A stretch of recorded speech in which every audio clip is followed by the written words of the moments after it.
very warm welcome to the 9th UN Tourism World Forum on Gastronomy Tourism. And of course, welcome to the Kingdom of Bahrain.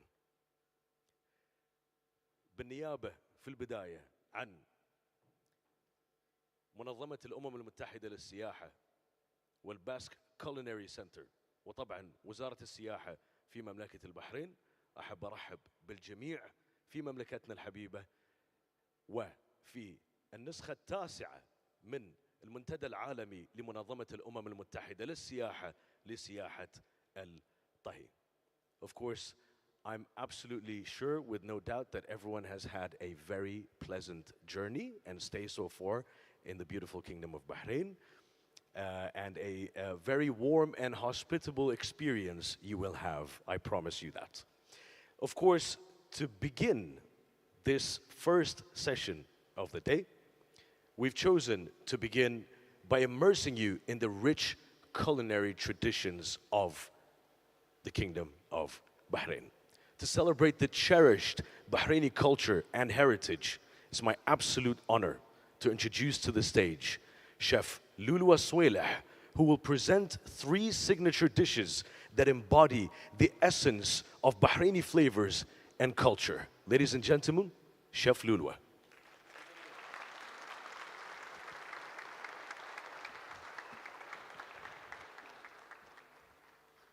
Hello. As a proud Bahraini chef, it's an honor to stand before you today to share my passion for preserving our culinary heritage. Bahraini cuisine is not just food, it's a tapestry of history, culture, and community, woven together through generations. I watched my mother cook with resilience and love, turning simple ingredients from the land into meals that she learned from her own parents. Her ability to create something extraordinary out of very little sparked my passion for cooking. It's not just as means to nourish, but it's as a way to preserve and pass down traditions that has shaped us. Through the years, I have learned the value of hard work, resourcefulness, and deep connection. Food has to family and culture lessons that inspires me to become a chef 14 years ago. Today, I'm excited to present 3 dishes on my buffet that embodies the essence of Bahraini flavors and culture, each within its own unique story. Together, they represent not just our culinary identity, but also the heart and soul of our nation. First, let me introduce you to Mumar with dates, molasses, and mackerel. Traditionally, this dish rice is cooked with dates, molasses, and topped with fried rabbit fish. Mumar is steeped deep within our tradition, historically enjoyed by our pearl divers who relied on it for sustenance and energy. During their grueling underwater expeditions, it was a lifeline nourishing both body and spirit. Bahrain is also known for their date medbus. The method of making traditional date molasses has now been replaced with commercial alternatives, often diluted by glucose and lacking depth and flavor of what a true molasses can offer. However, this mackerel I'm plating right now, the base is made out of a puree where it's spiced with the Mumar, such as cardamom and cinnamon. The mackerel is pan-seared, and then you have the puree on top, and then the tuile as well, which represents the fish bone. The tuile itself is infused with the spices of the Mumar.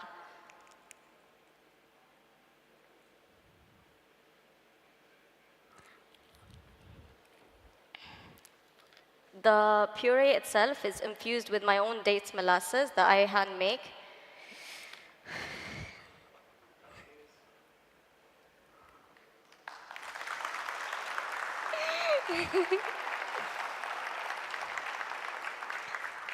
Thank you.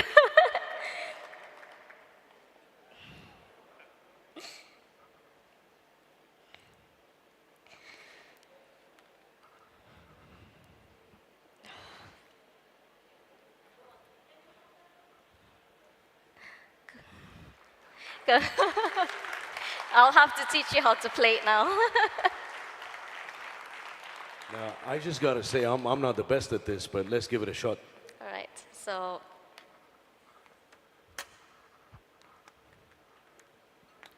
you basically you'll have to pick the flowers and then you use the tweezers to put them in nicely. Walk me through it. Show me one, and Yes. I'll try to do the rest. So you hold it through here.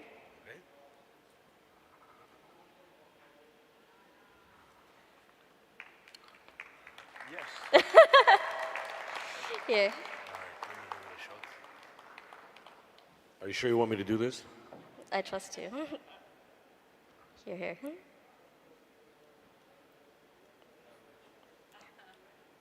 There you go.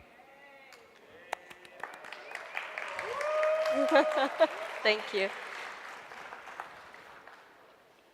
So each bite is a reminder of our deep-rooted connection to the sea and the natural resources that define our land. Thank you. Next, I'm excited to share with you my black lime tikka. This dish embodies the vibrant spirit of Bahraini street food, which originated from Persia. The black lime, a key ingredient, is a spice I take great joy in preparing myself. I dry locally grown lime, transferring them into a unique tangy component that elevates this beef. The charred, smoky flavors meld beautifully with the aromatic spices, creating this dish both comforting and exhilarating. So basically, I made a puree. This tuile represents the bread that you get when you receive the tikka itself. And then I made a sauce made out of bagal, which is flat chives. I placed it in the bottom, just a little bit on the bottom of the tuile. And then the black lime, which I clean myself and dehydrate.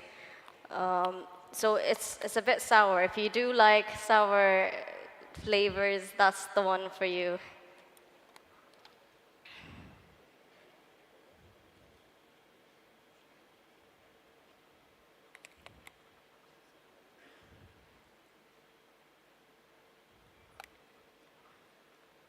The beef is ribeye because it has plenty amount of fat. And then the microherbs is a bit spicy, which represents the rocket leaves that you get on the side of the dish.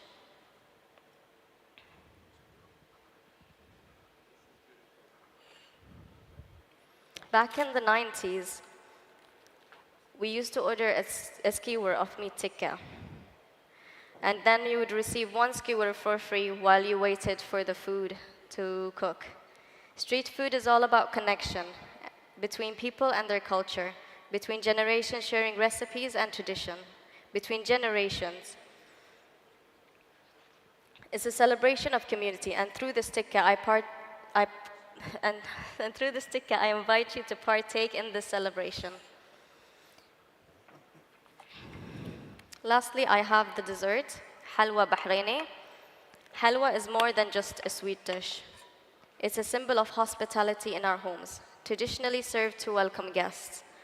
This rich confection is made out of a blend of sugar, saffron, rose water, and assorted nuts to create a unique aromatic flavor profile. As you indulge in this dessert, you will not only delight your palate, but also experience an essence of Bahraini culture that embraces tradition, community, and the joy of sharing food with loved ones. Halwa is often shared during celebrations, family gatherings, special occasions such as Eid. Each capsules a moment of joy and togetherness. Here, I have made my own tuile, which is a base of pistachio and almonds. The halwa I have made from scratch. It took me 2 weeks to get the taste right. And I don't even like halwa, so.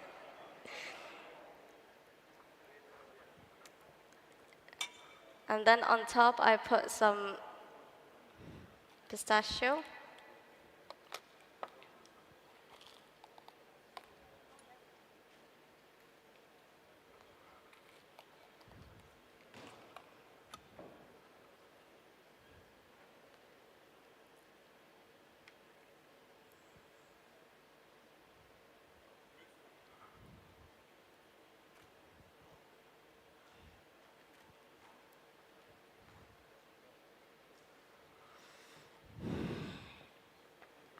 And with this dessert, I welcome you to Bahrain.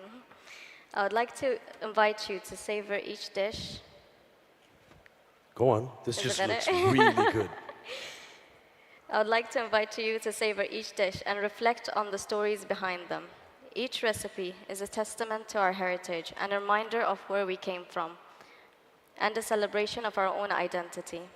In a world that's rapidly changing, preserving our culinary traditions is essential not just for us, but for the future generation that will carry the torch forward. Let us honor our ancestors, our culture, and our community by celebrating the flavors of Bahrain. Thank you for being here today and allowing me to share my passion. I was very nervous getting up here, and you can tell. Thank you for embracing the stories of each dish carries. I hope you enjoy these dishes as much as I have enjoyed making them for you. Thank you. Thank you very, very much, Chef Lulwa, for the beautiful presentation. Maybe you were a little nervous, but you did absolutely great. Look at this. Look at how beautiful this is. Give her another round of applause, please.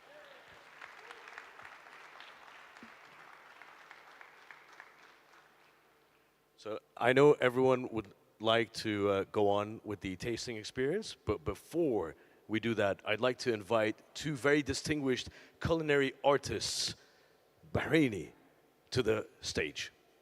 Please help me welcome Chef Nader Qannati and Chef Abdel Hamid from Al-Arain Hospitality here in Bahrain. Of course, Chef Abdel Hamid and Chef Nader are going to share a few words about very delicious dishes they have prepared for today's buffet. Thank you so much. Good afternoon, ladies and gentlemen. We're Chef Nader and Chef Abdel Hamid from Al-Arain Hospitality. Pleasure to be in front of all of you here today. We're going to have a master class later on where we're going to showcase Bahrain's melting pot. We have interesting dishes that we would like to share with everyone, and we're looking forward to see you after. Hi, good afternoon, everybody. It's beautiful cloud today, and I'm so excited to be here. We have our dishes that we're presenting today, and later on at 5 o'clock, we'll do the master class with Chef Abdel Hamid, and you'll see and experience the good vibe today. So that's from my side. Thank you. Looking forward for seeing you all. Have a good day. Thank you. Thank you very much, Chef Nader, Chef Abdel Hamid. Thank you all. Dear guests, please enjoy the very carefully curated lunch experience, and we will reconvene in the plenary hall at 1:45 to begin our afternoon discussions. Bon appetit.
Ladies and gentlemen, the show will start in 5 minutes.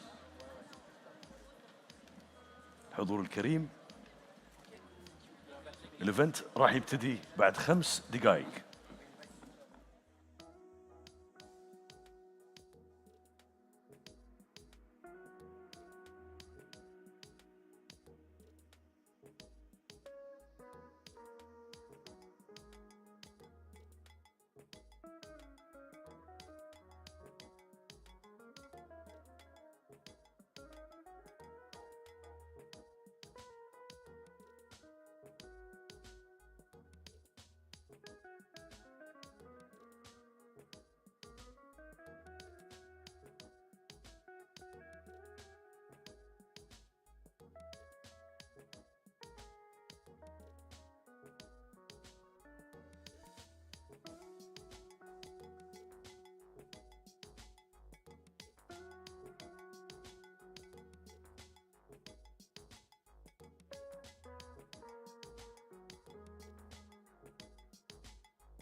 Since time immemorial, at the crossroads of land and sea, Bahrain has been shaped by two ancient traditions: the generous hospitality of desert peoples and the rich bounty of fishermen's nets, turning strangers into guests. Welcome to the Kingdom of Bahrain, where these timeless maritime and desert traditions have woven a unique tapestry of flavors and hospitality. Here, every meal tells a story. Every dish bridges cultures, and hospitality remains the cornerstone of our identity. From the bustling street markets to the finest restaurants, gastronomy tourism ignites all senses. The fusion of food and travel provides immersive experiences that connect travelers with the essence of local culture, creating memorable moments through every shared meal. As a key pillar of Bahrain's Economic Vision 2030, this tradition of hospitality now drives our future. Tourism flourishes where ancient customs meet contemporary aspirations, empowering communities and championing sustainable practices.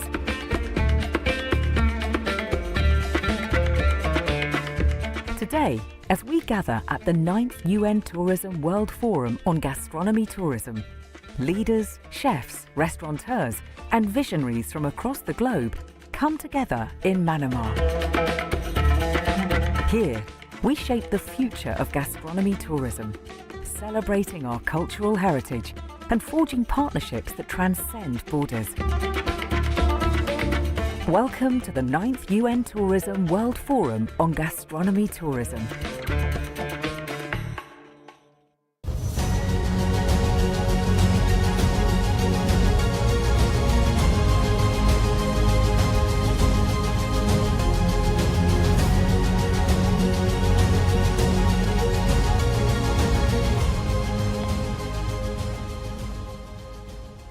Good afternoon.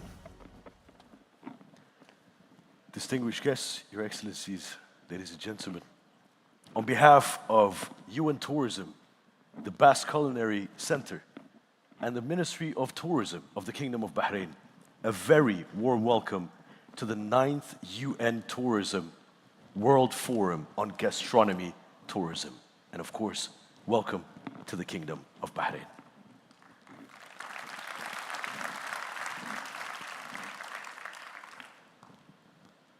Assalamu alaikum. Masa al-khair. Peace be upon you. Hello, we welcome everyone. The ladies and gentlemen, distinguished guests, we welcome you in the Kingdom of Bahrain and in the 9th edition of the World Forum of the United Nations Tourism on Gastronomy Tourism.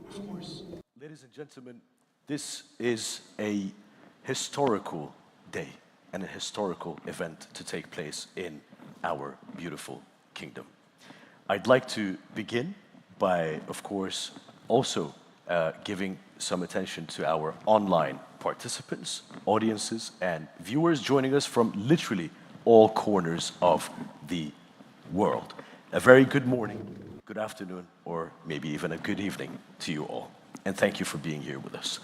Before we start, our participants, audience in this room, please remember that interpretation is available.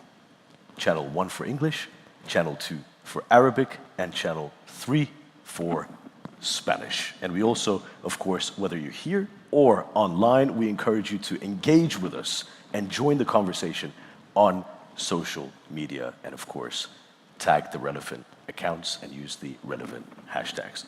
Now, my name is Hussein Amiri, and I'll be your guide. I'll be with you throughout this very exciting event this evening, this afternoon, and this evening. And it's going to be an incredible two-day run at the 9th UN Tourism World Forum on Gastronomy Tourism. Before we officially open the ceremony, let's briefly delve into the concept behind the initiative. Of course, almost 10 years ago in 2015, UN Tourism and Basque Culinary Center joined forces to create the World Forum on Gastronomy Tourism. The objective was to create a space where experts in tourism and gastronomy could exchange ideas, experiences, and of course, innovative concepts to promote gastronomy tourism as a driver for sustainable development. And today, once again, marks a historic milestone as we celebrate the first ever World Gastronomy Tourism Forum in the Middle East. And we're extremely proud and honored that the first ever at the heart of the Middle East, a region known as crossroads of cultures and people, to be hosted right here in our beautiful kingdom of Bahrain. Now, the next 2 days, we will explore the theme of this year's edition. It's very important for us to delve into this year's or this edition's theme, and that is gastronomy tourism as a driver of economic diversification and inclusion. But not through any eyes and knowledge, through the eyes and knowledge of over 50 inspiring speakers joining us from literally all regions across the globe. We also invite you to discover the amazing Bahraini flavors, where every bite tells a story of its people and its fascinating culture. And I'm sure everyone had a very brief experience earlier on during lunch with Chef Lulwa, Chef Nader, and Chef Abdelhamid. And I'm sure you enjoyed the live cooking show as well. Now, to officially open the 9th UN Tourism World Forum on Gastronomy Tourism, it's my absolute pleasure to kindly invite to the stage our host for this year's edition in the Kingdom of Bahrain, the Minister of Tourism of the Kingdom of Bahrain. Please help me give a very warm welcome to Her Excellency, Ms. Fatma Al-Sayrafi.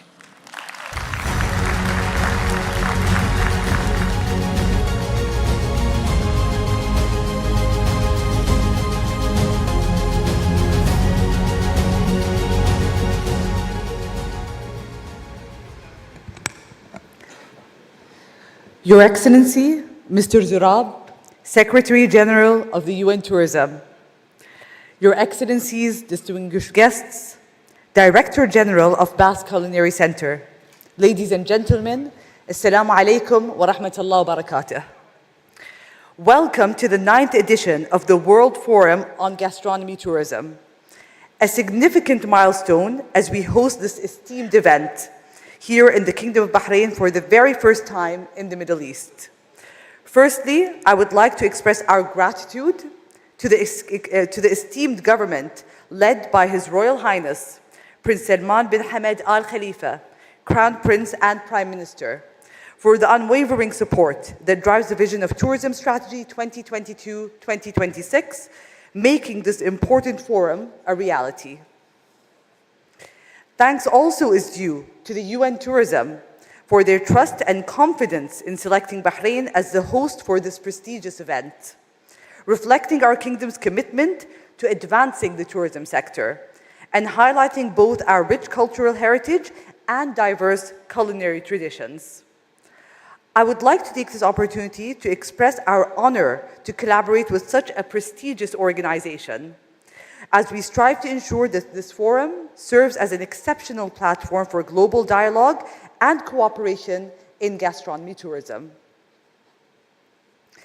Ladies and gentlemen, as we gather to explore the transformative potential of gastronomy tourism, we recognize its vital role in the global tourism landscape.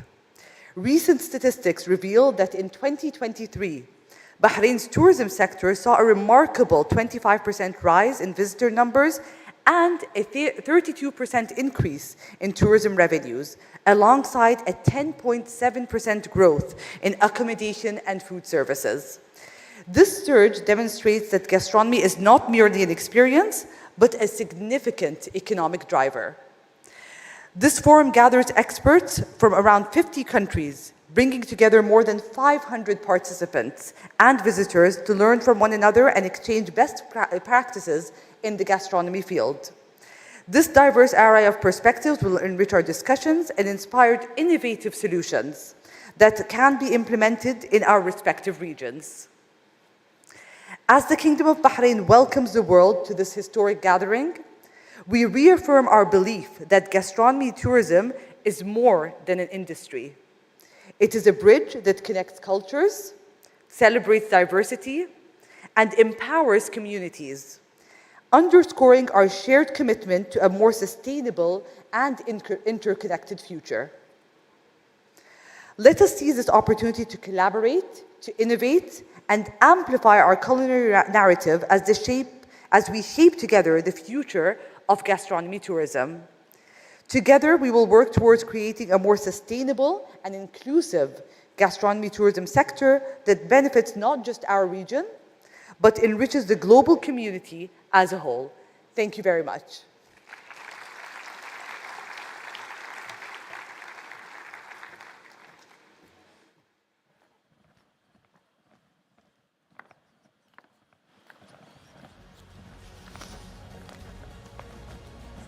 Thank you very much, Your Excellency. Now, I'd like to invite to the stage the co-organizer of this global forum, the Basque Culinary Center. Please give a warm welcome to its Director General, Mr. Jose Mari Aizega.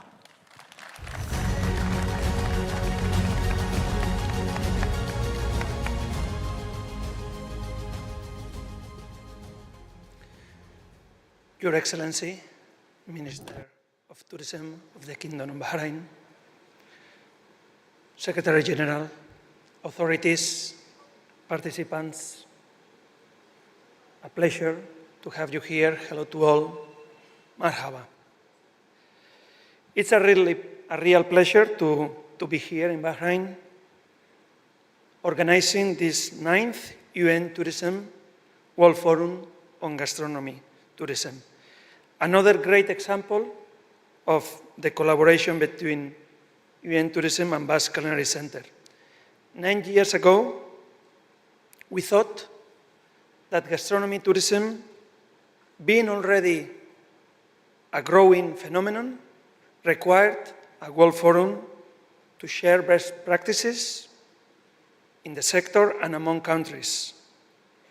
Since then, we have seen how gastronomy tourism has increased the power of attraction, the power to influence the decisions of tourists, and how has influenced the strategies of governments and administrations.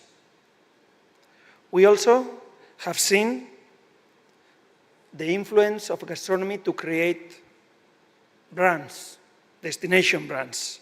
I would say nowadays almost, let's say, every country, almost every province, almost every town in the world is thinking about gastronomy and destination brands. This is so interesting. There are so many good practices to learn from them. That's the goal of this World Forum. Thank you, Secretary General, for the collaboration all these years. Every forum has been amazing, and this is also an amazing forum. Because I would like to acknowledge the generosity and commitment of the Kingdom of Bahrain. We are impressed because of all this generosity and the warm hospitality you are dedicating to us. Thank you so much.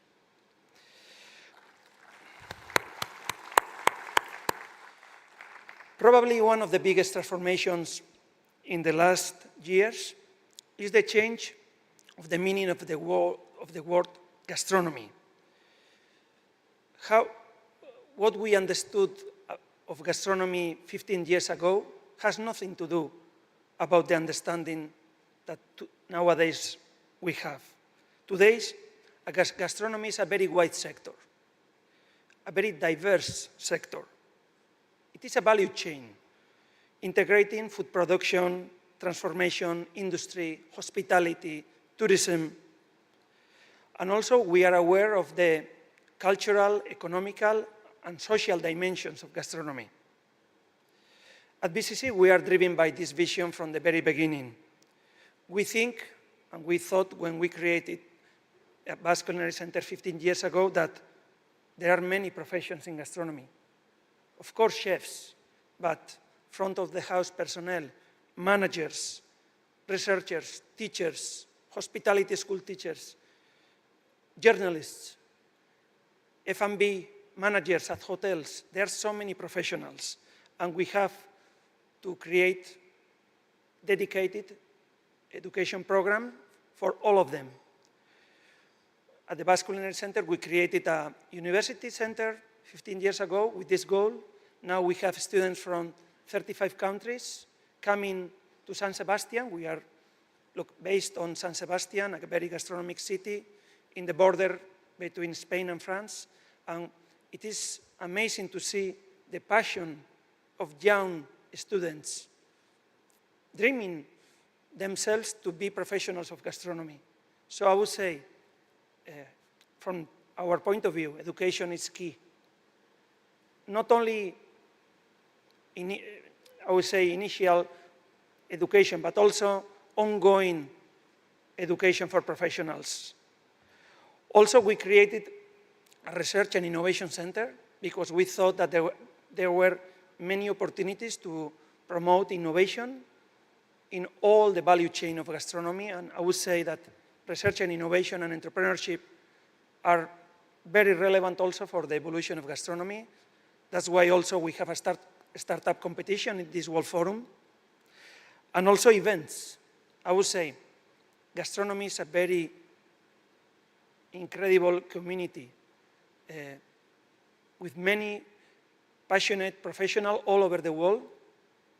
And we are an example of that. There is a very nice community gathered here these 2 days, sharing the values, also the challenges, but mainly the opportunities of gastronomy. We are going to reflect about many topics. We are going to talk about brand creation, sustainability, technology, elements that are affecting and probably influencing very much the future of gastronomy. But I would say in the core of gastronomy is deliciousness. I think we have to work for a delicious future together. And I think in this World Forum, we are going to share very much that goal for the future. Thank you so much and enjoy this forum. Shukran.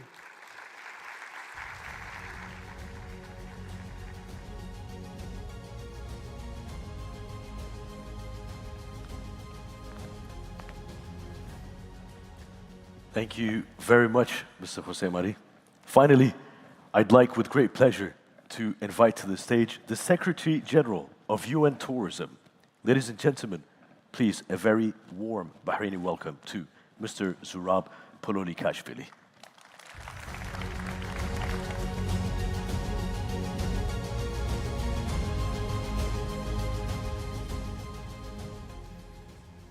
Assalamu alaikum. Buenos dias. Bonjour. Ni hao. These are 5 our official languages. Good morning, of course. I'm very happy to be here and to attending my favorite and our favorite forum ever. This is the best forum you can attend. All kinds of forums are very different from Gastronomy Forum, and as our MC mentioned, this is a historical day because this is the first time we are celebrating World Gastronomy Forum in Middle East. 9 years ago when we started, and I want to mention Jose Mari's incredible support and all Basque Culinary Centers partnership during the last 10 years. When we started this partnership, every 2 years we are celebrating Gastronomy Forum in San Sebastian. And we saw after 5 and 6 years, without knowing where we are going, what is Gastronomy Forum? People were thinking that it will be successful. We didn't know where we are going, but we see that every year we have more and more interest, more and more participants. And I want to thank to all participants coming all over the world in Bahrain. And it's becoming very trendy, very interesting, very diverse. It's not only about food and how to prepare the food. There is a lot of elements of technology and innovation, friendship. We are talking a lot that we are bringing world closer. Yes, we brought world very close here in Bahrain, and I'm very happy to see participants from all continents. And what I wanted to say that then we saw that there is a huge demand, regional conferences, and we started to organize regional gastronomy forums. I'm very happy to see our dear minister from Philippines, dear Cristina. It's my honor, it's our pleasure, your presence here, because you are doing a lot for tourism industry, not for your country, for all region or for our organization, and we celebrated together first time ever World Gastronomy Forum for Asia and Pacific in Cebu in Philippines. So what we started to do to promote, and our main role is to promote gastronomy, local communities, people who are working in the sector by regions. We've been in Zambia and Zimbabwe. We first time ever started to promote African gastronomy, which is absolutely unknown worldwide. Imagine the continent with the population, the 1.5 billion inhabitants, and we don't know what their food and what their dishes and what their cultures, and especially when we're talking about gastronomy, gastronomy is a big part of culture. I want to welcome and thank again ambassadors who are attending here, and they will be in agreement with me that the best tool to promote your country is always gastronomy.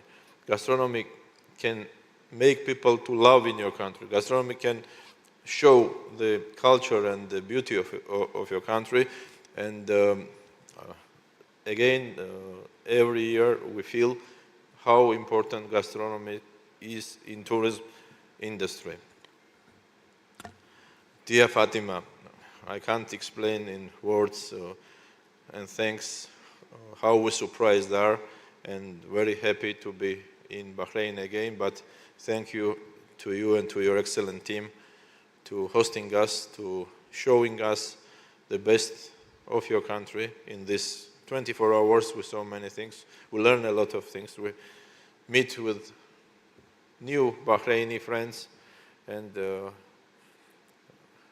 me and we are right when we decided to make this gastronomy forum happening in Bahrain, and it's first and very important step to promote now, and I will move to Middle East. The Middle East gastronomy is also, unfortunately, not as well promoted outside of the region as it deserves.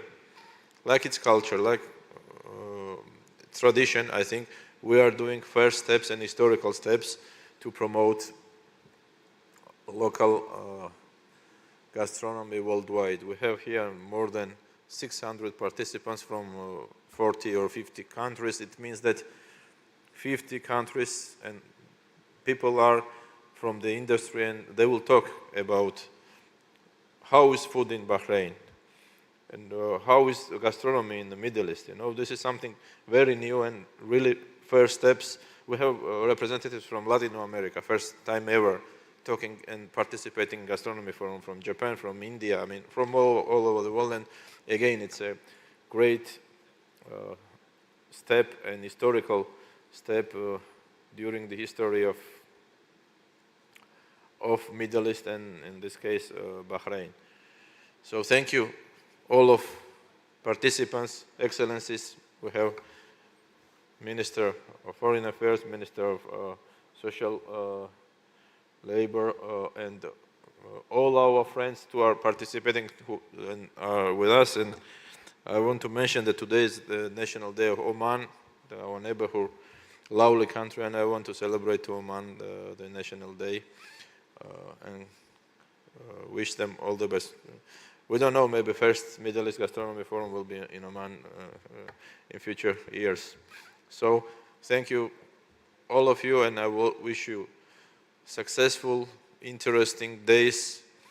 Enjoy Bahraini food, meet with new people from Bahrain, from all over the world, and enjoy Bahrain itself, because we have great chance to see something new, something very authentic, and we saw it yesterday in our reception, that this country is very unique and very different from where we are thinking coming here. It's very mysterious, very exotic, very lovely, very cute, and very happy that we are here in your wonderful country. Thank you again.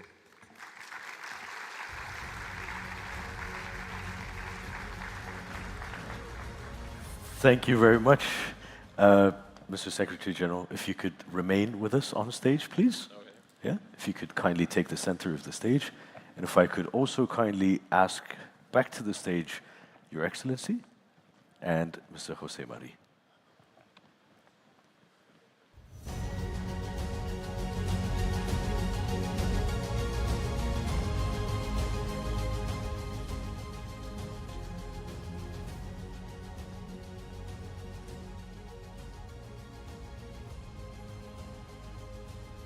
As a symbol of UN tourism and Basque Culinary Center's ongoing commitment to advancing gastronomy, tourism in Bahrain and worldwide.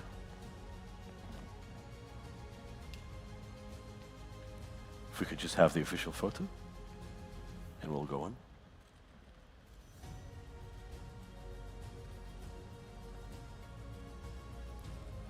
Of course, ladies and gentlemen, this photo marks the historic day it is today for the official opening of the Global Forum.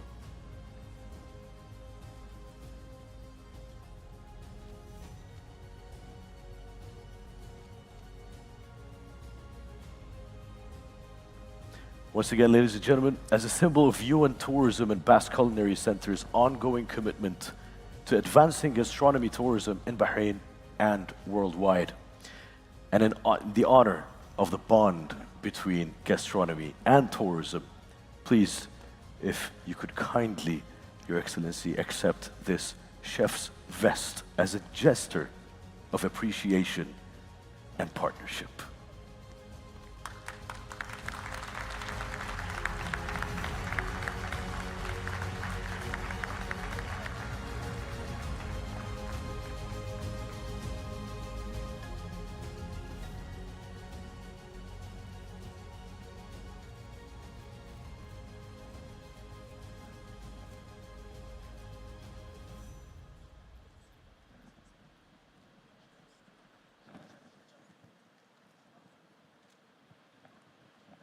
Thank you very much.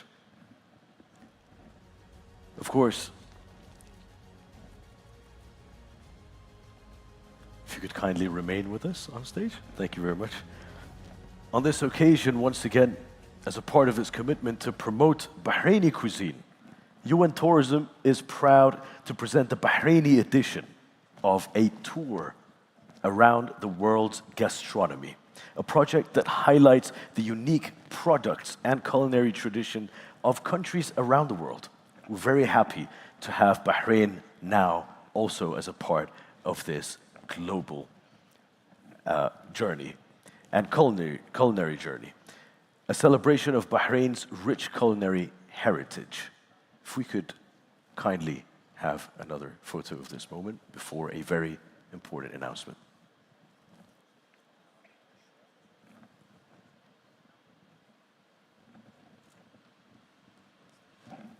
As you can see, ladies and gentlemen, on the screen, showcase the brochure. Now, this brochure has a recipe from a renowned local chef of ours. Ladies and gentlemen, to join the picture and this moment, kindly welcome to the stage Chef Tala Beshmi.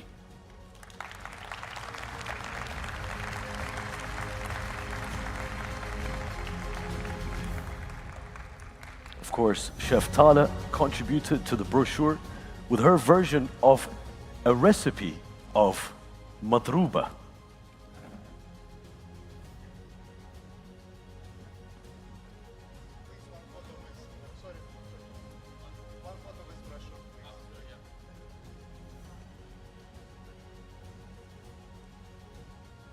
As you can see on the screen, Chef Tala's contribution, the ingredients are there. The Bahraini madruba worldwide.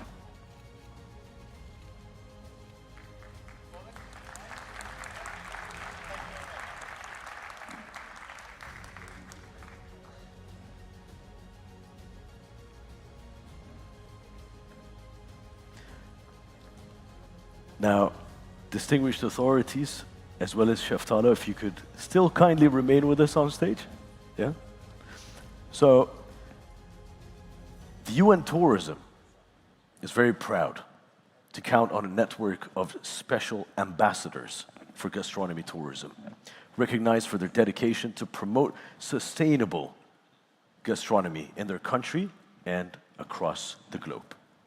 Their work is an example of commitment to pursue culinary heritage, embrace sustainable practices, and of course, make a positive impact on their communities and, once again, across the globe.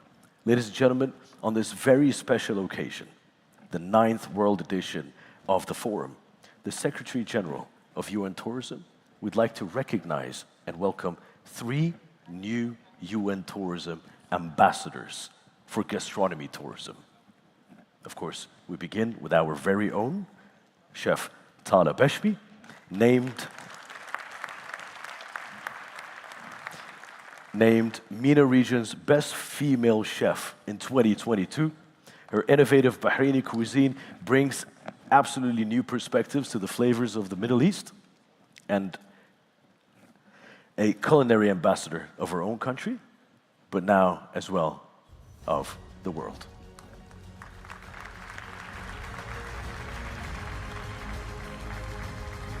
Yes, kindly take the center.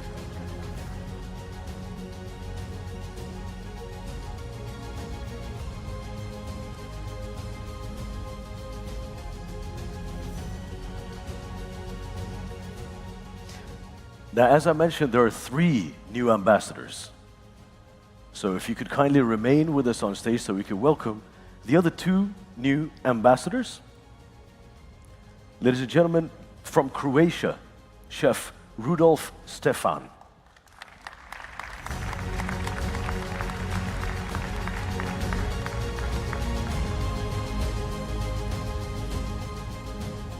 Of course, Chef Rudolf from Konoba Pellegrini, whose dedication to local ingredients and heritage has shaped modern Croatian cuisine.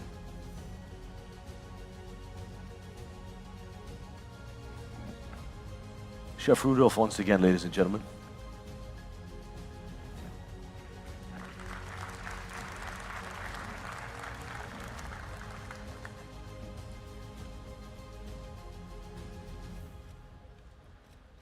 And our third and final new ambassador, all the way from Spain, Chef Diego Guerrero.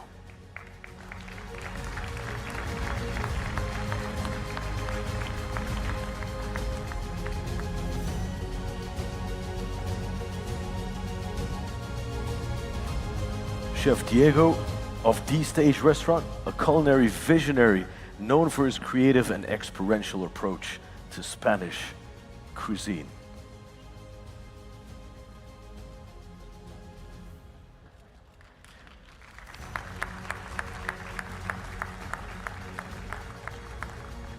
Secretary General of UN Tourism has the honor to designate these outstanding chefs as ambassadors for their active engagement in projects that promote sustainable gastronomy and community empowerment. Ladies and gentlemen, a big round of applause for all 3 new ambassadors.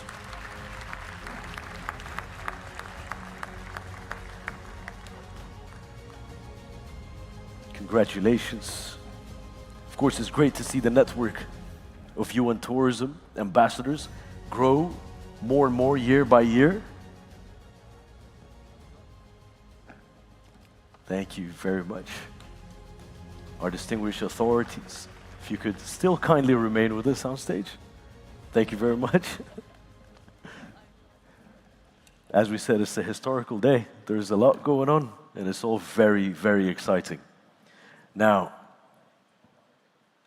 in this segment, the Basque Culinary Center, in collaboration with the UN Tourism, is very proud to announce the launch of 3 scholarships for the upcoming specialization course in designing gastronomic tourism experiences. If we could have a photo too.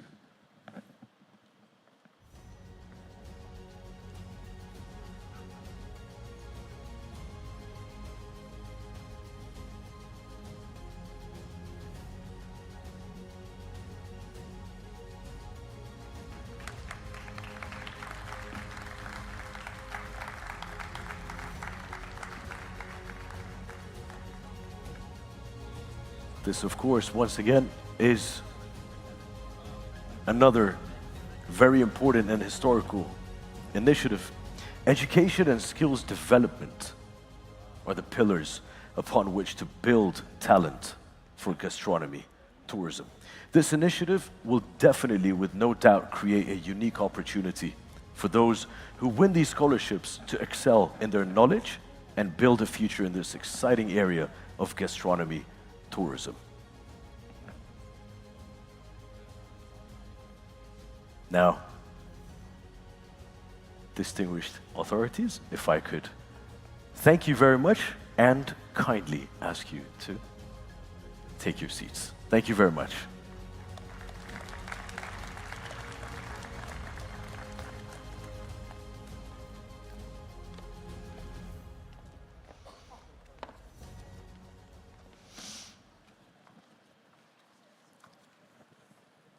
So, of course, as we mentioned before, this is a 2-day event, 2-day global forum.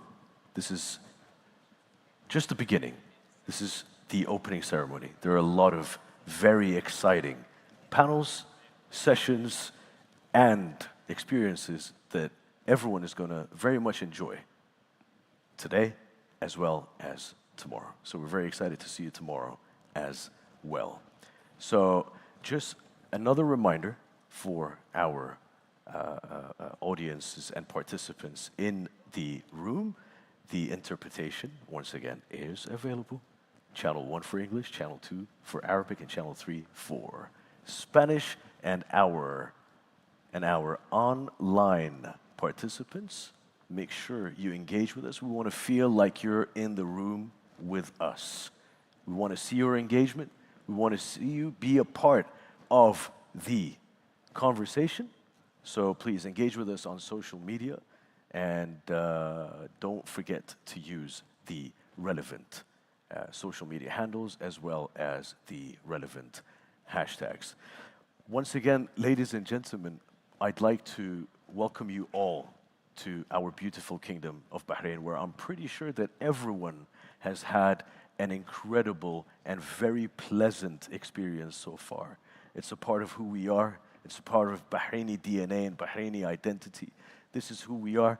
I'm pretty sure that everyone has had a very hospitable and warm experience so far, even if you've been here for only a few hours, or if it's your first time in Bahrain.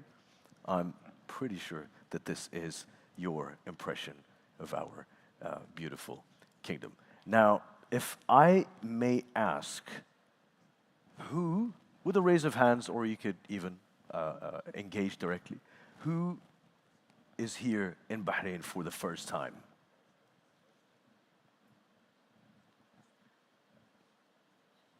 Let me tell you one thing. From now on, this is your second home. I guarantee you. Ladies and gentlemen, a round of applause for yourselves.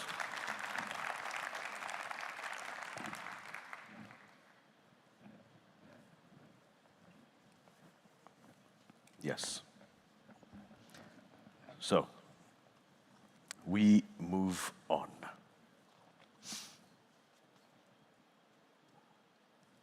Now, a key element to advancing gastronomy tourism are strong policies. Policies that enable development and promotion of gastronomy tourism while maximizing its benefits for destinations and local communities.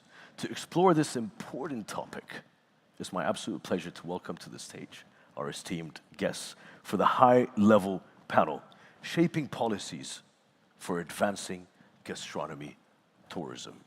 Once again, a big round of applause and welcome to the stage, Her Excellency, Minister of Tourism of the Kingdom of Bahrain, Ms. Fatma Al-Sayrafi. If you could take the stage, please.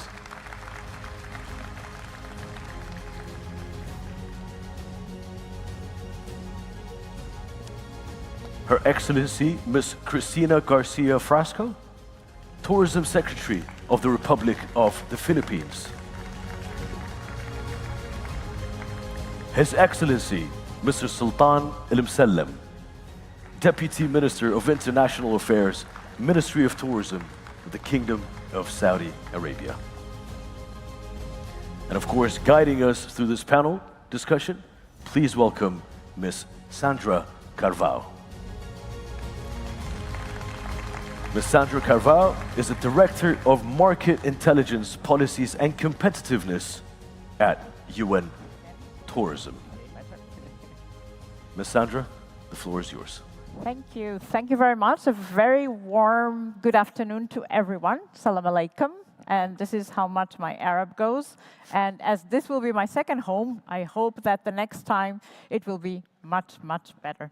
So it is a pleasure to have such distinguished guests with us today to really talk about something which is essential to make sure that gastronomy tourism can advance.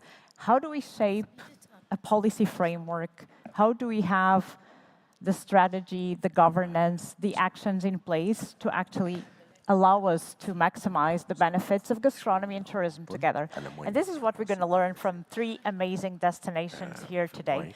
And I could not start any other way but with our magnificent host. So, Her Excellency, how do we set up a strategy and a policy for gastronomy tourism? And what is the role of gastronomy tourism in your own country's strategy? Thank you so much for having me in this esteemed panel, and I'd like to thank our national and international participants to join us in the first gastronomy forum in the Middle East. And I want to take a step back on why we decided to host the International Gastronomy Forum in the Kingdom of Bahrain. And I was having a conversation with Her Excellency, the Minister of Tourism in the Philippines, as well as His Excellency, Mr. Sultan from the Kingdom of Saudi Arabia, about how gastronomy in our countries are very underestimated. And that is one of the main reasons why we decided that it was very important to host maybe not the regional gastronomy forum, but the international gastronomy forum in the Kingdom of Bahrain. And the Kingdom of Bahrain and maybe the GCC in general have quite an interesting story to tell when it comes to gastronomy tourism. And I'm sure that the participants today maybe had a taste of what the Kingdom of Bahrain can offer when it comes to gastronomy tourism. And I want to also shed some light on some of the conversations that happened, whether they're during the speech or during the panels that are going to happen in this forum. Gastronomy tourism is a link between the public and the private sector in all countries around the world. And when we look at the Kingdom of Bahrain and we look at how much growth has happened in this sector particularly, you look at around over 10% growth that has happened in the accommodations and food services in the Kingdom of Bahrain. And that in itself enables you to realize that there's huge potential when it comes to gastronomy tourism. As the public sector, you need to make sure that you have the right governance in place. You need to make sure that you have the right policies in place. And you need to make sure that you work very closely with the private sector. One of the main things that me and the Secretary General we were discussing yesterday, yes, the Kingdom of Bahrain is a hub to many international restaurants and many brands, but also what makes us very very unique in the region and internationally. We have a very unique value proposition when it comes to the Bahraini cuisine as well. And that's maybe one of the main reasons why we decided to host the Gastronomy Forum, because we wanted to share that story, not on a regional level, but on an international level as well. Having said that, one of the key success stories in the Kingdom of Bahrain is the many chefs that we have. We are very, very proud of them. And we wanted to take this opportunity during the International Gastronomy Forum to showcase not only their capabilities, but what they have to offer on an international landscape as well. It's very important to notice how these Bahraini chefs have made sure that they employ sustainable best practices when it comes to gastronomy, and how they also got involved with the local community, with the regional community, and the international community as well. Thank you, Minister. I think those are key points also within our vision of making gastronomy tourism really driving inclusion, but also entrepreneurship. And we're very happy now to count on Chef Tala's contribution also to bring the Bahraini cuisine worldwide with us. I would pass to Her Excellency Secretary of Tourism of the Philippines. We were recently in the Philippines with the Regional Gastronomy Forum. An outcome document was adopted by the participants, the Cebu Call for Action, and embedded the spirit of that policy that we're aiming. Minister, how do you see that policy framework being shaped, and specifically in the Philippines, how are you driving it? Thank you, Sandra. First of all, mabuhay, assalamualaikum, warahmatullahi wabarakatuh. I would like to thank the Kingdom of Bahrain, most especially our very beautiful Minister of Tourism, for the very, very warm hospitality that has been extended to myself and to our Philippine delegation, as well as to the Kingdom for extending warmth and love to the 57,000 Filipinos who have called this beautiful country their home, whom I'd like to think are very much part and parcel of the social fabric of this country. In the Philippines, gastronomy tourism is embedded in our national strategy by way of our National Tourism Development Plan, which was approved by our President at the beginning of his administration, where by way of this plan, we have made a very deliberate and focused approach towards developing gastronomy through our focus on multidimensional tourism and diversification, as well as our efforts towards ensuring that the development of gastronomy tourism is sustainable.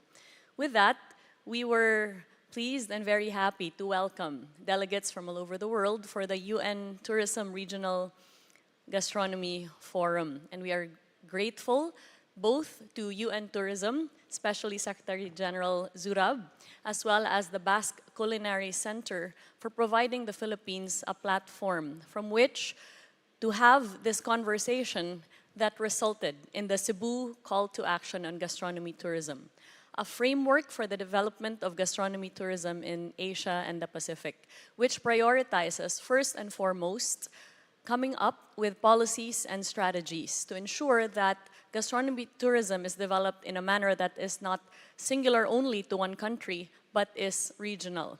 Second, to ensure that there is close collaboration among the public and private sectors.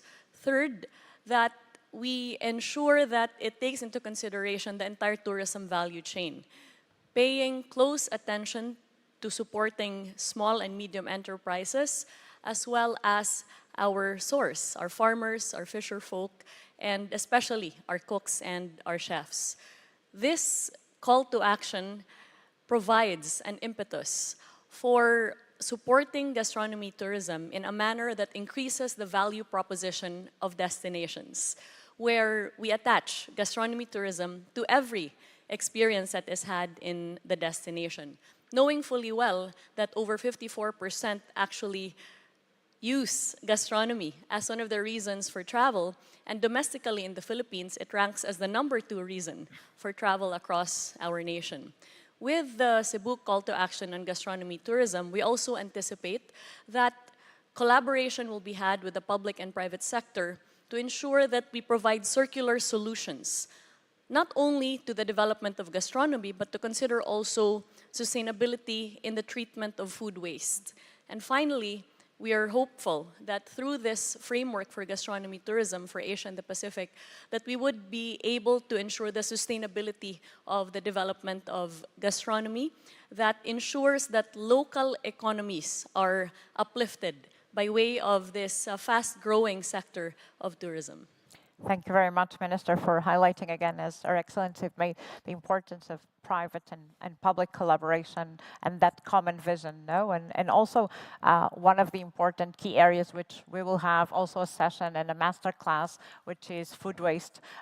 We more and more specifically now, as many of our leaders are at the COP 29, it is important that we are aware that we can make a difference in gastronomy and tourism in terms of food waste. And that's very important also that at the policy level, that vision is there.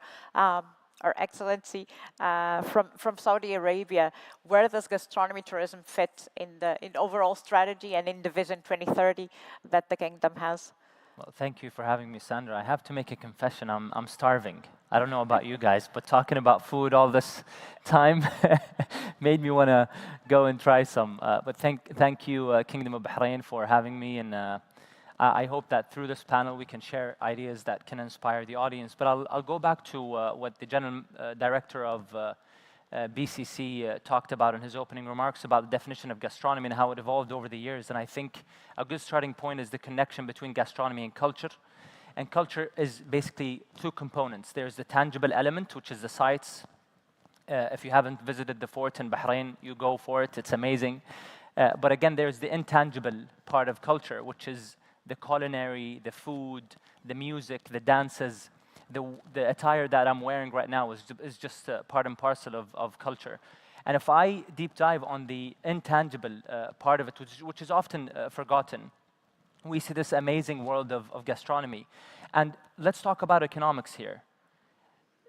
Gastronomy is a $1 trillion economy in 2023.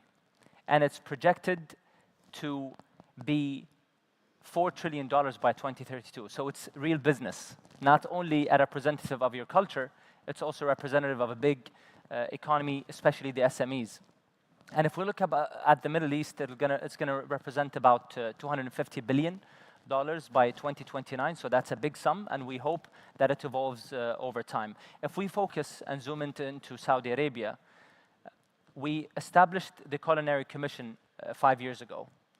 And I'm going to talk a little bit about it in the upcoming questions, but the reason why we look at culinary as a serious part of our tourism is because it provides a holistic experience for the tourist. And I'm going to give a case in point here. If you visit Saudi and you go to Riyadh, you will see a UNESCO heritage site called Dir'iyah. That is the birthplace of Al Saud family. You visit the site, you touch and feel the history of Saudi Arabia. The moment you leave that site and look at the museums and all of the facts that you see and hear, you find an F&B offering around you that provides you the same food that our ancient people used to eat 300, 400 years ago.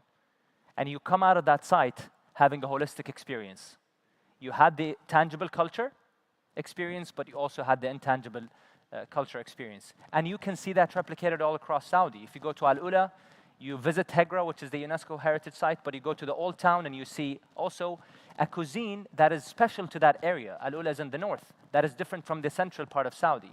If you go to the west, you have historic Jeddah, a UNESCO site. You walk out of it, you taste the food of that western part of Saudi. And if you go to Asir at the same time. So that's how we view gastronomy. It's an integral part of our touristic offering. Perfect. And how do you work with Saudi Commission for Culinary Arts? Because I know, obviously, one of the challenges we have as a sector is the collaboration between different players, no? And I know that the Culinary Commission is very, very active. And I suppose then with the tourism sector also working together to create those products that you just mentioned, right? The way we view it is tourism takes care of the hardware, and Culinary Commission, which is part of Ministry of Culture, takes care of the software. Perfect. We provide the space. We tell them this is a touristic destination. How can we create a holistic experience, both from a hardware perspective and a software perspective? Perfect. That's a perfect example of two ministries or two areas collaborating. Minister, coming to Bahrain as well, when we talk about gastronomy, there's always the most important part is the product. So agriculture is at the center of gastronomy. How does it work here in Bahrain, the collaboration to set this common vision towards gastronomy tourism? That's an excellent question. And Bahrain has a very proud story to tell when it comes to that. I want to build on what Sultan has mentioned. Yes, gastronomy is a key aspect in economic diversification, but one of the things that we are very proud of in the Kingdom of Bahrain is how gastronomy is also a key aspect in enhancing and telling the story of our cultural values in the Kingdom of Bahrain by empowering the gastronomy field, not just in the Kingdom of Bahrain, but any country around the world. You're also empowering local communities. And local communities in the Kingdom of Bahrain are a main driver to the supply chain of local restaurants, of international restaurants, of hotels. And we make sure in the Kingdom of Bahrain, not just in the Ministry of Tourism, but all the ministries that have an integral role when it comes to gastronomy, to be a part of that, to make sure that the main supply chain management for the local international brands that we have in the Kingdom of Bahrain come from those local communities. We have a great story when it comes to the local farmers in the Kingdom of Bahrain. We ensure that the local produce is very well established and also communicated of what kinds of offerings we have from the local farmers, and we make sure that that supply chain management is made very clear to the different institutions in the Kingdom of Bahrain that can benefit from it. And we also make sure that that cultural diversity as well, that we are extremely proud of in the Kingdom of Bahrain. And, honestly, Sandra, one of the things that we are very proud of in the Kingdom of Bahrain is we believe that Bahrain is in fact a melting pot of cultures. And what better way to tell that story than through the gastronomy industry. And we've seen huge success stories where people come to Bahrain, enjoy the gastronomy scene in the Kingdom of Bahrain, have a great conversation, and maybe that would be also one of the main drivers of having tourists, as we call them, the return tourists, come back to Bahrain and enjoy even more of the gastronomy aspect. Yes, it is a main driver for economic diversification, but we in the Kingdom of Bahrain, we don't look at only that. We look at how we can enhance our supply chain when it comes to enhancing our gastronomy field. Perfect. No, the social component, and actually one of the topics of this event is how can we use gastronomy tourism for social inclusion. The Minister of Philippines was talking about SMEs and also obviously the producers. In one of our recent events, the challenge is often of bringing the chefs together with the producers, and obviously in this role of policy, it can be really an incentive and creating mechanisms to bring these two worlds together. Minister, in the Philippines, I know that also obviously community-based tourism and the focus on the community and SMEs is very big. How does it work with gastronomy tourism? If you can give us some examples of the initiatives that you're taking in the country. The approach of the national government for the development of tourism as a whole is what our president has come to term as a whole-of-nation approach, a convergence between national and local government agencies as well as the private sector. And so the Department of Tourism has various convergences with specific departments that are primarily responsible for whichever sector. In terms of gastronomy tourism, we have closely collaborated, for example, with the Department of Science and Technology to ensure proper trainings on the handling of food. And in fact, in one of the programs that we launched recently called the Philippine Eatsperience, which provides an opportunity for tourists to taste the regional cuisines of the country from Luzon, Visayas, and Mindanao in one of our most beautiful historical sites, Intramuros, as well as in Rizal Park. Our food vendors were trained in proper food handling. We are also in collaboration with other government agencies such as TESDA, our Technical Education Skills Development Authority, to ensure the availability of training modules and certification courses that focus on culinary tourism development. This is also a training program that is implemented in various measures under the Department of Tourism, where we provide opportunities for short-term training courses that not just focus on culinary tourism, but also sustainable tourism development, as sustainability is the framework of the entire National Tourism Development Plan. We're also grateful that the Department of Agriculture in the Philippines, under the direction of our President, has really focused on increasing the capacity of the Philippines for food security and production, as well as investments in facilities to ensure the integrity of the supply.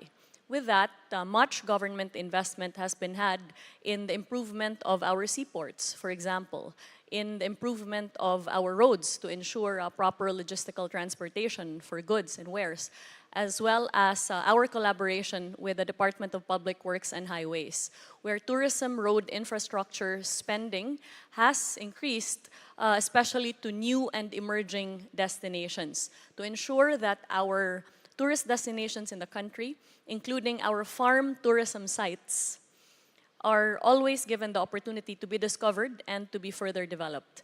Specific to farm tourism, which is very much related to gastronomy tourism, it has now been legislated in a sense that there is an institutional framework for providing assistance to our farms so that they're not only dependent on their harvest, but can also source other revenues from tourism development. So it has been this close collaboration between national and local government and the private sector that has resulted in vast interests across our regions for the further development of gastronomy tourism. Excellent. Thank you so much, Minister, for sharing that story, because at the end of the day, it is an intersected sector, so the work has really to come from different areas. I particularly like the fact that you have regulated farm tourism, because it is one of the challenges in many countries that agriculture farmers cannot provide tourism services because regulation does not allow for it, and thus there's a big opportunity which is lost to create new businesses. I know Saudi Arabia, definitely the offer is immense in terms of agriculture offer. How does it coordinate also in this area on tourism? I'm going to build off of what Excellency Fatma and Excellency Christina spoke about, and I'm going to focus more on generally in tourism economy. If you trace back every type of tourism, it'll take you to people at the heart of it, at the core of it. And if you look at people, you look at SMEs, you look at youth, you look at women, you look at local communities in a nutshell. And if we just remember all of the General Assembly's meetings of the UN Tourism, all of the Executive Council meetings, His Excellency Zurab, in every speech he makes, education is at the heart of it all. And that's something that we're focusing so much on in Saudi Arabia. And culinary, pardon, I'm going to go back to the ecotourism and farm tourism in a little bit, but if we look at culinary or gastronomy tourism, education sits at the heart of what we're trying to do. And I'm going to take you back in history, about 10, 15 years ago. Cooking was not a career in Saudi Arabia. Not for women, not for men. It was something that was done at home, and for a career, it shouldn't be for Saudis. It should be for non-Saudis, for restaurants or cafes. We decided to change that. We wanted cooking and culinary and gastronomy to be something that is desirable for Saudi youth. And the Culinary Commission, one of its mandates is to make it appealing economically and socially for youth. So we embarked on that journey 5 years ago. We took them to Cordon Bleu and all of the other academies around the world. They came back to Saudi as trained chefs. And not only that, we were waiting for them to finance them through the Tourism Development Fund. So here's a culinary commission collaborating, so a culture ecosystem collaborating with a tourism ecosystem to enable the beneficiary at the end, which is the person, to make sure that they are ready to open their restaurants. And now if you go to any exhibition or any event that is hosted by Saudi, whether it's in Saudi or elsewhere, you will find Saudi chefs behind those plates that you're eating. And a case in point is the World Travel Market 2 weeks ago. You would be enjoying the different videos and photographs and the stand, but at the same time, you're eating Saudi food that is cooked by Saudis. So they are now opening restaurants, not only in Saudi, they're actually exporting that concept elsewhere around the world. And if I go back to ecotourism, that is something that we're regulating now.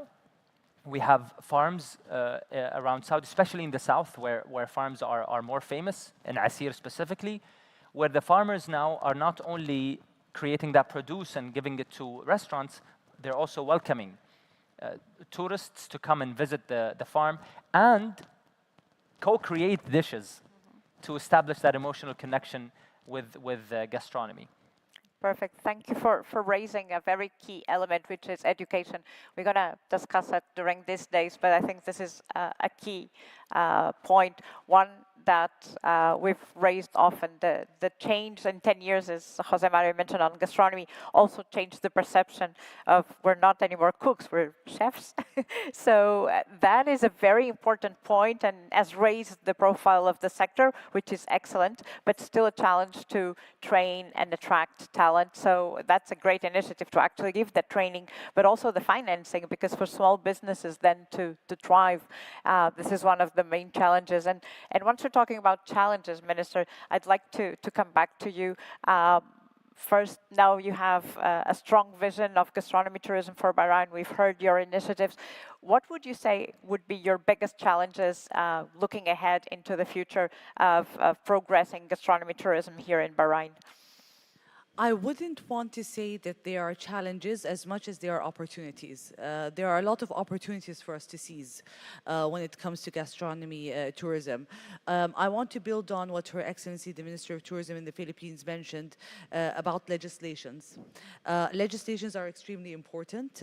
Policies, working on comprehensive policies that make sure that we have local communities involved. I also want to touch base on what His Excellency Sultan mentioned about how the story of gastronomy has to be more inclusive. You need to make sure that, I like the story when he mentioned where Saudi Arabia was 15 or 10 years ago in terms of having Saudi chefs. We share quite a similar story in the Kingdom of Bahrain. We are very proud to have a number of Bahraini chefs who have not only shared their experience, their expertise, their knowledge in the Kingdom of Bahrain, but they have branched out regionally and internationally, and we see them in different international avenues showcasing what the Bahraini cuisine has to offer. But it's very important that you create such platforms so that the people in the country understand how the government, how the public sector has a very clear framework on not only enhancing the gastronomy field, but also empowering them to achieve their goals, their visions, and to position them on an international landscape as well. Yeah, no, that's a key element. Yes, go ahead. May I jump in? Of course, please. We wanted to be a little bit. That's the objective. Yeah, I think I was inspired by what Her Excellency said. I think there's a triple bottom line for gastronomy tourism. The first is it provides livelihood for gastronomy professionals, which is something that wasn't the case, for example, for Saudi. It was not seen as a livelihood source. The second bottom line, it preserves the heritage. And that is something that we faced in Saudi. Our Culinary Commission, the first thing they did was to document our cuisine. If I ask anyone here in this room, what is Saudi cuisine? they would only name a few plates. Kabsa, I don't know who knows kabsa, guys? Come on. Who knows kabsa? Hands yeah? on. Yeah, we all love kabsa. Jarish, so a few plates here and there. Do you know Someone that there has a prize. They know 2 dishes. Sandra, there are 3,000 plates or dishes in the Saudi cuisine, and arguably counting. So the Culinary Commission, stopped at the 3,000 point and said, "This is our baseline." And I'm pretty sure a big part of that 3,000 collection is, evaporating because it's not documented and it's not being trained for the new generation. So this is the second bottom line. The third bottom line is the experience for the tourist. Tourists now go to mature cities like Paris or London. You wonder what the French cuisine is, because you end up going to Paris and eating an Italian restaurant or in a Japanese restaurant.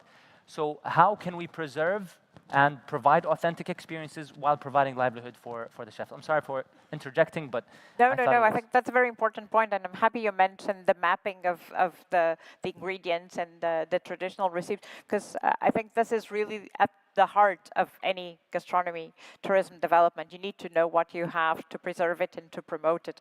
We'll have also a masterclass with slow food. So if you want to know more about that mapping, make sure you attend it. But I think that's a very key point. But coming back to the tasks ahead, moving forward in the Philippines, Minister, what's your next step as you progress this strategy, which is embedded in your tourism overall strategy? The future is bright for gastronomy tourism in the Philippines, especially that food is a representation of our history. It reflects our indigenous peoples' history, as well as the various influences that have come into our country in many, many centuries, to include the Spanish, the Chinese, the American, the Islamic influence in the country, and all of these have resulted in such a vast diversity in our regional cuisines. And so the effort on the part of the Department of Tourism has been to bring attention to our dishes across the country that vary from one island to another, while at the same time continuing to support Filipino dishes that have come to be loved and known worldwide, such as our sinigang, our adobo, our lechon, and to continue to encourage more cities in the Philippines and municipalities to consider gastronomy tourism as a value proposition for their destination. We now have seen success in this strategy with cities such as Iloilo, which has been declared as the UNESCO Creative City for Gastronomy. The city of Bacolod, which has been declared as a hub for slow food and which will host the Slow Food Asia next year. Of course, you have Angeles City, which has been recently awarded as the Emerging Culinary City under the World Culinary Awards. And we have chefs that are beloved and revered also for their passion for Filipino food, such as UN Tourism Gastronomy Ambassador Margarita Flores, as well as the recently awarded Clang Garcia, who wrote this book called the Philippine Food Holidays, that has recently been awarded as the best culinary tourism book for 2023 globally. And so we feel, taste, and see this movement and support for gastronomy tourism in the Philippines that is growing at an exponential rate. And government is here to support the private sector and to support our local communities to ensure that Filipino food continues to have its moment worldwide, and that this moment is sustained as we make our way to the hearts of travelers from all over the world. Thank you, Minister. I think that's a key point, looking forward and making sure that your roadmap is clear. Sultan, in Saudi Arabia, next steps as you move ahead in this agenda? I think, if I want to be honest, food is connected more to the minds and hearts of people than their tummies. And if I want to give an example like Japanese cuisine or Italian cuisine, two key words, for example, if I look at the Japanese cuisine, you think of attention to detail and high quality. And that was associated to their brand, if you look at Japan as a culture generally. And I give you another cuisine that is dear to everybody's hearts, which is Italian cuisine. It represents simplicity, warmth, sharing, closeness. And that, if you look at Italy generally as a culture, it is resembled in their dealings. And if I look ahead 10, 20 years later, I want to see Saudi cuisine spread out around the world. I want to see Saudi generosity and hospitality put on a plate in New York City, in London, in Paris, in Seoul, in Tokyo, in Manila, and everywhere in the world. So we are getting there, inshallah, and I look forward to having that modern feel to Saudi cuisine while at the same time preserving its authenticity. Perfect, Minister. I think both the Minister of Philippines and Saudi Arabia brought in their last interventions a very important point, which is the image. You want to use gastronomy to position your country, position your culture outside. How do you use gastronomy tourism in your branding strategy, in your positioning of Bahrain, Your Excellency? I just want to point out that His Excellency Sultan didn't mention showcasing the Saudi cuisine in Bahrain because we already do that. Yes, exactly. That's why I didn't mention it. I just wanted to point that out. But going back to your question on how we use gastronomy in terms of the branding, I don't want to underestimate the importance of having different cuisines in the country. Bahrain is a melting pot when it comes to showcasing different cuisines. We have great restaurants when it comes to Japanese, Peruvian, Chinese, Italian, and it's a long list when it comes to the international cuisines. But what we have managed to do differently in the Kingdom of Bahrain over the past decade is how we can promote more effectively the Bahraini cuisine through gastronomy initiatives. You'll walk into a number of international restaurants in Bahrain, and you'll see how Bahraini cuisine has been used as a contemporary recipe in some of the ingredients that they have used.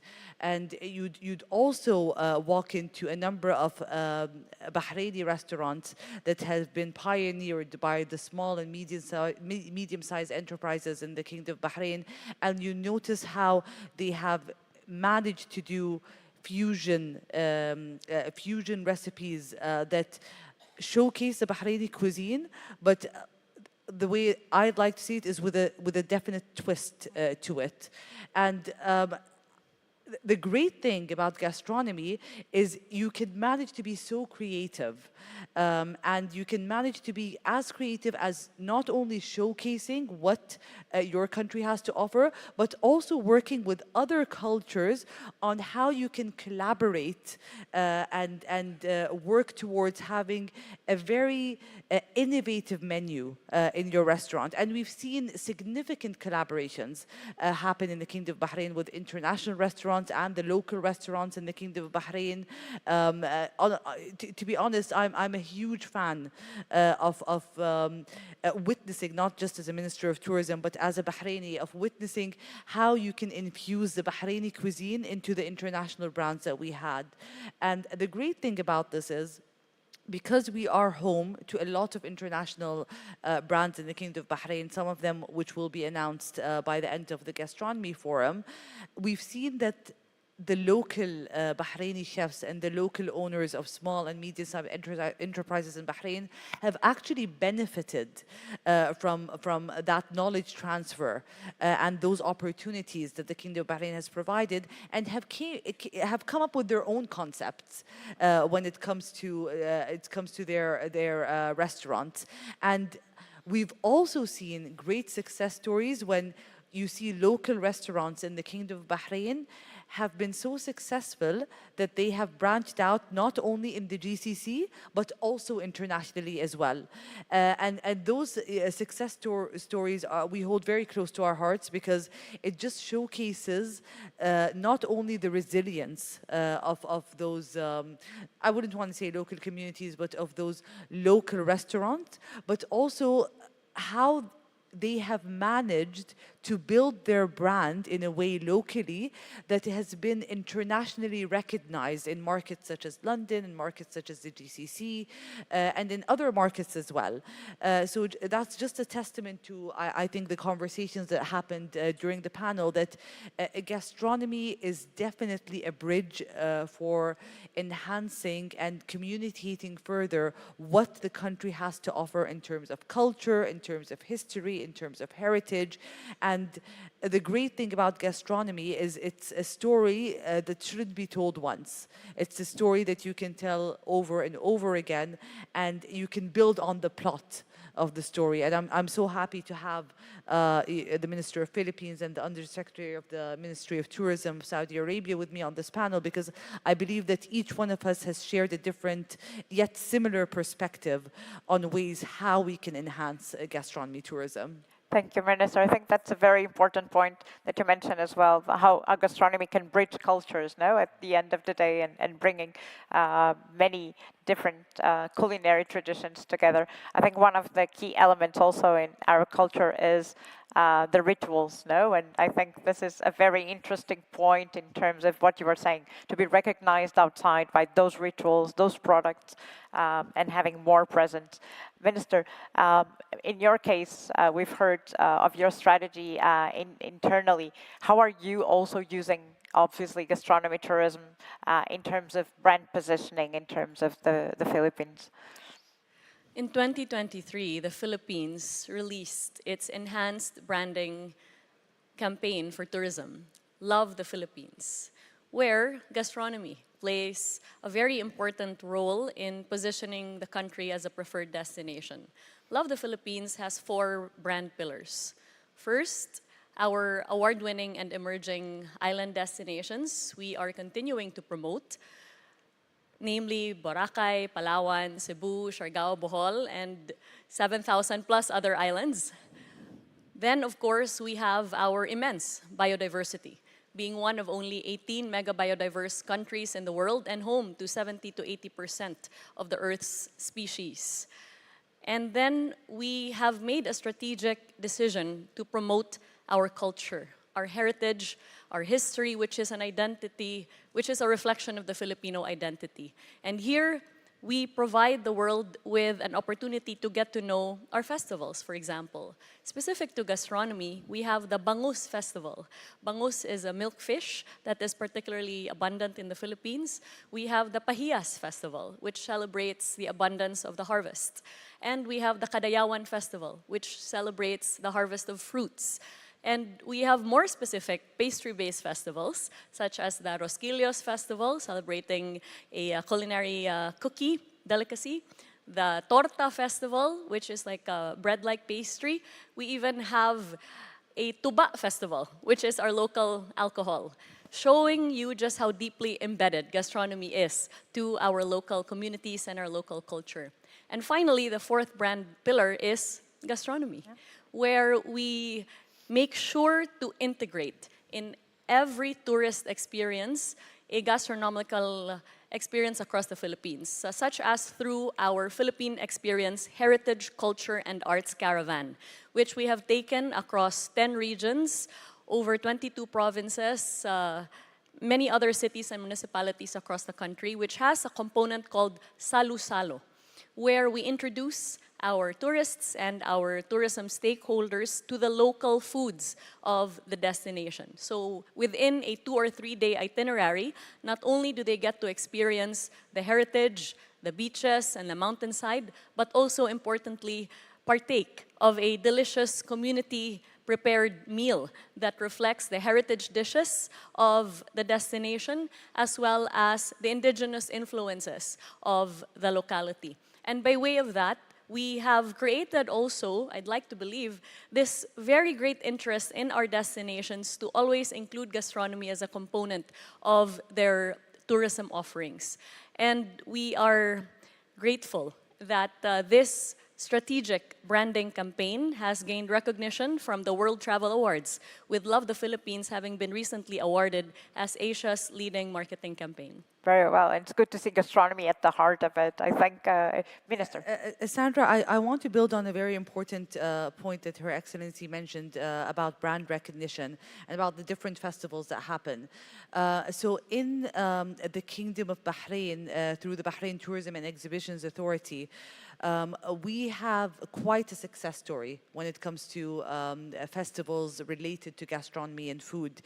And I'm not sure if he is in the audience because the pioneer for this was Mrs. Reem Tawfiqi. I'm not sure if she's here, but there's a hand up there. Excellent. And yeah, I know that I put her on the spot, but I did want to recognize Reem for this because he was one of the ambassadors in the Bahrain Tourism and Exhibitions Authority that led successfully this initiative that is going to be held in Bahrain for close to a decade, I believe.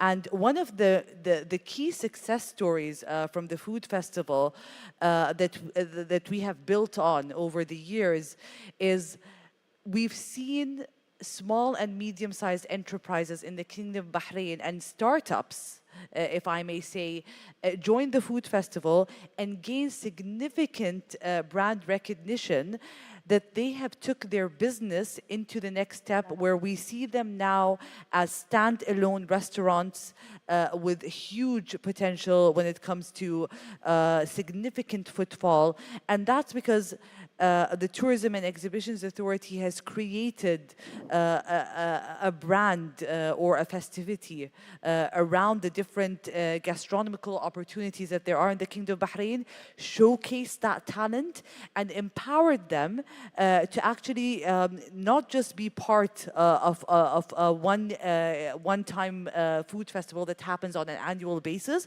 but also to gain brand recognition and actually create their businesses to become standalone restaurants. And we've seen that success story, honestly, in the Kingdom of Bahrain, and it's something that we're extremely, extremely very proud of. Thank you for sharing, because I do think that more and more this kind of events and as you say, the responsibility of the public sector is creating those opportunities for the private sector to strive are essential, and we're seeing how events are gaining more and more traction. We're running out of time, but Saudi Arabia, going forward and your brand positioning, gastronomy, tourism? I'll be very short, but I'll focus on the 3 Ps. Promotion. We've got a long way to go to promote the Saudi cuisine around the world. Presentation, making it appealing to different audiences.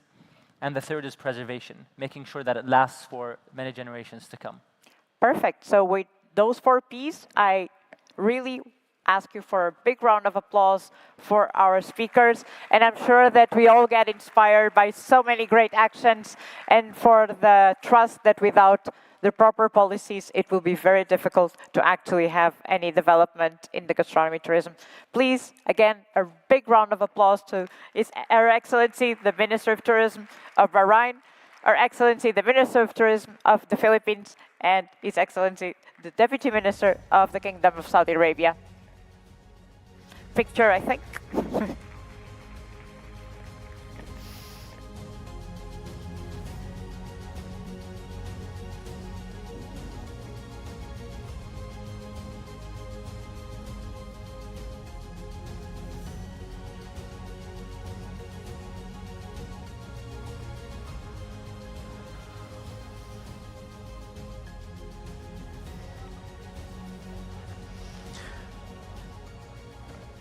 Thank you very much, Your Excellencies.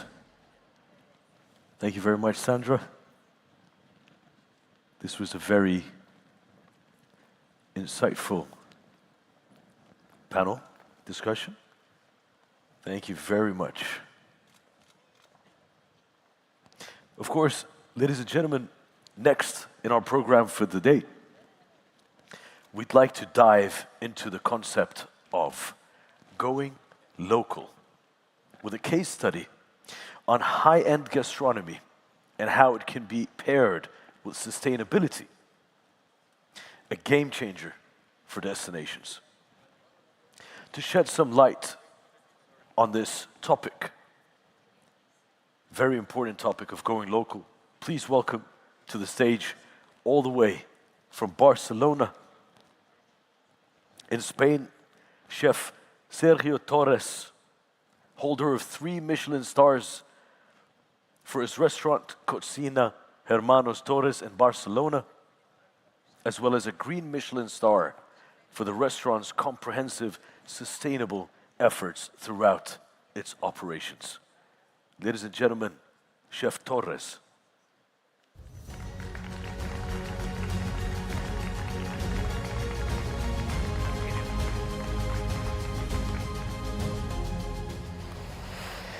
Salam alaikum, good morning, buenos días, bon día. La verdad es que... Good morning, everybody. Really, I would like to say from my side and from the Torres brothers, thank you for inviting us to this forum. It's a great pleasure to be here.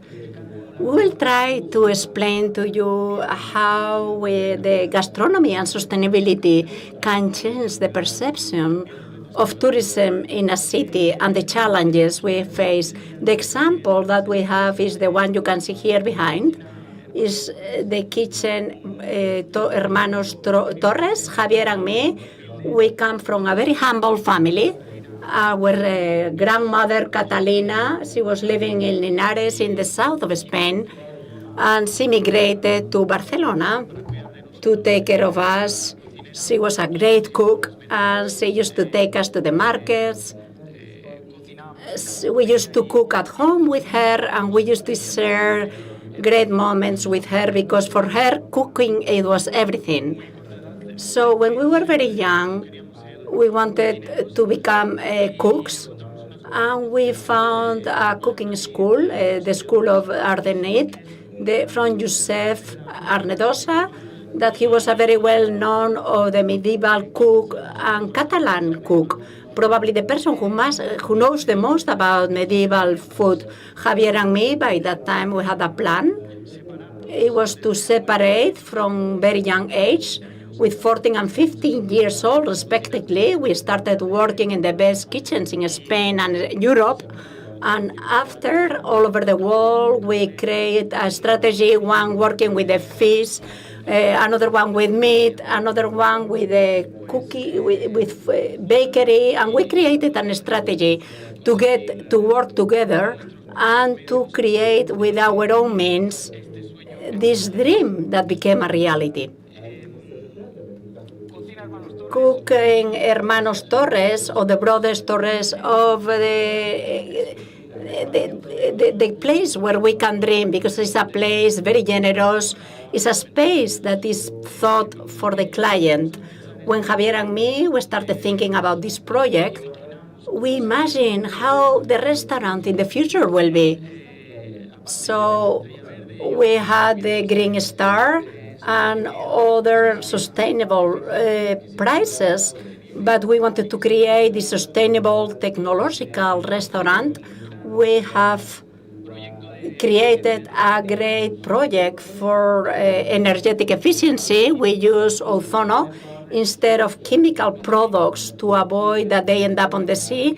It does not contaminate. We use also waste products that they are not contaminating. But the most important is a restaurant that reminds us of our childhood.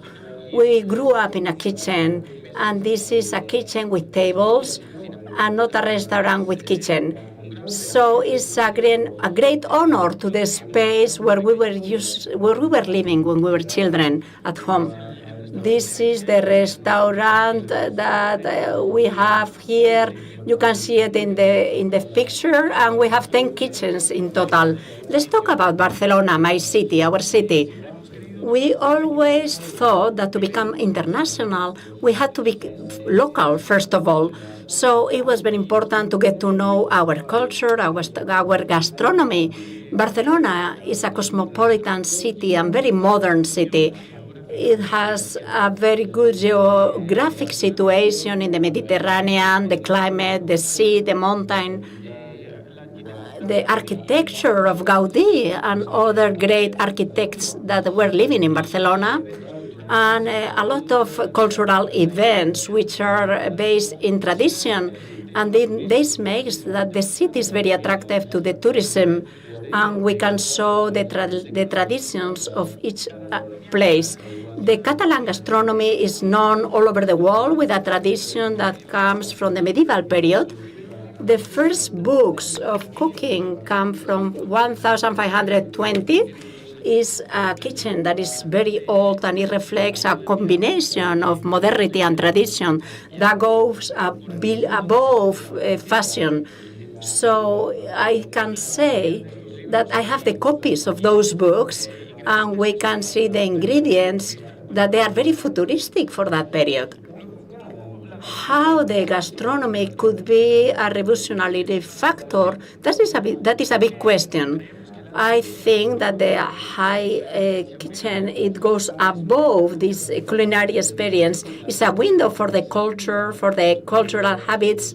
Through the dishes, the clients, they can enjoy flavors, and they can connect with the history and the patrimony and heritage of the region. The sustainability gastronomy is very important, that they can support the local producers, and they can promote the development of the region to benefit not only the community, but also to create an experience for those who want to know the origin of the ingredients, the history of the product, and the producer, which are the true stars, at least in our kitchen. We have products from the region that makes that this is from the region, and we get to know that we are in the Catalan area in Barcelona. The challenge in Barcelona and Catalonia, I have it here in one of the slides. Barcelona and Catalonia, they are leaders in Michelin stars in Spain, and this is what put in the region like a worldwide position. But one of the challenges in the city is to show the inhabitants like something positive, and something that is giving a lot of points, because in Barcelona there are too much tourism. So there are many people in the city that they don't agree with this massification of tourism. But can a city die from exit? No. But tourism, massive tourism, affects the authenticity. So that's what we want to create, a sustainable tourism, to create an opportunity that can benefit everyone. What are the keys to reach this gastronomical tourism of quality? To support the gastronomic restaurants, to promote the sustainable tourism, to change the perception of tourism within the residents, educate about the gastronomy and the culture, and to maintain live the traditions like the prensa. Those are for the promotion of the Catalan culture. And as I have told you before, Jodosa, he was our mentor, and he knows a lot about Catalan cuisine. And lastly, I would like to say that in 2025, it will be the gastronomy show for the world, to show our potential and our gastronomic culture. And I would like to close showing a video that is going to reflect what I have explained to you. I have tried to be short and concise so that the other speakers will have their opportunity. Thank you so much to welcome us, and see you soon. I love Bahrain. Thank you so much. She showed young Sergio and Javier what it means to be passionate about cooking. This ignited their desire to become chefs, To achieve this, they devised a master plan that included attending culinary school and, for the first time in their lives, working at some of the best restaurants in Europe. From time to time, they would meet, exchange ideas, and chart the next phase of their plan. After years of hard work and experiences all over the world, they finally built the restaurant of their dreams. While Barcelona is their home, Cocina Hermanos Torres reflects a much broader geography throughout the seasons and with each menu. From the coasts of Catalonia and the Mediterranean Sea, an abundance of fish and seafood arrives. And from their father's farm in Zaragoza, they source vegetables and gifts from the land, like some of the best and sweetest onions one can ever taste. Nature is a significant part of Cocina Hermanos Torres' DNA and a major source of inspiration. Their kitchen represents their memories, their upbringing, and their experiences. It also represents their present and their surroundings. It's personal. It's meant to make you feel at home, to evoke memories of your childhood, to warm your heart, whet your appetite, and most importantly, to let you know that every single dish is all about flavor. A grand forest mural serves as the gateway to their universe. Inside, after crossing the bar, guests discover a spacious kitchen and dining room with cloud-like lighting, created by designer Pete Sands. It's a restaurant that elevates the idea of a kitchen as the center of the experience, a showcase of knowledge, and a way of opening the doors of their lives to their guests, using the interaction with them as an extra ingredient for a perfect meal. As you sit down in the heart of Cocina Hermanos Torres, you'll notice that you're also surrounded by other kitchen sections. 5 different kitchens where geography becomes edible. Like a compilation of short stories, Sergio and Javier bring their personal experiences to the table in the form of amazing dishes. For example, the cured squid with caviar and poultry broth, inspired by one of their trips to Japan, where they first tasted salt-cured squid. One bite makes time stand still.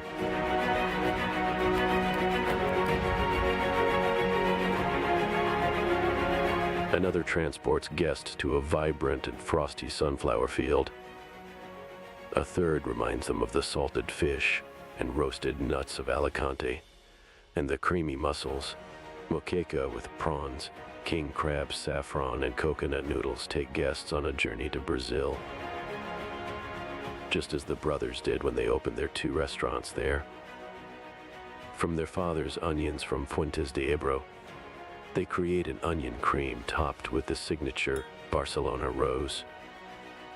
And from Extremadura, there's the cochinillo.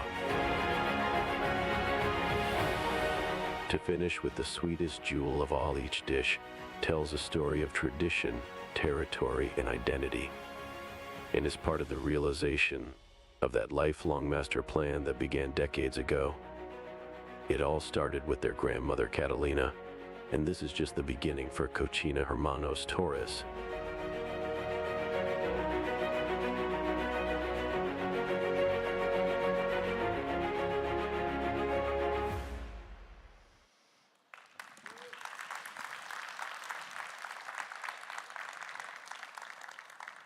Thank you very much.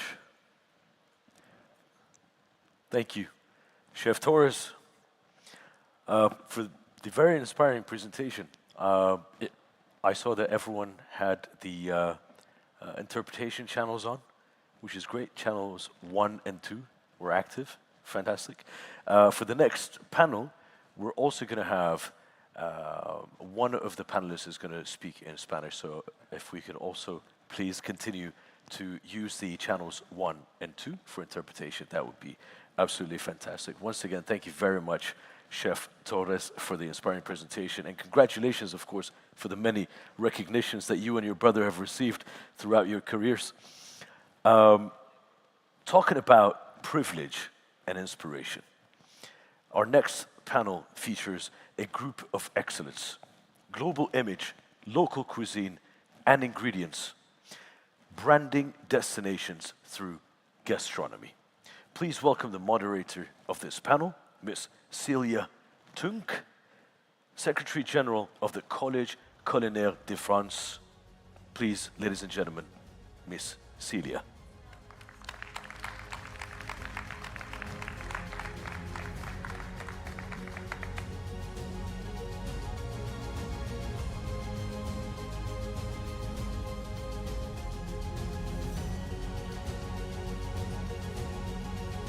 You're my neighbor.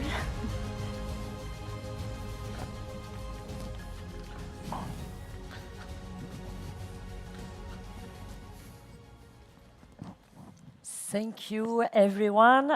Thank you, Bahrain, for receiving us. Thank you for the amazing organization. I'm very glad to have the chance to host this wonderful panel with this wonderful speaker. The thematic of this panel is very inspiring for me because I'm managing 3,000 artisans from producer to restaurant. So when I say global image, local cuisine ingredients, I think it's ingredients and the people behind the ingredients, and we can speak about this. It's not only about ingredients, but the people behind the ingredients, the producer. And I love the definition of the gastronomy that Jorge told us before. Sorry. Very much. I'm very glad to be here today with this wonderful panel that I'm going to introduce to you. Tala Bashmi, which is our local Bahraini chef. Tara was a chef of fusion by Tala here in Bahrain. She's very famous for modernizing Bahraini cuisine. She just received the Ambassador Prize of UN. And was named Mina's Best Female Chef in 2022, if I'm correct. Yes. Thank you very much. Rudolf Stefan is the owner of the award-winning Konoba Pellegrini in Croatia. Rudolf is a leader of the traditional Dalmatian cuisine with a twist of modern, and we will talk about the importance of the modern in your talk later on. And in 2021, the Ministry of Tourism named new member of the Tourism Board, I think, if I'm correct. Alejandra Espinosa. Alejandra is a chef of Somos in Ecuador for 5 years now, and for 5 months now also in Miami. Alejandra brings Ecuadorian heritage to the global stage in her own country and now also in the US. You are also an ambassador of the UN Tourism. And you're working with local ingredient and flavor, and it's what you want to make everybody discover. And last but not least, Iñaki López de Viñaspre. Iñaki is the founder of the group Sagardi.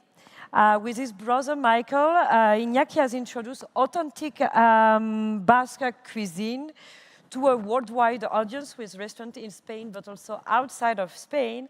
And you are also the founder of the festival Meat and Fire in Spain and coming soon in Buenos Aires. Okay. Okay.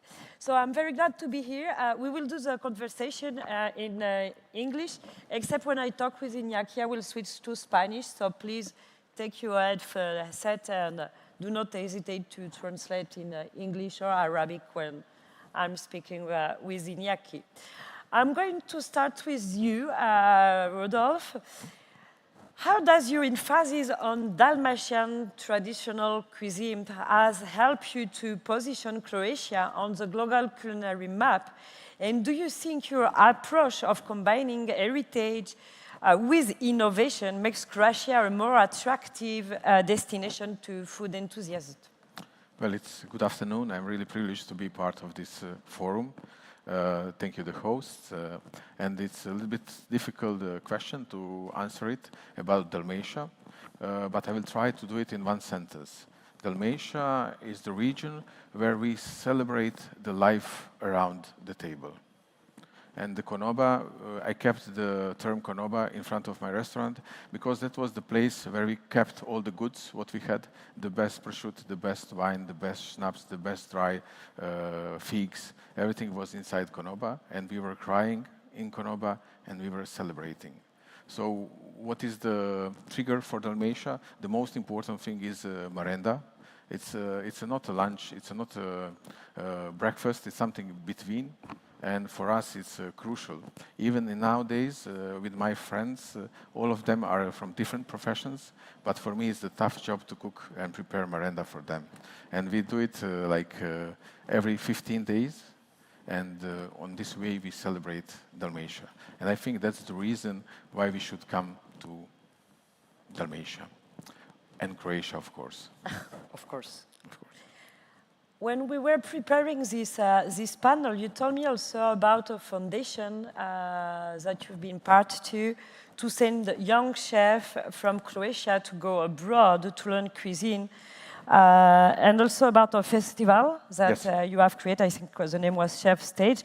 Can you tell us a little bit more? How does these tools, because I call them tools if it's okay for you, can have an impact in promoting Croatia as a gastronomic destination?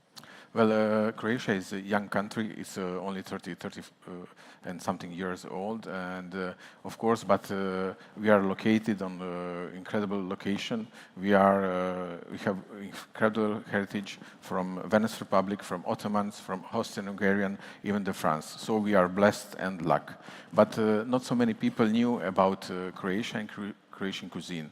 So I traveled a lot during since 2007 to 2015, and I realized when I came to Warsaw, it was one congress like this, and then the lady asked me where I'm coming from, and I said from Croatia, and she said, Croatia, oh, that's the place for where our Hungarian people go for holidays with the children, and that's it, nothing else. And I said, oh my God, this is what the people think about us. So I said, I can't wait because my life is short and the life of my state is long. So I decided to make a festival, a congress, and we call it Chef Stage. So we made a manifest. What are the crucial things? So we made a manifest. We wanted to put Croatia on gastronomic map of the world. Definitely. We want to encourage our institutions to support gastronomy, what in nowadays we are blessed to have it. We wanted to promote youngs to come in our profession. And the crucial thing is what we are still working is to define the chain between the small producer, supplier, and the restaurant. And this is how all the project started. And it was my own project. It was very difficult to do it. It was 600 people on the project from 5 continents.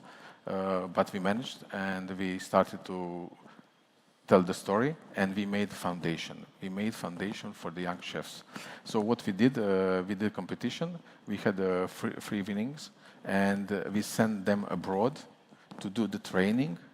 And the only duty from them that get everything for free, they needed to come back to Croatia and to give to Croatia the knowledge and the skills.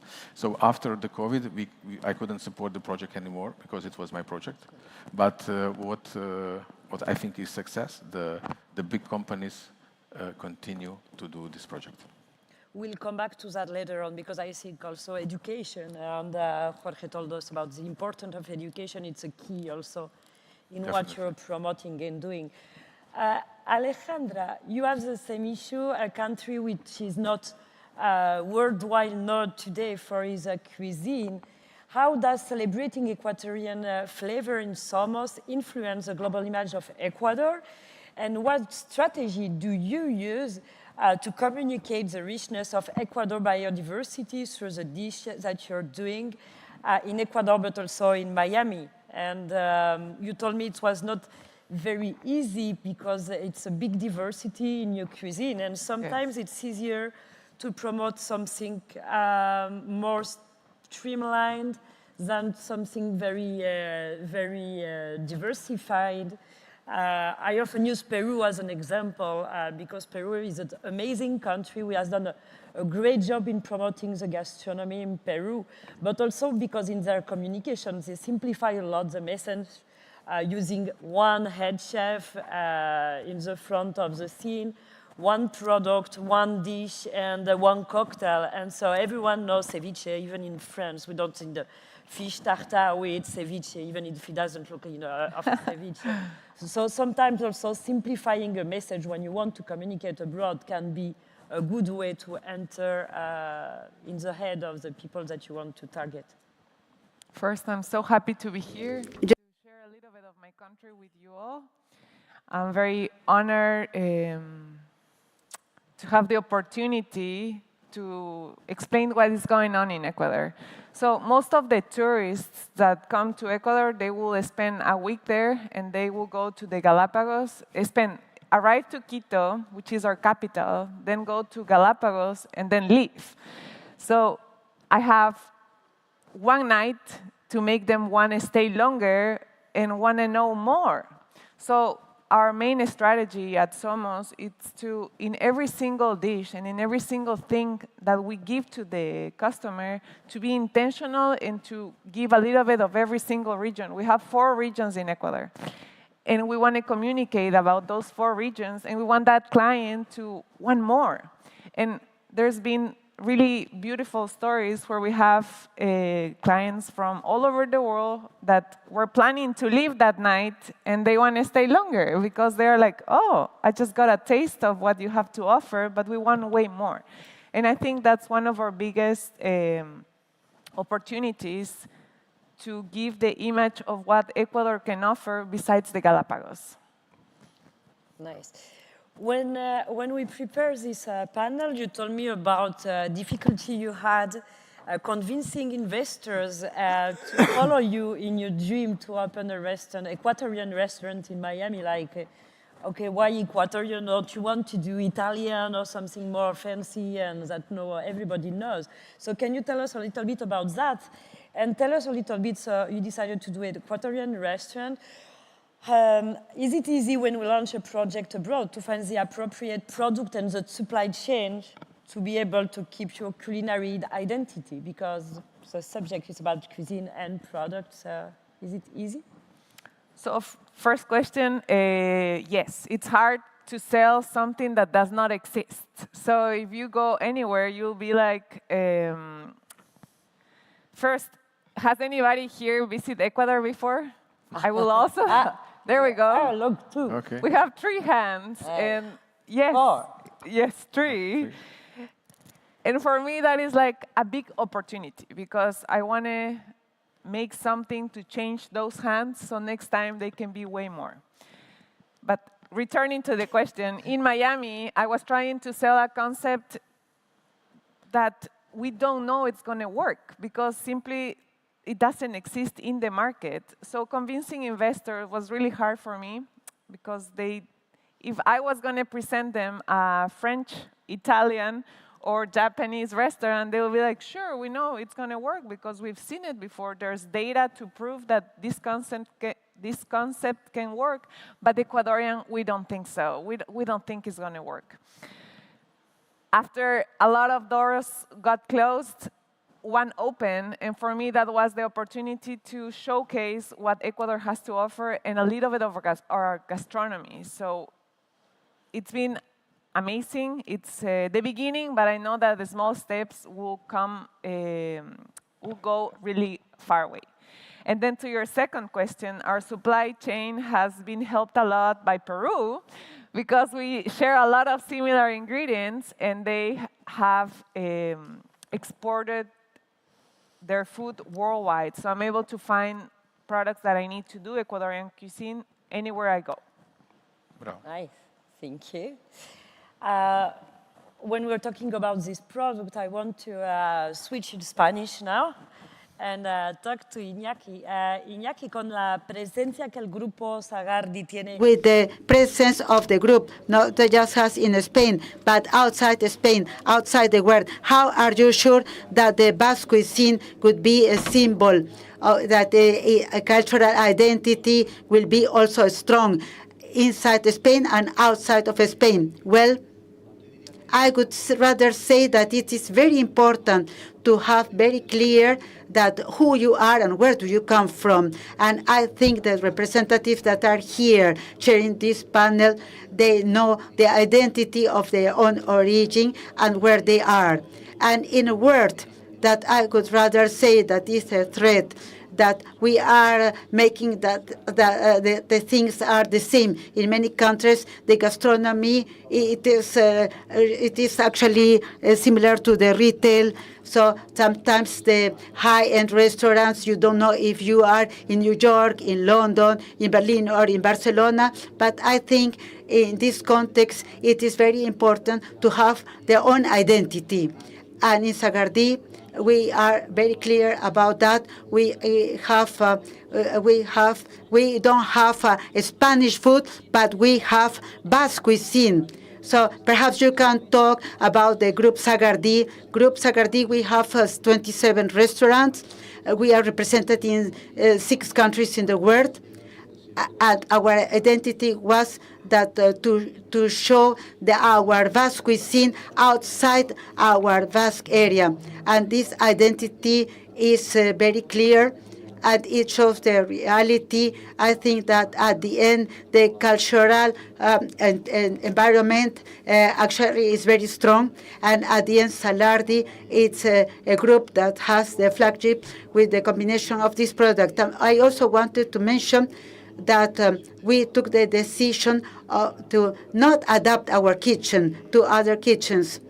Nowadays, there is the trend that when the chefs go abroad, they tell us when you reach there, you have to take into consideration that the people don't like to eat sharp food, that they don't like fish. But I think that our identity is to do what we do, and we present it in the same way, and our receipt has succeeded, and that has been a key to have success throughout the years. Salardi has to taste the same wherever you eat, and this, I think, that it shows our identity. Which are the challenges to preserve the authenticity? How do you find your products when you try to be present in different markets? Because you are talking about local cuisine, but you want to use local products when you open when you want to open your kitchen outside your country. How you source the local products? You work with the producers from Spain, or you work with the producers from the products that are available in the countries where you are represented? What we have developed a framework that we work directly with the producers. If you stay in your restaurant and you use your mobile phone, you can get to your door all the products from the world. If you leave the kitchen and you talk to the producers, and you are associated with them, you are generating a product that you can use, and that creates your own identity. So sometimes when we go outside our country, we can use our own products, but we have done. Well, sometimes we have even taken some seeds hidden so that we can prepare our own food. I shouldn't say that, but we have done that. We have taken the seeds hidden in our luggage so that we can use our own producers, and that maintains our own identity. At the end of the day, it is more important to defend our own identity than to enter in the process of the globalization. When we were preparing the table, you were telling me that if you could recommend a place for a place that we could see, for instance, in Dubai or in Qatar, you could tell them to incorporate their own gastronomy. So now I'm going to give the word to Atala, but perhaps you can give your own advice. So about what you told me about the international cuisine, I think that it is very important to be proud, to be proud of the culture of your country. When you love your gastronomy like you love other things from your country, your culture and other things of your country. And starting from that point of view, we have to explain to the world that we eat in a different way. The goal to go to a place is to eat the same what you could eat in any other city of the world, I think that is pointless. I think that the gastronomy is very important because the culture touches one of the most deepest emotions, the deepest emotions in the country, that is to share the table together. But at the same time, it adds the value that it is very sharing tables, and we have to generate hundreds of families, that hundreds of families are also living out of our products. I just asked Iñaki about his thought about the new destination of gastronomy like Dubai, Qatar. I don't know if I can compare to Bahrain. You will tell us. What was his recommendation? And he said it's very important to put the local gastronomy in the front of the public and to make them understand the local gastronomy. And I think it's what you do, so the transition is perfect.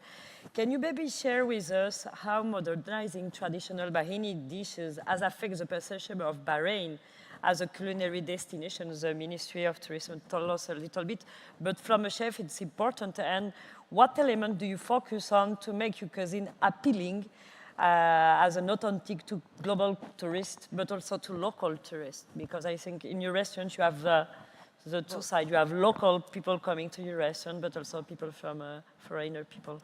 So that's questions within questions. It's very broad. I think for those who know me, I have a restaurant here in Bahrain, and what I do is modernize our cuisine.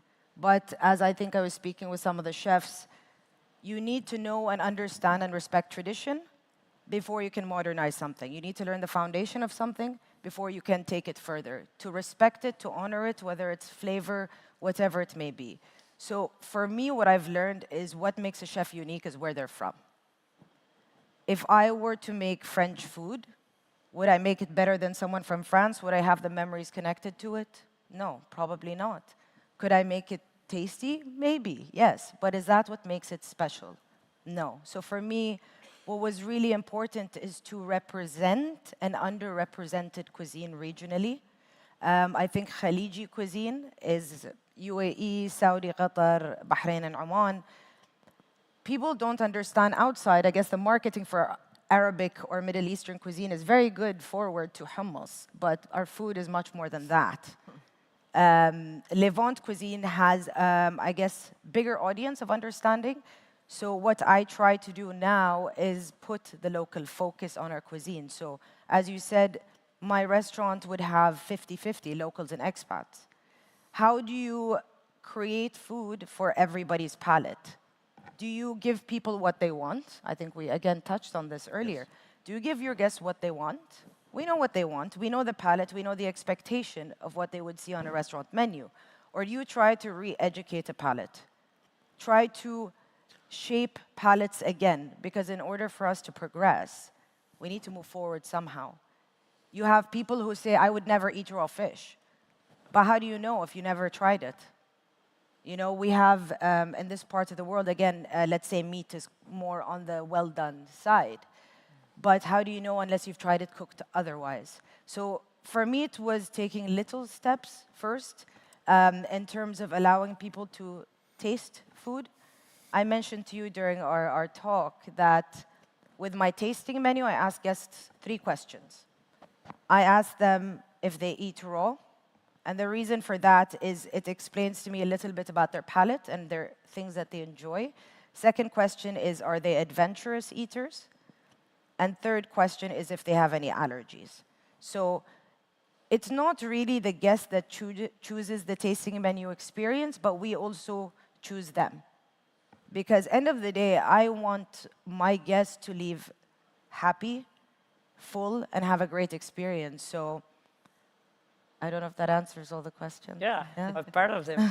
You also told me about, and I was a little bit surprised, you told me about local products, but seasonal local products. And I say, okay, can you talk a little bit, and maybe for the people who are not from Bahrain, like we used to seasonal product, but we come here, it's sunny. So what is season in Bahrain? And you told me it was very interesting, your work you're doing with fish, the fishermen. Yes. Which is very interesting also, and promoting, as Iñaki said before, is not when you have a restaurant, you don't make leave one person, it's a lot of persons. Somos, you call your restaurant Somos because Somos is all the people of a restaurant, but also the producer behind the restaurant. So maybe a little bit about your history and your connection with the producers and how you help them and the season, because yes. We'll start with the season. Yeah. So obviously for those who haven't been to the region before, I say Bahrain has 2 seasons. Really, really hot and pleasant. So what grows and when it grows is very different than the rest of the world. I think a lot of the world will have their peak tomato season in the summer. For us, you'll find it in the winter. Maybe I'm not sure about how you guys are in Ecuador. What would you say? You're all the same. We only have rain. Okay. And no rain. Okay. And that's it. And more sun. Yeah, but it's like 2 seasons. So I think, first of all, in terms of seasonality, I'll compare it to Nordic cuisine, where in the Nordic countries, their winters are so harsh that they ended up leaning towards preservation, fermentation, and pickling to save everything for their winters. We have the opposite. So I wanted to adapt this fermentation, pickling, and preservation for our very hot summers. Now I'm going to get into our suppliers, etc. We luckily, part of our heritage and generationally, I would say, people have farms. So our farmers are local farmers. They have taken over their grandfather's farms, etc. So for me, the best produce you can get, the best vegetables you can get, and the most understanding you can get about what's going to be in season or how to pick the best fruit will come from them. I learn from them every day. They continue to develop and bring in new grains or new vegetables that they have kind of made their own mix with. Second would be fishermen. I don't know that a lot of restaurants have done this yet, but I think one thing I touched on with you is my restaurant, we don't serve salmon or tuna. It doesn't make sense. I'm from an island with an amazing abundance of seafood. So, however, that's, I guess, a guest expectation. They would expect you to have something as standard as salmon or tuna on the menu. Yes, of course. However, for me, it makes no sense. We have the best fish, we have the best seafood. Why not utilize it? And does your customers from here or coming from outside understand it? From here, I think, was the difficult to break through because we have our certain expectations. I think the visiting customers are always more open-minded. They're foodies, they're here to experience and be part of the experience. But I think initially breaking the mold of expectation of what food should be with the local audience was the biggest challenge. Okay. Yeah. Thank you, Tala. Just maybe a last round of questioning, the 10 minutes left. The time is very, very flying. Do you think, Alejandra, that politicians and government can support promotion of local gastronomy in and outside the country? You're doing your own part with your restaurant. How can politicians and government help or sustain what you're doing? I think it's important to learn how to listen entrepreneurs and people that are in the field promoting food, not only in country, but out of the country. And also having a clear strategy on what do we want to communicate as a country to sell outside. Because as we were mentioning, if it's too broad, they won't understand what we're trying to sell.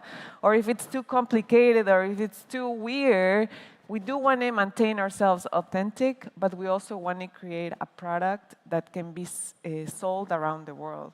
And I think as a country, and for the policy that we need in Ecuador, is to be listened. And I think that's a big part of what we are needing right now. And also education, as you were mentioning, because without knowing how to grow a sustainable business that can support the entrepreneur, it won't last. It won't last. So what's the point of having the best food or the best idea if it's not sustainable in the long term? Rodolphe, as part of the Ministry of Tourism, You told me that last week that the Croat ministry was very involved in helping and promoting gastronomy. Can you tell us a little bit more about what they've done and how they bring the international guides and ranking to Croatia? I think you told me also. Yes, yes, definitely. Well, the Ministry of Tourism and the Croatian Tourist Board made lots of things in the last couple of years because in 2019, 2020, they detected how gastronomy is important and how the gastronomy influence when somebody has to make a decision where to travel. So if you have gastronomic story, then it's easy to sell the destination. And we are on the same market, and we are fighting for the same guests and the tourists. So I was invited by side of the ministry to become the part of board, and we started to do it slowly. It took me time to understand how the politics function, because it is politics at the end. And I learned that you can't come to them with 10 suggestions. You need to focus, you need to find what is the most important thing at the moment, and you need to push it with one. And this is what we did, and we achieved, we changed 3 laws to get now tip on the credit card. It wasn't common in Croatia before, so we changed 3 laws, and we did it this summer. And imagine, in 2 months, our financial info was like 10 million euros was achieved only in just at the beginning of the season. So this is when you have the feedback from our sector to the ministry.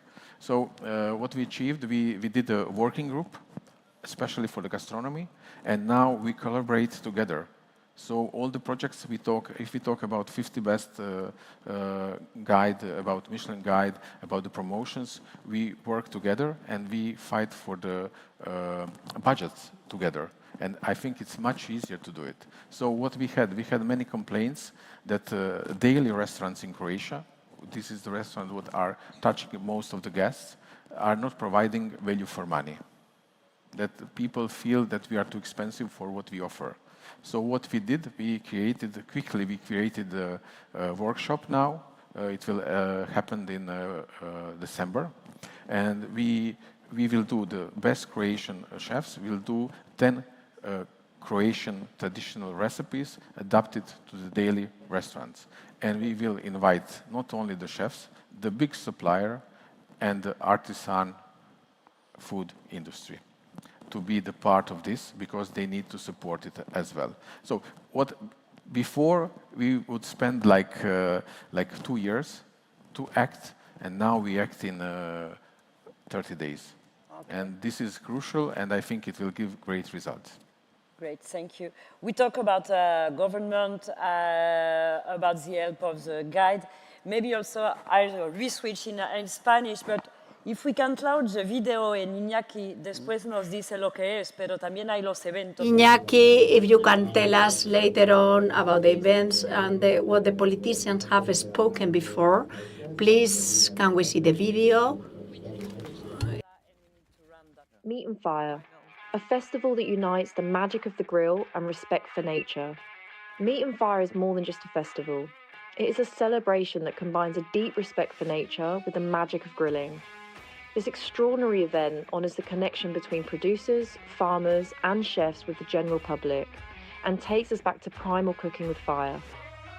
Meat and Fire is a symbol, inspired by traditional cooking methods, representing energy, fire and a whole philosophy of life. With more than 24,000 attendees and 30 grills, Meat and Fire brings together 40 of the best grillers in the world in a unique space of 6,000 square metres in the Barcelona's harbour. A unique event like no other, with culinary demonstrations, talks and presentations. Meat and Fire has made a name for itself as an event that entices you to visit Barcelona, to immerse in the Mediterranean setting, and to explore future editions in other global destinations. Attending this festival is more than just enjoying good food. It is being part of an intercultural celebration that unites chefs, producers and fire lovers in a gastronomic experience that transcends borders. After the success of its Barcelona edition, Meat and Fire is looking forward to new international opportunities, taking its philosophy of fire and grilling to other major cities around the world. This expansion will not only allow the festival to reach a global audience, but will also make Meat and Fire an ambassador for gastronomy and culture, promoting top tourist destinations, positioning the host cities as points of gastronomy on the world stage.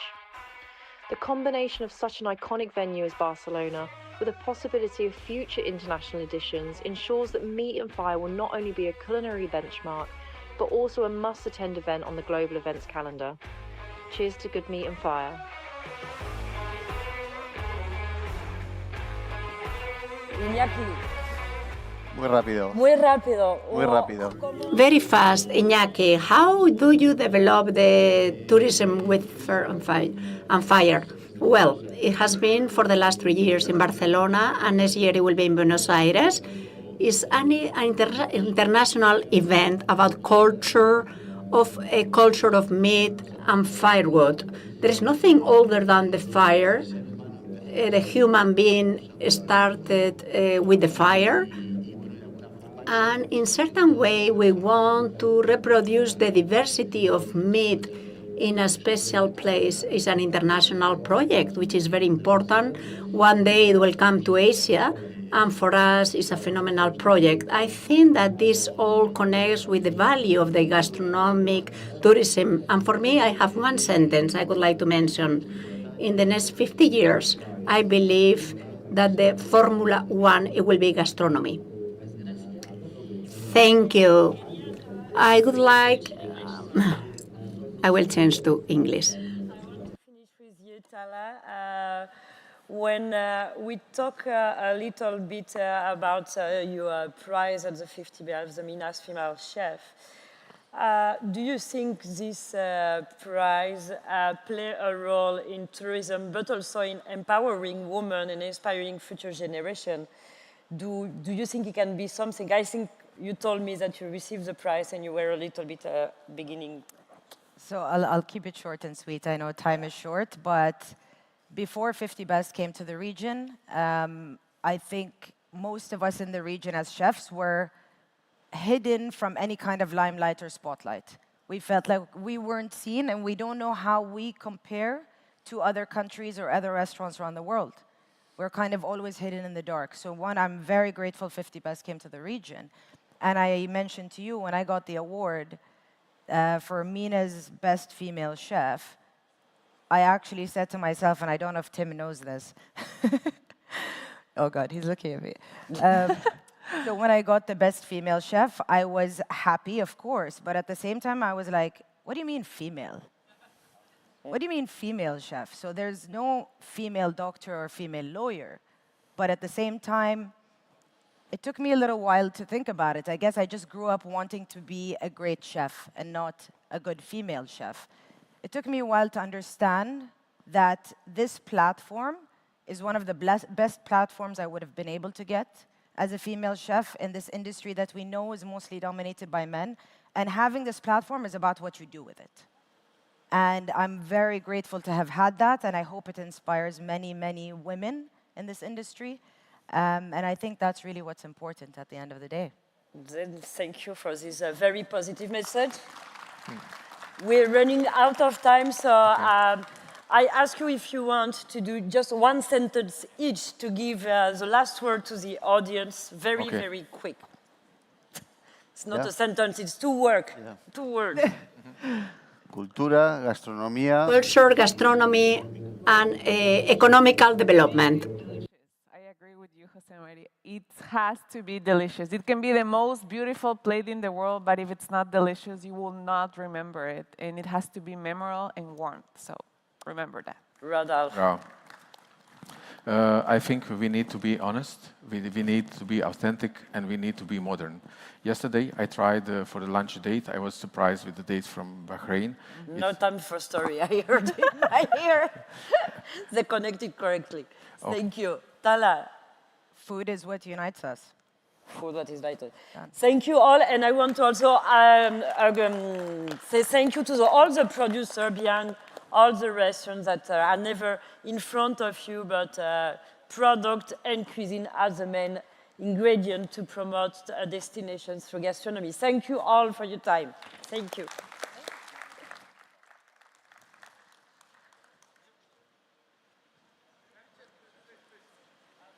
Thank you very much.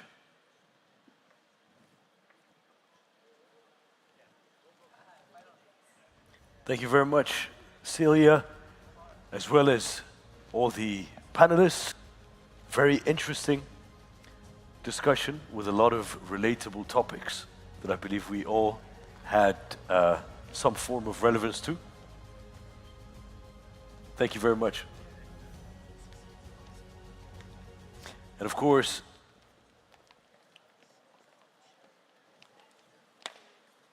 staying with the current theme of local identity, let's continue our next Get Inspired Going Local case study on the Faroe Islands. Here we have with us, ladies and gentlemen, Mr. Johan Polly Helgesen, Development Manager of Visit Faroe Islands, and he'll share how they are crafting the Faroe Islands into a renowned food destination. Mr. Johan, the stage is yours. Please give him a very warm welcome.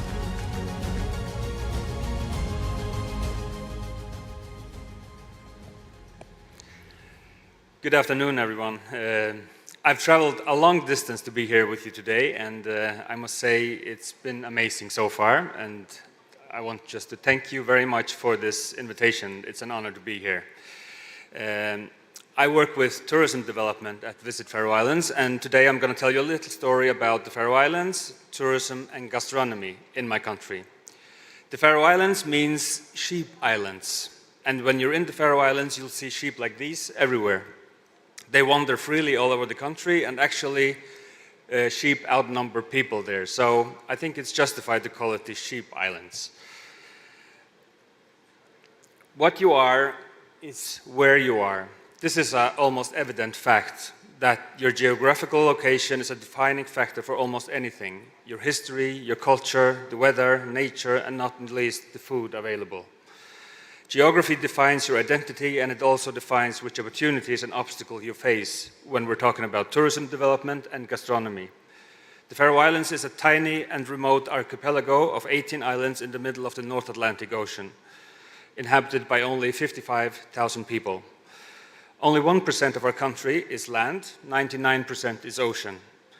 The Gulf Stream passes right through the islands, providing constant sea temperatures of around 7 to 10 degrees all year round, which creates perfect living conditions for seafood and the salmon farming. And aquaculture pens like these on the picture can be seen all around between the islands. And today, salmon is our biggest export. The abundant resources from the ocean are the basis of progress and modern development in the Faroe Islands.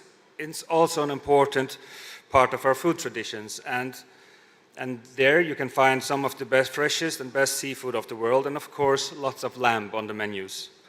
On the other hand, it's not the best location for vegetable farming. Like I mentioned, geography very much defines your limitations and your possibilities. 10 years ago, our remoteness and the fact that our industry was very resource-dominated was a challenge. Young people went abroad to study, and many of them, especially young women, didn't return. They didn't really see a future in the Faroe Islands, maybe very much the same tendency as in other remote areas in the world. The demography was starting to look really bad, and it was clear that if this trend wasn't stopped, we would have a real problem and an uncertain future. And this is the cover of a book from 2012 which debates this issue. And as you can see, the title is Exit Faroe Islands. And the cover depicts a young Faroese girl symbolically taking off her national dress, preparing to leave for the big city, maybe for good. But this has changed drastically. Today we actually have problems housing all the people wanting to move home again. And the population of the Faroe Islands keeps growing. And this is of course very positive news for such a small country. But why has this happened? Why this sudden and quite drastic change? I believe that tourism is a key part of the explanation. Because besides the tangible economic benefits of tourism, I think the many untangible benefits should not be underestimated. It's actually the real reason why tourism makes sense, I think. Because number one, successful marketing and branding not only raises awareness of the Faroe Islands around the world, it has also changed the way we perceive our own country, how we perceive ourselves.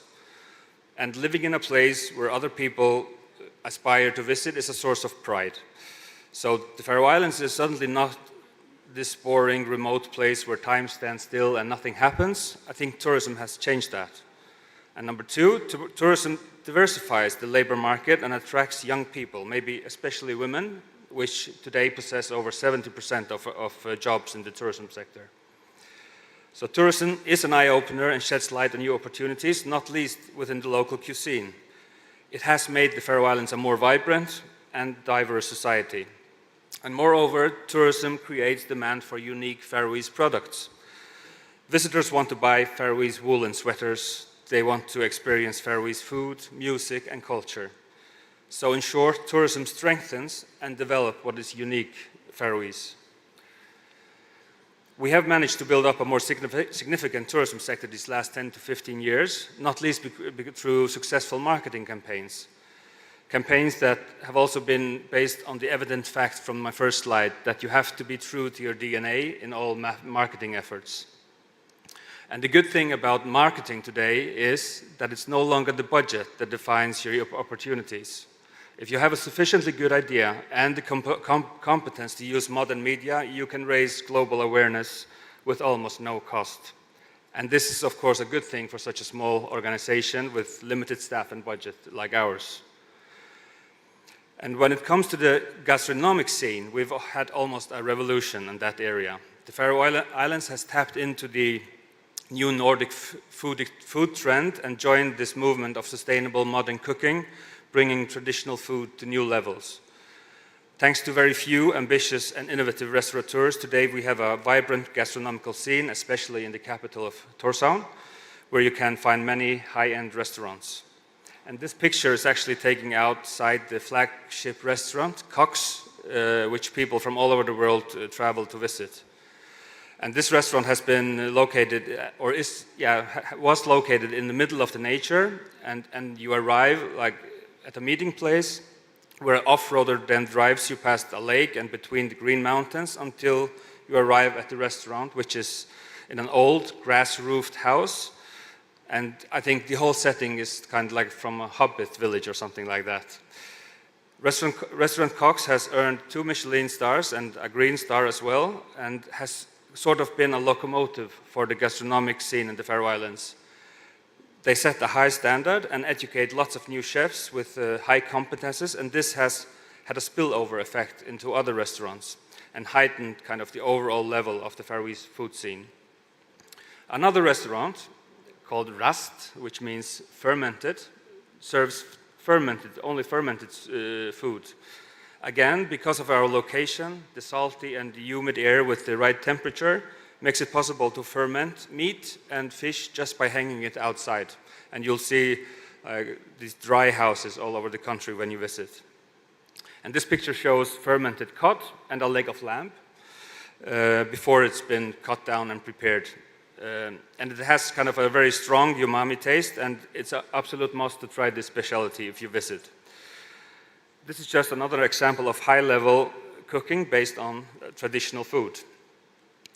One thing that characterizes the Faroe Islands is that we have a wide area of very intimate and private experiences where it's possible for you as a guest to come into the homes of the locals living there. If you're into knitting, it's possible to join a knitting club for a night, hear local stories and drink tea, or you can join an intimate home concert and listen to one of the many local artists.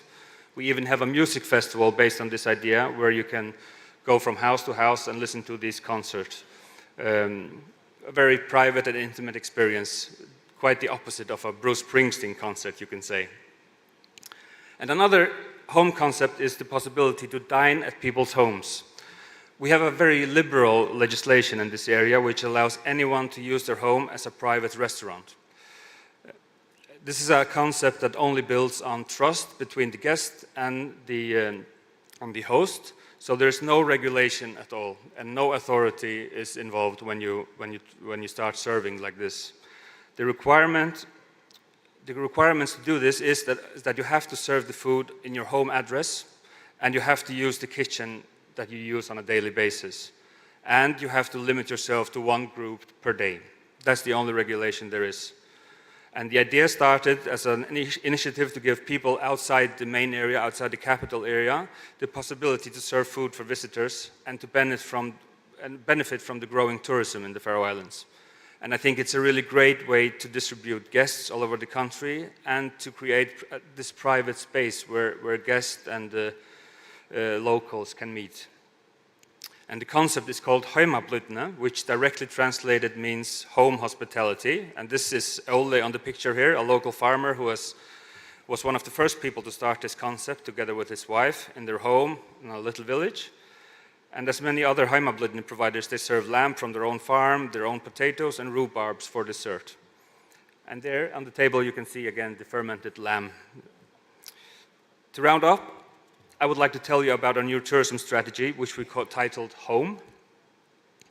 It builds further on this local DNA, our local storytelling traditions, singing and dining in each other's homes.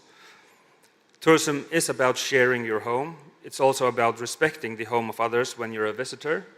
And it's about preserving your home country. It has always been of essence for us to secure a strong community engagement in everything we do. It's the only way to secure a socially sustainable tourism industry. But as you might know, it's a demanding and time-consuming process to involve the community. And we spent the whole year talking to our stakeholders, and we made a special effort to involve all the public of the Faroe Islands.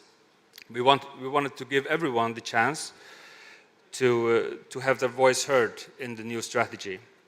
And I think this, to my knowledge, this is the first nationwide bottom-up strategy, tourism strategy. And the essence from all the messages we got from the locals was centered around the concept of home, that the Faroe Islands is more than a destination, it is home, not only to us people living there, but also to species of birds and plants, to traditions and history. So we want to continue using tourism as a catalyst or tool for positive change in our country. Tourism should never be a goal in itself, but a means to preserve and protect your home, what you hold dear, making it a better place to live in. And as you all know, a good place to live in is also a good place to visit.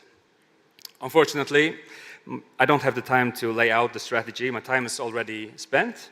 But the organizer gave me a few extra minutes to show up a short film we made when we launched the strategy a few months ago.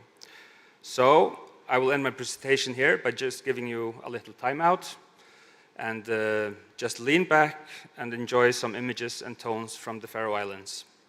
Thank you very much.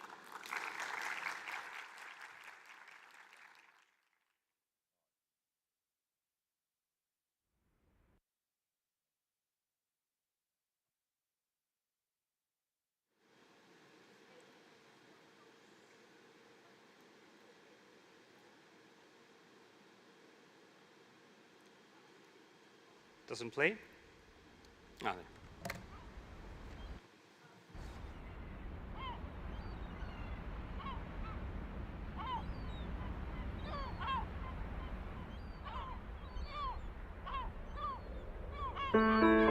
Home is the sound of birds early in the morning. Home is a song I always remembered. Home is the memory of my first day in school. Home is the books that I carry around. Home is an alley in a faraway town. Home is the places I've been and where I'd like to go. Home, always gonna feel at home, no matter where I may roam. Always gonna find my way home, no matter how far I'm gone. Always gonna feel this longing, no matter where I might stay.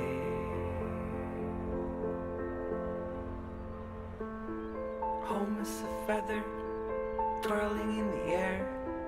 Home is flowers on a windowsill. Home is all the things she said to me. Home is the photo I never threw away. Home is the smile on my face when I die. Home is the taste of an apple pie.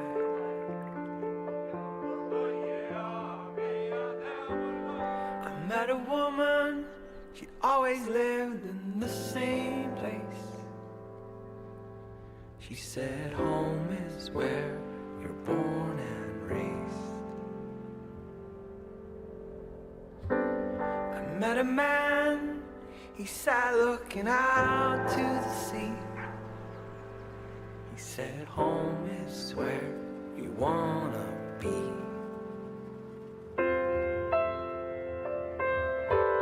I met a girl in some downtown bar. She said, I'll have whatever you're having. And I asked her, how come we never met before? She said, all my life I've been trying to get a place of my own. I'm always gonna feel at home, no matter where I may roam. Always gonna find my way back home, no matter how far I'm gone. Always gonna feel this longing, no matter where I might stay.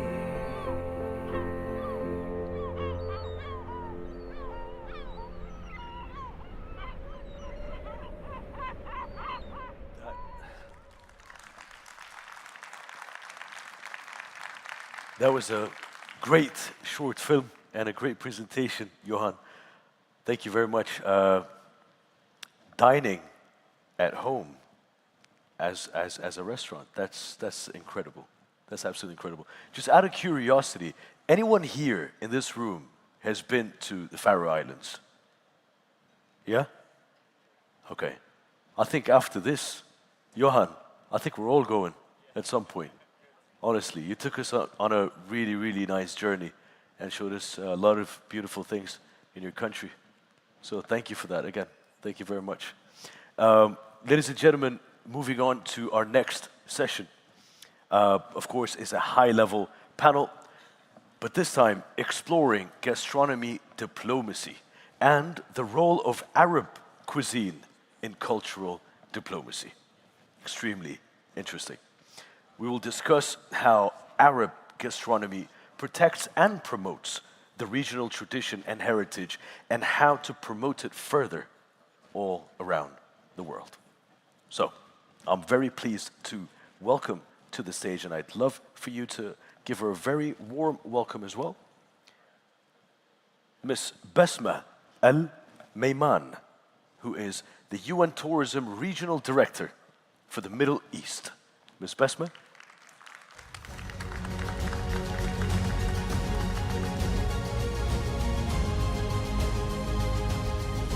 As well as, of course, our panelists, the floor is entirely yours. Bismillah ar-Rahman ar-Rahim.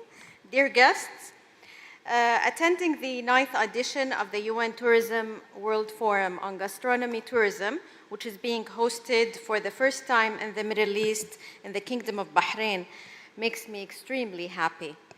In addition, I am honored to be moderating this high-level discussion with senior officials from Arab states of Jordan, Kuwait, and Qatar on the diplomacy of tourism gastronomy. In recent years, tourism gastronomy has been growing as a pillar of cultural and gastronomic heritage with a special focus on boosting the local economy, creating jobs, and driving sustainable and inclusive development. Gastronomy diplomacy acts as a cultural bridge, facilitating dialogue and mutual appreciation that contribute to a more harmonious global community. It offers a neutral platform for diplomatic engagement, transcending discord through shared gastronomic experiences. Economically, culinary diplomacy fosters trade relations, economic partnerships, and strengthens diplomatic ties. During this panel, We will explore through Arab gastronomy being a tool for cultural diplomacy and enjoy international recognition in addition to highlighting its role in promoting the heritage of the region and its impact on global gastronomy. Our conversation will also focus on cultural diplomacy related to gastronomy and its relationship with the national identity of communities and the role of gastronomy in building bridges of communication and cultural exchange between people. Now, since we're discussing gastronomy in Arab states, please allow me to switch to Arabic and welcome to the stage سعادة الدكتور عبد الرزاق عربيات مدير هيئة تنشيط السياحة في المملكة الأردنية الهاشمية. I welcome Dr. Abdel Razak Arabiyat, Managing Director of the Jordan Tourism Board. I welcome also from Kuwait, Mr. Osama Al-Mikhyal, Under-Secretary of Tourism Sector, Ministry of Information of Kuwait, and Mr. Omar Al-Jabir, Chief of Tourism Development Sector of Qatar.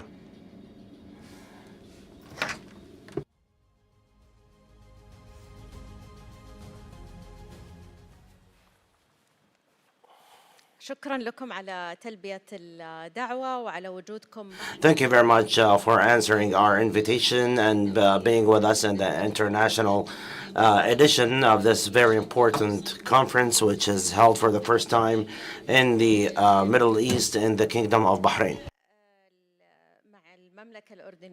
Allow me to start with the Hashemite Kingdom of Jordan. Dr. Abdel Razak, what is the role that sustainability plays in the tourism policy and the gastronomy in Jordan?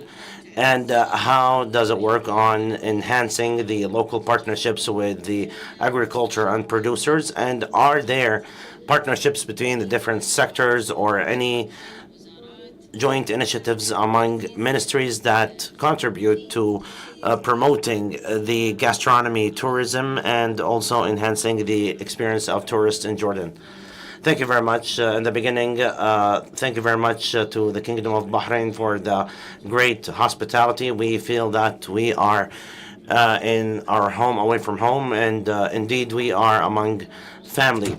And I congratulate the Kingdom of Bahrain for the great organization, which is a world-level organization, and I wish them the best success in the future. To answer your question, in Jordan, our priority right now has become the gastronomy tourism.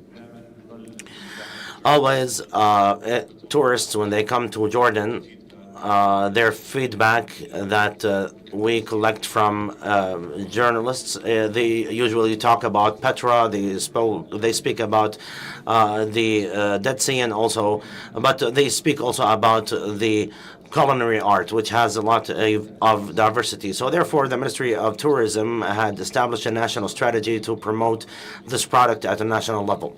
Our partnerships currently is with local communities. Today we have production kitchens in all of the governorates of Jordan, and we have launched a website that is called the Travel Jordanian. Travel Jordanian is actually local tourism experiences, the majority of which are based on gastronomy tourism, and also the shelters for tourists. For each region in Jordan, they have their own culinary art, so we have more than 5,000 different items of food. It's not only mansaf, right? We actually registered mansaf at UNESCO, and of course this is a great achievement for the national dish to be registered now with UNESCO. However, there are more than 5 different varieties of food in Jordan, and we always tell tourists when they come to Jordan they need to gain 3 kilograms of weight at least. So every time before they leave to the airport they have to have gained weight.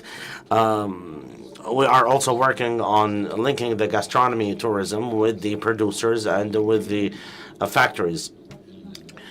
The food ingredients that the people use and the restaurants use are produced locally, including the tomato paste, including the tahina, including the other components. We are here producing this locally in order to link the gastronomy tourism to the factories and therefore enhancing exportation as Jordanian food products or industry. Additionally, we are linking also with the farms, and we have the farm to fork and the agritourism.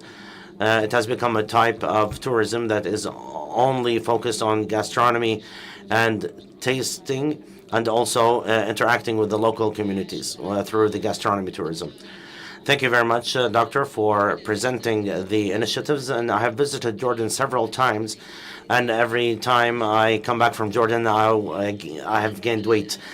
Moving on to the state of Kuwait, Mr. Osama Al-Mikhyal, how can the Arab gastronomy tourism uplift the image of the region, and how can it represent a tool for diplomacy? And what steps is Kuwait taking to promote its gastronomy on the regional level, on the international level?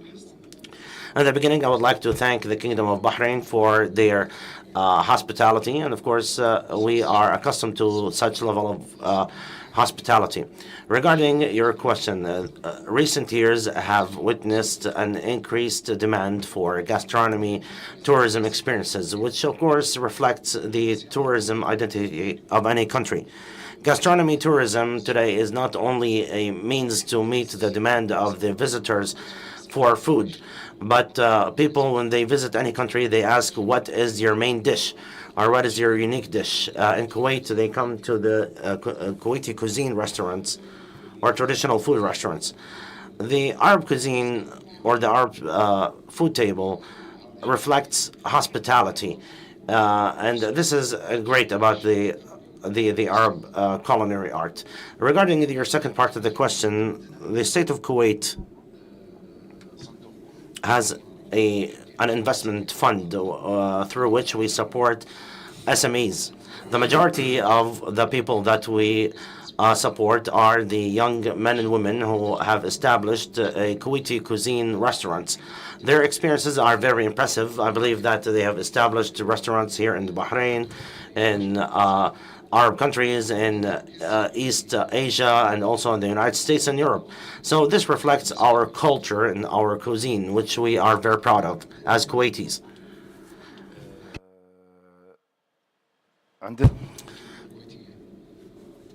We also, our food is Kuwaiti, and the chefs are Kuwaitis. I believe that the Kuwaiti airline have also contracted a young female chef, a Kuwaiti chef. I hope that I have answered your question. All right, thank you so much. Indeed, you have answered the question, and thank you very much for the explanation.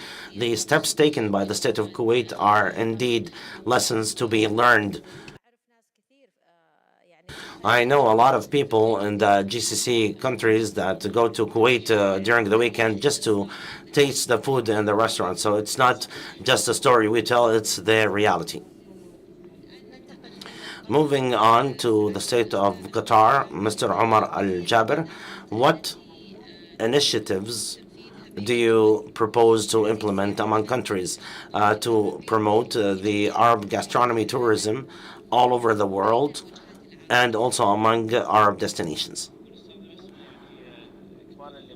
To build upon what the colleagues have said prior to me, at the end of the day, gastronomy is a promotion of the cultural heritage. We carry out a lot of initiatives in order to promote this role and to also leverage it from a tourism point of view. So one of the things that we can add to our calendar in the tourism entities is to have a joint Arab gastronomy festival, which would have a specific date in all of the Arab countries where we can have exchange of dishes from the different cultures. So in the GCC countries, we can find dishes from the Levant, from the West Arab, and also in addition to hosting chefs from these countries, where we can have exchange of experiences and also maybe cooking lessons. So this is from the perspective of a festival. Also at the training level, there could be some training programs provided by the famous chefs from Arab countries in order to exchange the experiences from them to the people who would like to enter this profession. It could be training courses on the calendar of the festival, or it could be held in different times, or it could be online. The last thing we can say that we can implement also a media collaboration initiative, whereas we would have a program for all Arab countries, and in every episode we would present dishes from these countries or from that country's cuisine, and there could be also collaboration between the chefs. So if these ideas are studied and maybe crystallized better, then it could maybe achieve our vision. It could also uplift tourism. Thank you so much, Mr. Omar. I indeed agree with you. There could be integration and collaboration among Arab countries in the area of gastronomy tourism. And along with my colleagues in the organization, in addition to having a regional edition of this forum, maybe we can add the proposal of the State of Qatar to have media collaboration and training in this area, and we hope it will see the day of light very soon. Within the same context, what about the initiatives of Jordan, Dr. Abdulrazak? There are several initiatives in Jordan. We always try to network with small, medium enterprises nationally and also regionally. And I will build upon on what Mr. Omar have said regarding the Arab ban initiatives. In the regional committee, we proposed this. As Jordan, we launched a website that is called Arabic Trips, which is a website that has all of the local tourism experiences, and it focuses on the gastronomy tourism specifically, because gastronomy tourism today have become a motivation for the tourist to visit any place. This website will be launched next year to be at the level of the Arab region, and it has video content about local tourism experiences. Of course, it reflects the culture of every region and site, and therefore we would be networking between Arab countries. Of course, we will be launching this experience for Jordan, and then we will be mainstreaming this experience for all of the Arab countries in order to promote the tourism experiences, especially gastronomy tourism experiences. Always when we travel, for example, to London, you become a Londoner, and when you go to Bahrain, you become a Bahraini. When you go to Qatar, you become a Qatari, and when you go to Saudi, you become a Saudi person, and therefore you need to eat from the local cuisine. What does tourism mean? It means that you would be interacting with the host countries, and you would be eating from its food, local cuisine. Of course, if I go to Qatar, I will not be asking Mansaf or Galat Mandora. I would be trying to taste the local cuisine. So experience, tourism is an experience lived by the tourist. So therefore, the main motivation or driver, 50 to 60% of it is gastronomy. So you find that the tourists, when they go visit the different countries, they want to try the local cuisine, and it enriches the tourist experience. Now, the issue of the culinary diplomacy right now in Jordan, we are encouraging our Jordanian restaurants to branch out. For example, like Fakhruddin, Falafel al-Quds, hummus, full Jordanian mansaf. We want to offer it all over the world. So therefore, spreading the culture of gastronomy tourism all over the world. Today, the Jordanian sweets like Habib and others has become world known, and we are promoting it all over the world. We have programs, special programs, not only tourism. We have the gastronomy or the culinary itineraries, and it would be 10 days in Jordan, and we would be focusing on that very soon. Thankfully, this year, we had the first edition of the Jordan Food Festival, and it was greatly successful. Next year, we will also have the Jordan Food Festival. It will be held in August of next year. Of course, we will have 50 international chefs participating from Japan, from France, from Germany, Italy, and they will be helping, of course, with the help of the Jordanian chefs. Of course, we thank the Jordanian chefs who have worked with us on this. The last thing I want to say is that we are about to cooperate to work on Michelin star for the Jordanian restaurant. We will have specific criteria for them to run. The Michelin star does not mean that you should have 5-star and above, but you could be a street food restaurant, it could be a Michelin star, or it could be a populous restaurant that could be a Michelin star. So therefore, it would be promoting the destination in the category of authentic tourism. And soon, hopefully, we will follow the lead of other countries like the colleagues in Abu Dhabi, Dubai, and I believe also Saudi Arabia and Qatar. They are doing that, and we are following their steps. So, Doctor, do you really suggest establishing criteria for maybe classifying the populous restaurants, the Michelin star? Yes. Yes, today there are specific criteria, and we are working on that with the relevant entities. I have also noticed that the Jordanian Pavilion in a tour in Madrid, yearly they invite the Spanish media to a Jordanian food. Yes, in Jordan, as I said, we have more than 5,000 variety of food, and right now we are trying to market and to promote the Jordanian cuisine.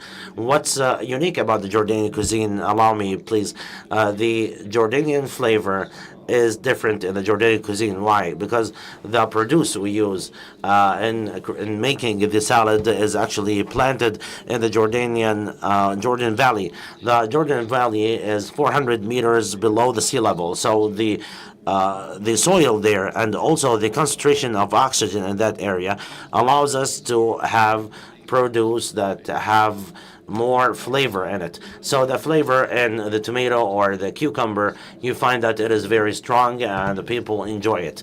This is what's unique about the Jordanian cuisine in relation to this. In addition, the variety that we have, of course, Mansaf is on top of the list, and it's like Machbous in Kuwait, yes. So Mansaf has become maybe a prerequisite for the visit. Everyone who visits Jordan would try Mansaf, and I hope that maybe we can host this edition of the forum in Jordan in the coming years. We hope that you would become our guests and all of us would eat Mansaf together. It would be our honor, of course. Thank you very much, Doctor, for the great information you've provided. And you talked also about how opportunities can be seized among the countries, the Arab countries, in this type of tourism. Going back to Mr. Osama Al-Makhyal from the state of Kuwait, what is the role of women, youth, and the rural community, or communities, I'm sorry, in the gastronomy tourism, and linking that to the culinary diplomacy? Allow me to comment here on the Jordanian cuisine. In Kuwait, we have about 8,000 restaurants, considering the small geographical area of Kuwait. We have also Habiba Kunafa, and but we are competing. However, you have taken your position in our country, so I just wanted to commend the Jordanian cuisine. Regarding the young men and women in our country, thankfully, all of them are very creative, and the competition is very strong.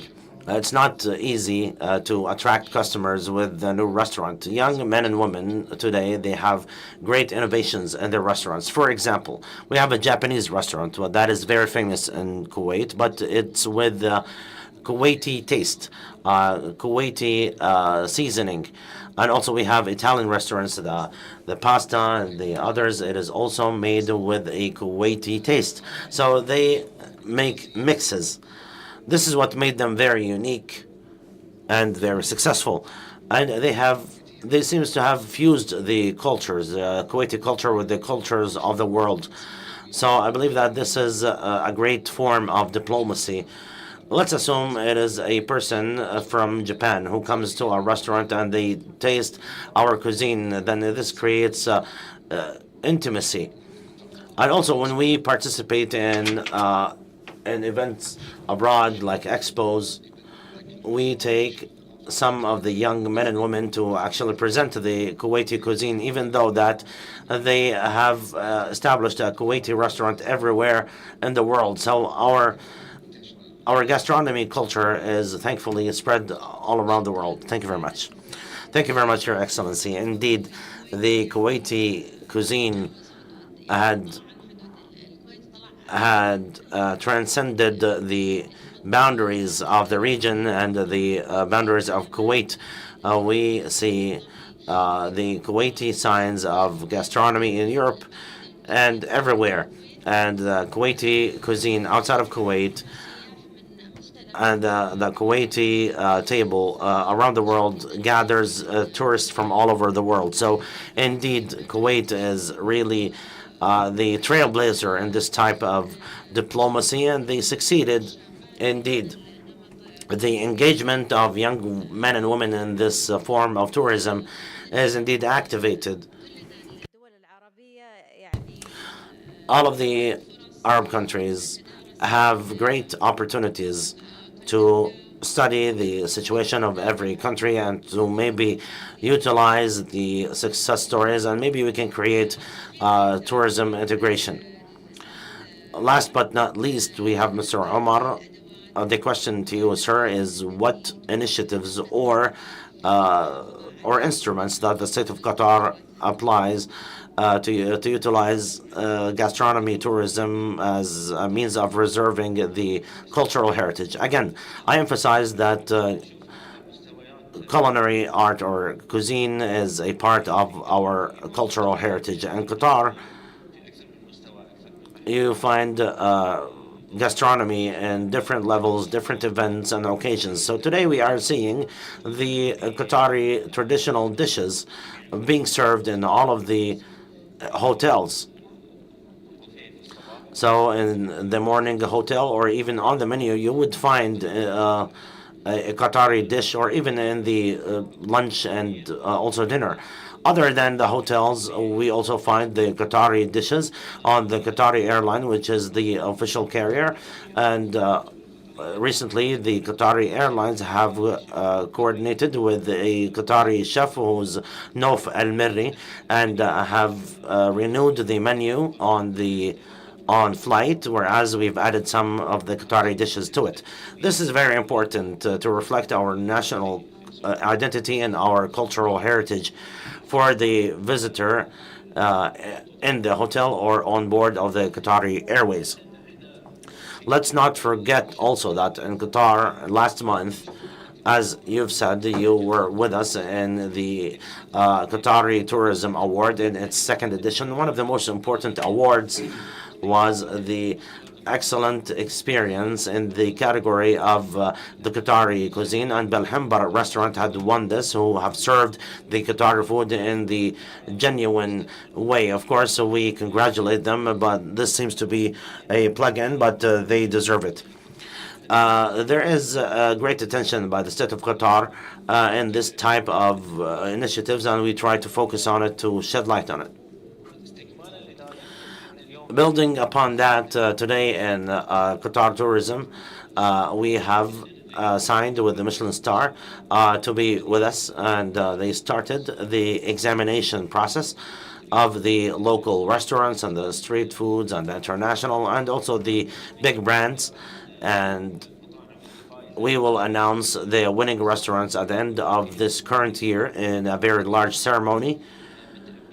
All of us are hoping for the best. We look forward to seeing the restaurants that will win the Michelin listing.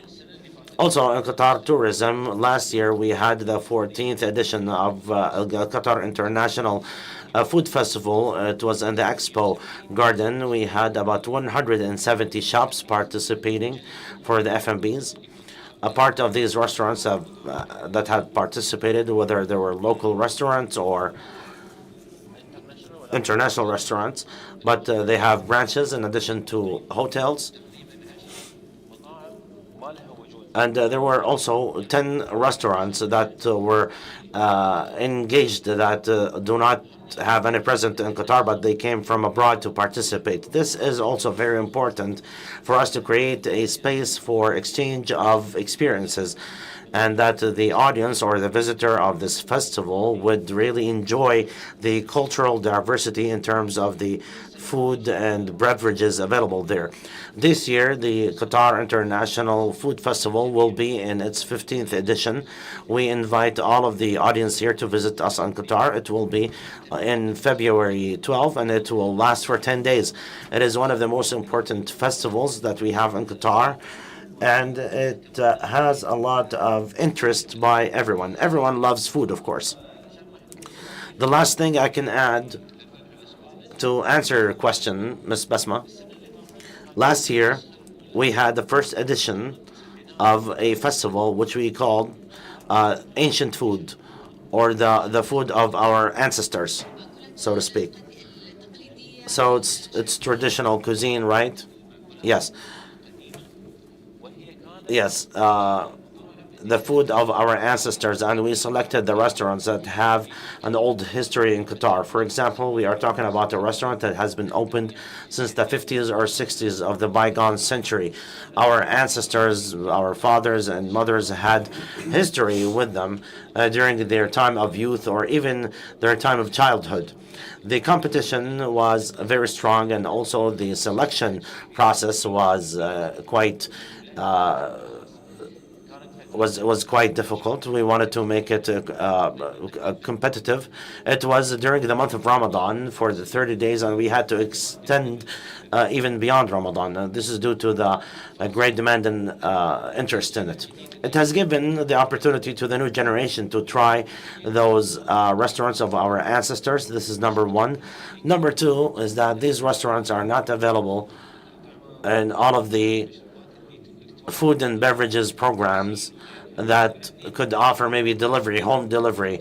Additionally, these restaurants usually don't participate in the festivals like the Qatar International Food Festival or any other festivals or events when there are food trucks on the side.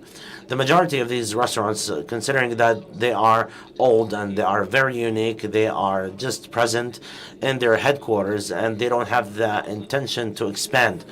So it was a great opportunity to bring all of these restaurants in one place, especially during the month of Ramadan, because it has unique nature. So it was a great experience, and it was well received by everyone. We will be replicating this experience this year in the second edition, and we will see if we can convince more restaurants to participate. Thank you very much, Mr. Omar. Qatar has a festival for ancient and first food. This goes in line with what was said regarding the rating of popular restaurants in a way that can make them obtain Michelin stars.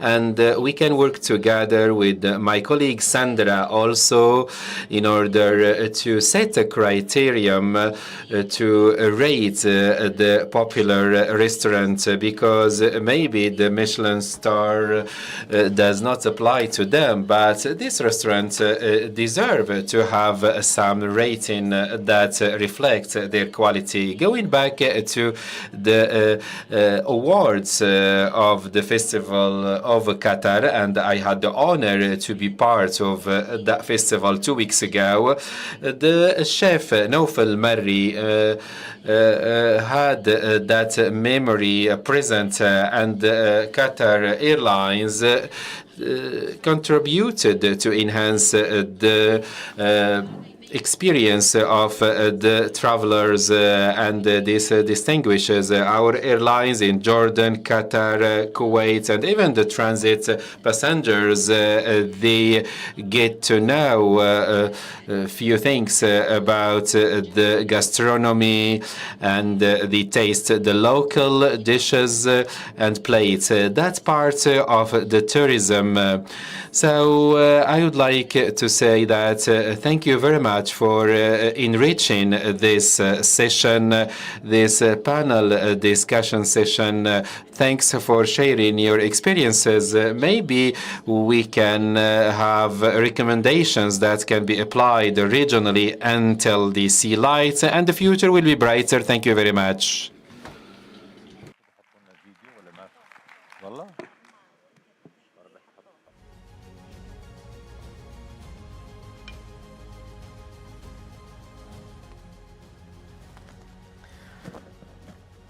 Thank you very much.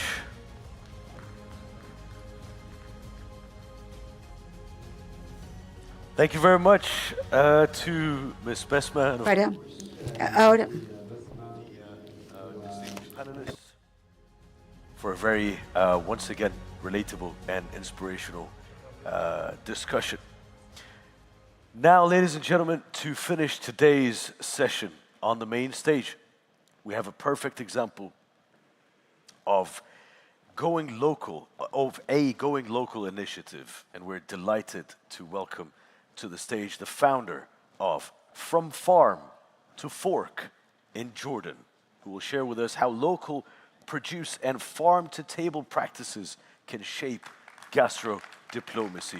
Ladies and gentlemen, if you could kindly give a big round of applause for Mr. Nicholas Dingemans.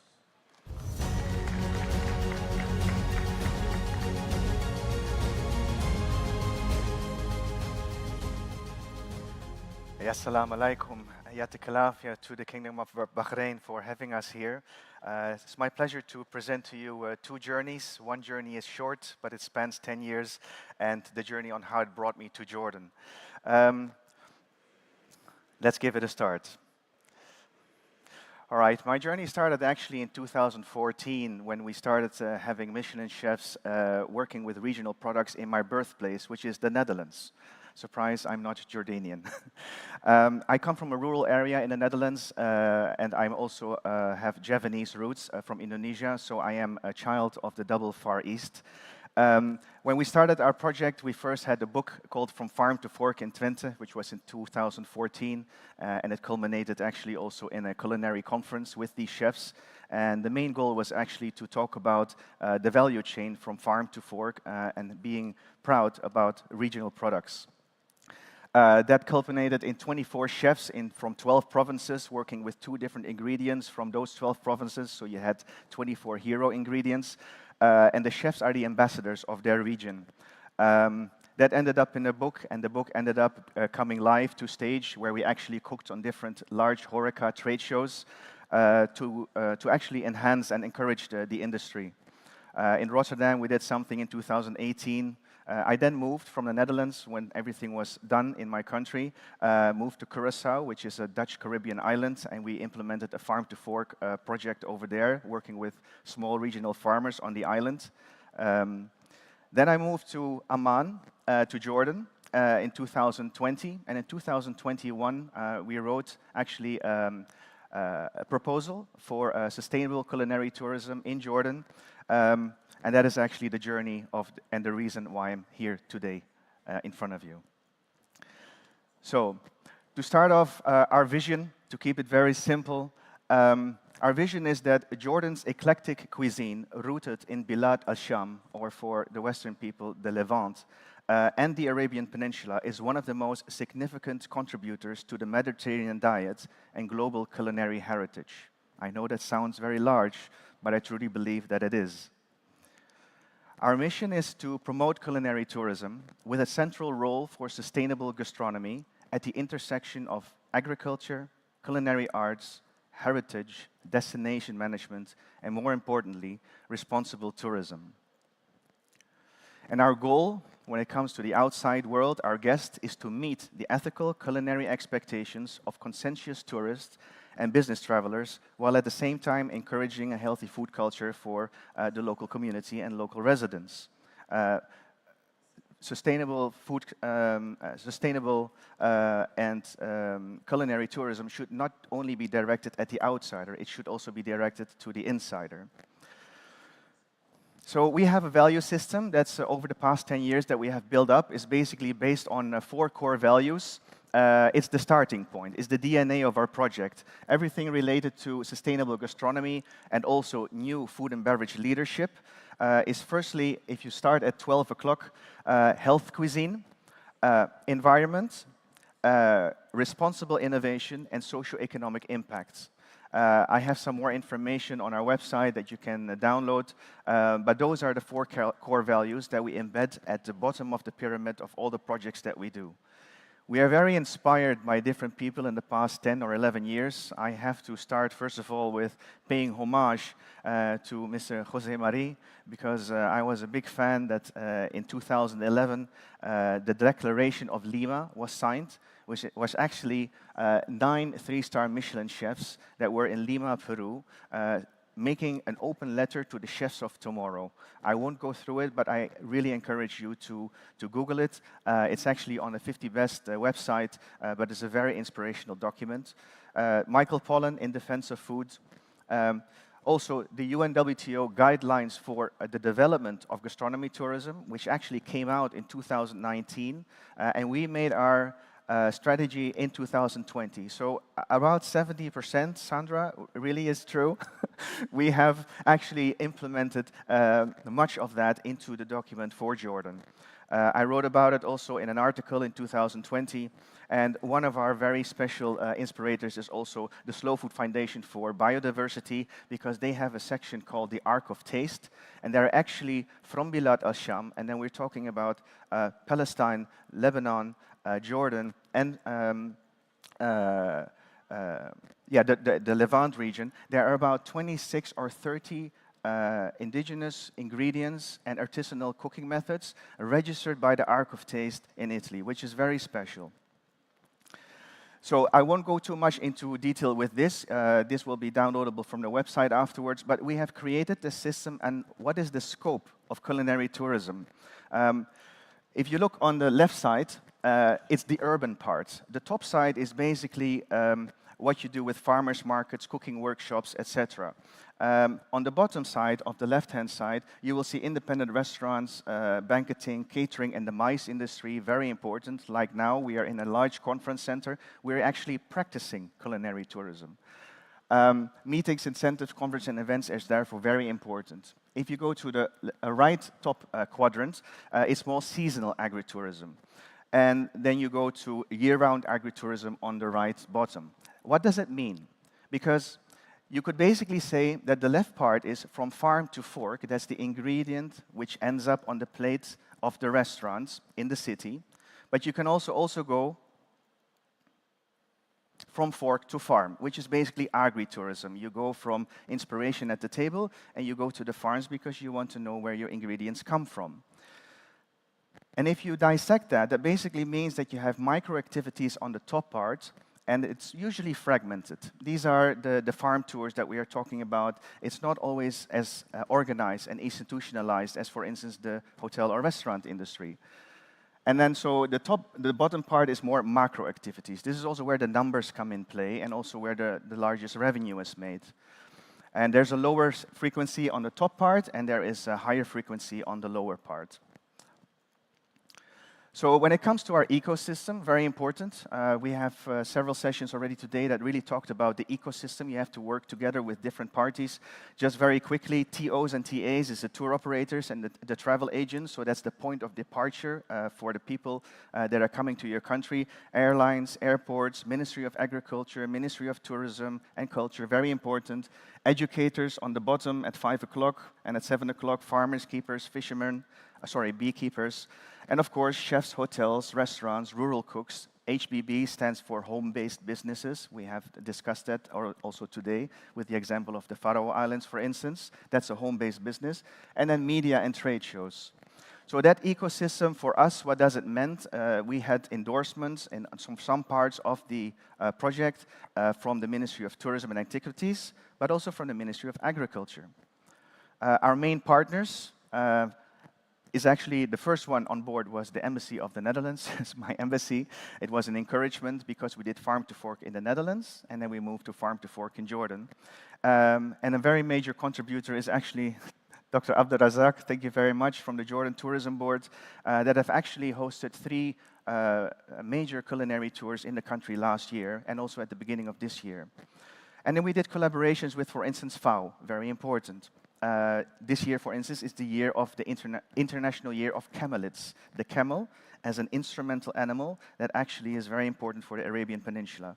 JODA stands for the Jordan Dates Association, and NARC is actually the National Agricultural Research Center. If we look at the input, basically all these parties, we have NARC, the Agriculture Research Center, HIH is my company, Dutch Embassy, Jordan Tourism Board contributed heavily. But we also have the private sector, because we have about 27 partners in the project. So the main keyword for this is actually co-creation. This doesn't have an organizational structure in the traditional sense. So these are different activations. I won't go through all of them, but I am going to show you 2 videos of what we did. But we did about 13 videos across the countries. We had 25 articles internationally in 6 countries. We did 9 farm-to-fork dinner events. And I must say, all our dinner events are 100% local and 100% seasonal. And we made a curriculum on culinary tourism as well, and a lot of photo shoots. At the end, we're looking back at 33% was contributed by the private sector, the local private sector, 38% by the local public sector, and 29% through international funding, which I think is a good mix. And all that money was actually 100% reinvested into Jordan, because we had little budget, but we managed with what we could do, and this is what came out. And so the pivots for this were basically, we were very focused on co-creation, we were very focused on value chain-centric, and also Jordan has basically an inherently culture of hospitality. Actually, the fact that a Dutch person in Jordan is able to do this says a lot about Urdun. This is not something small. And so that whole combination of co-creation and having the environment that enables you to do that was actually our success factor. And we're not even there yet. We're talking about development. So this is our harvest, and I'm going to show you 2 videos with something in the summer, a tour that we did with Michelin chefs from Germany and the Netherlands and food writers, and then one in the spring. We had chefs from New York, a 2-star Michelin chef, and we had a chef from Germany and a chef from the Netherlands. And I'm going to take you on a tour from farm to fork in Jordan, in the north and in the south.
Well, what's very important for us is that chefs from outside would actually go to Jordan and enjoy, but also get inspired by local Jordanian chefs.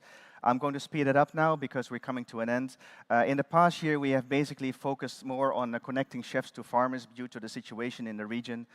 We visited a date festival because dates is a very important product for Jordan. We're focusing on lavender. We did a tour at the lavender farm in Ajloun, and we actually did the year of the camel lids with FAO and visited the camel farm, and we did an event in Wadi Rum. So this is more to connect the farmers to the chefs.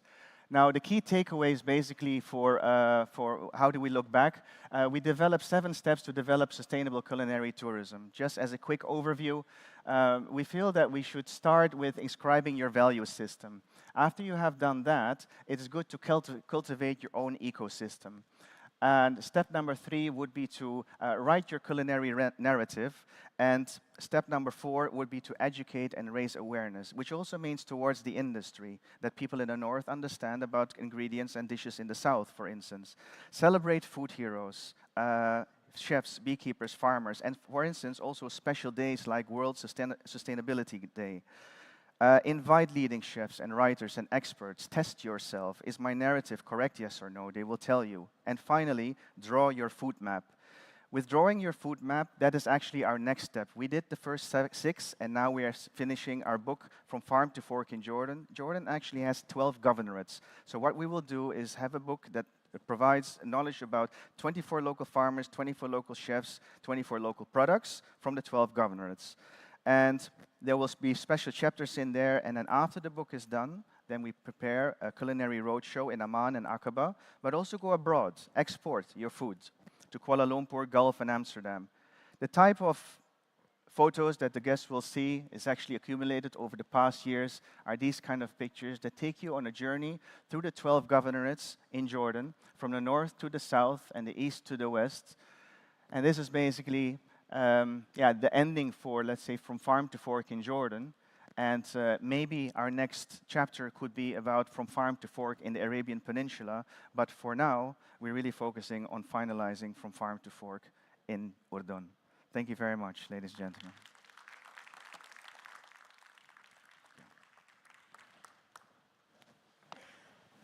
Thank you. Thank you very much, Mr. Nicholas. And ladies and gentlemen, we've come to wrap up day one. Of course, there's day two tomorrow. Don't forget about that. We'd love to see everyone here. Today has been absolutely incredible. Everyone here in Bahrain and online has made this happen and has made an incredible milestone, historic milestone in the Kingdom of Bahrain. Now, ladies and gentlemen, just before we entirely wrap up, don't forget that the gala dinner at the Pearling Path will depart directly from this venue. All right, and tomorrow starts at 9:30 a.m. And of course, masterclasses from 1 to 5. All the details you need are on the screen. Please make sure that you are in your classes at 6 p.m. sharp in the next 5 minutes. Once again, ladies and gentlemen, thank you so much for the entire day. And please enjoy the experience and drive safe and good night. Thank you very much.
Good evening, ladies and gentlemen.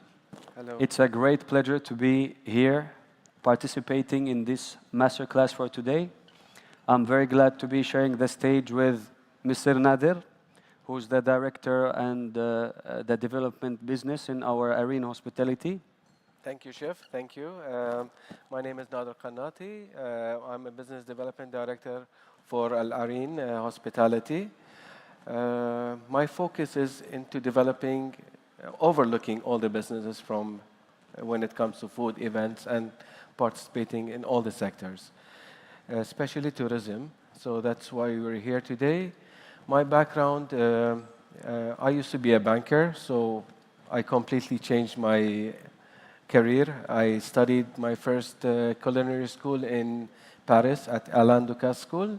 Then I did Malaga School of Cooking. Then I went to Singapore, just picking up all the best of the best and converting the food into the touch of local.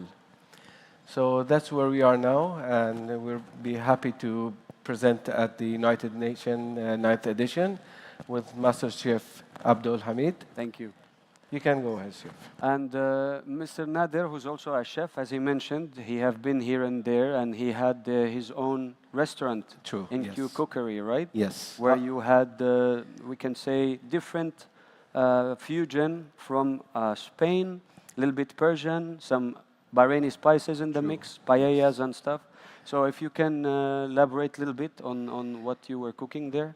I started doing the Spanish paella, and because since we are surrounded by the sea, I found out having seafoods very easy access to it. So that's why I was focusing mostly on seafood, paellas, and fish, basically.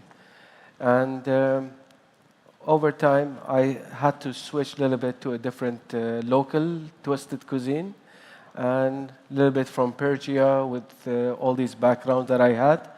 And that's where we are.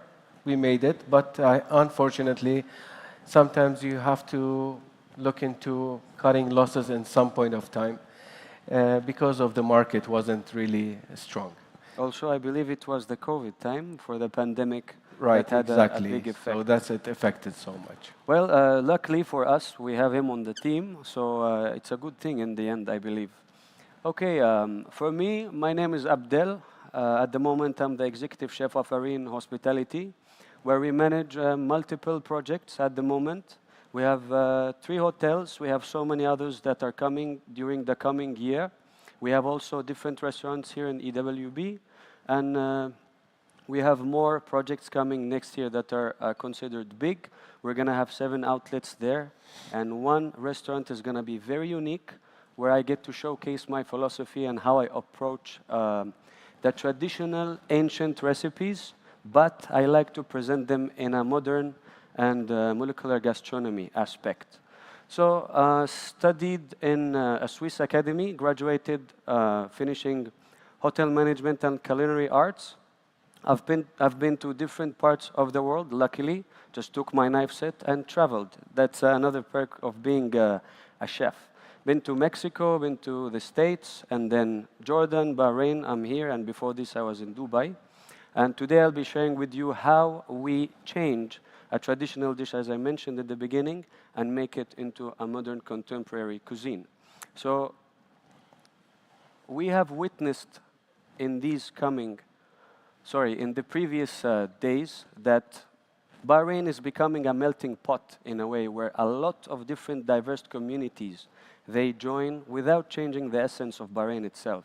You can find so many different items in the market that represents different regions from the world, which is good for us because lately everything has to be showcased in a certain way on social media, which makes our job a little bit more complicated, what we enjoy, because it's nice to be on your feet always trying to make food that is Instagrammable, or it's good for social media, have a variety of here and there. So we enjoy it. It's always also nice to have Chef Nader in the kitchen Thank you. I'm still waiting for the paella, by the way. We'll do it one day. Okay. We've been so busy these days trying True. to arrange so many things, so we'll do it one day. True. Thank you. So if you see on the screen here, we have a Mentimeter where we ask some questions. It would be nice if you can scan the code and answer the questions, and then we see all of us answer, and then we can have questions, a debate. If you have anything in mind that you would like to ask or share, we are here to answer.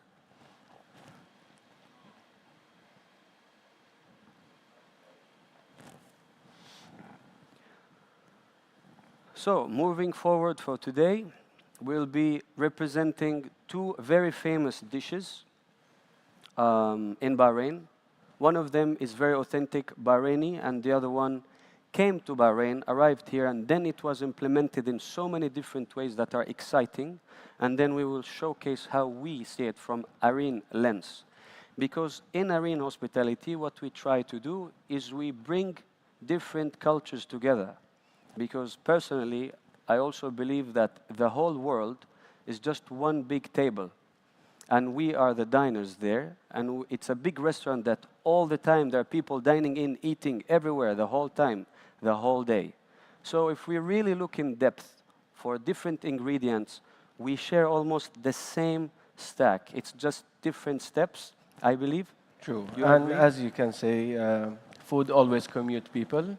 And the dish that we're going to be talking about, it was talk of the town this morning with the chef Lulua, and she presented it very nice. And we had it in our section of buffet.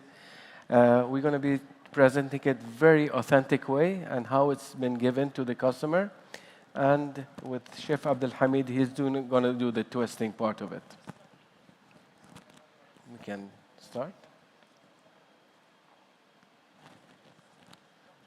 So, moving forward for the vine leaf carpaccio. So as we know, in Middle East, stuffing different parts of vegetables and meat, it's a thing. We like to have a different stuffing for everything that we almost cook in the kitchen. We have stuffed pigeon, stuffed chicken, vine leaves, you name it. Yeah? But at the end, it's very delicious.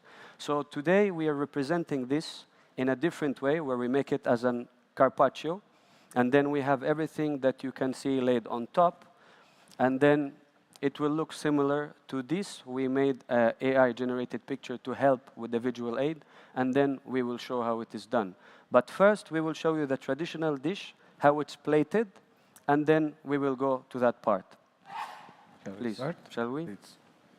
So, starting here, vine leaves, it's a little bit long process, where you have to take each leaf from the vine tree, you blanch it, you cool it down, and then you stuff it.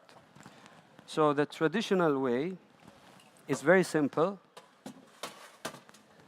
You have your vine leaves laid in the plate, and then Chef Nader will plate it and garnish it, and then we will do the molecular gastronomy way.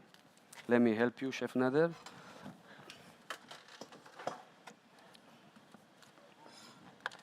And this one, you're going to keep it for the later on? Okay. We have the pomegranate molasses. We have the seeds. Very good. Okay, so you can start, and I will be helping you here. Very good. So we have the things ready right now for the vine leaves. We're going to present it in the very authentic way. The way really people, how they like it. Because recently we've seen a lot changes in the presenting the vine leaf itself. They do it like similar as a cake or...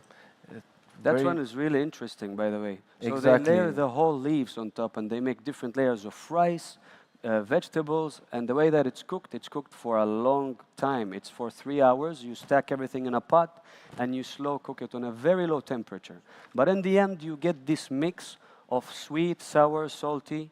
And in Bahrain, we have seen using different spices to implement the different communities that I mentioned earlier.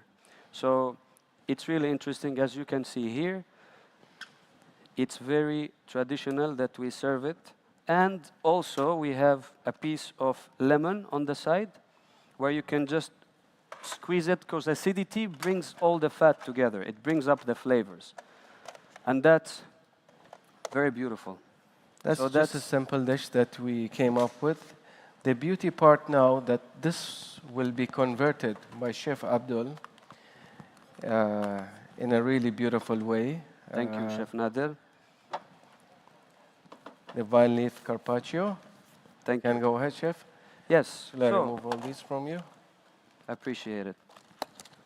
So, as I mentioned, once you understand in depth the ingredients that you deal with and how you arrange everything in a plate, it becomes a little bit easier for you to manipulate without changing the core of it. So here, I have different things that I already arranged. I will be showcasing.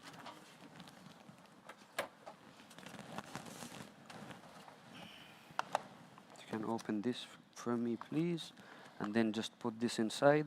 So in molecular gastronomy, we use a lot of ingredients where we need to stabilize certain sauces. Like today, we'll be using soy lecithin. So what this does is when you add it to a juice or a sauce, it makes a gelification kind of a process. So it makes you edible foam, which I will be showing you later on. So we have our rice already cooked. We have the vine leaves that are punched into a circle, very beautiful.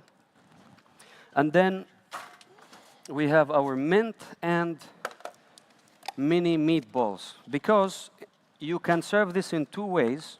You can have it the cold, you can say a meze from Lebanon, and also you can do it hot.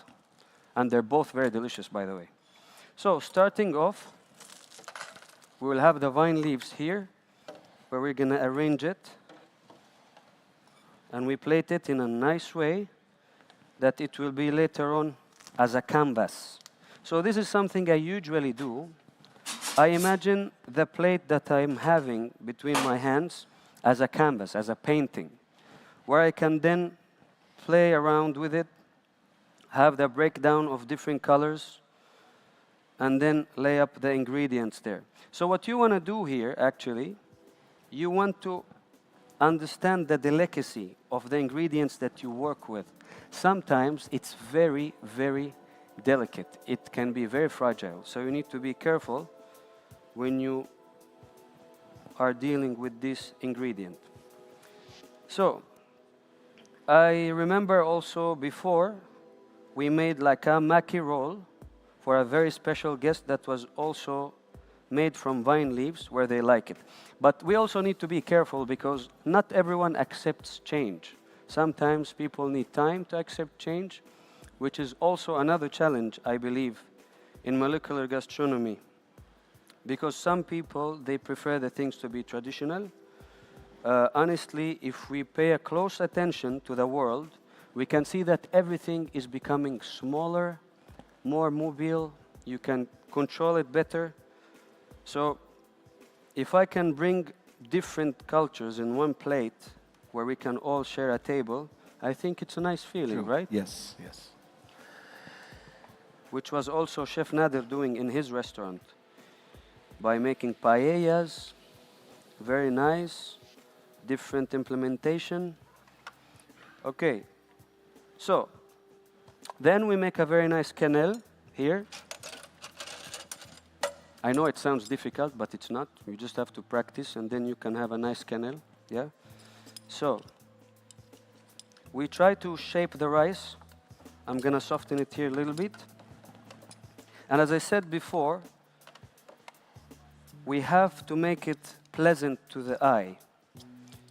Because you know what they say, the eye eats before the mouth does. So we have a quenelle over here. Very beautiful. Let me put this in front of you.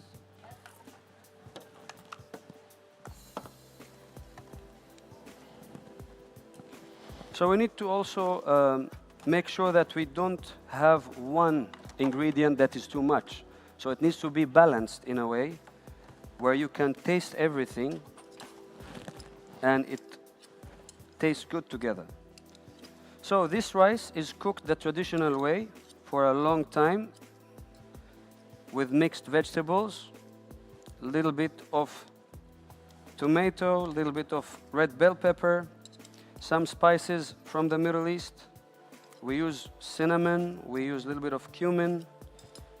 It's not spicy, but it's aromatic. And balanced, I believe, chef, right? Yes, chef, indeed. Did you have vine leaves in your restaurant? I never asked. No. I was just purely seafood. I couldn't stuff seafood with a vine leaf. True. Yeah, it's tricky. But in the end, trying, you can get it done, I believe. Maybe for the next restaurant that we do, we can have something like this. So another thing I believe that also helps to make a beautiful plate is when you have your ingredients laid in a certain way. I personally like to have the angles set in the same direction. It's just the way that I like to plate my food. So also another thing that helps is the odd numbers. Once you have odd numbers when you garnish, right, chef? It's good. Beautiful. Nice. So then we have our Labneh sour punch. So this is, Labneh is kind of a thick yogurt that we keep aged for a long time.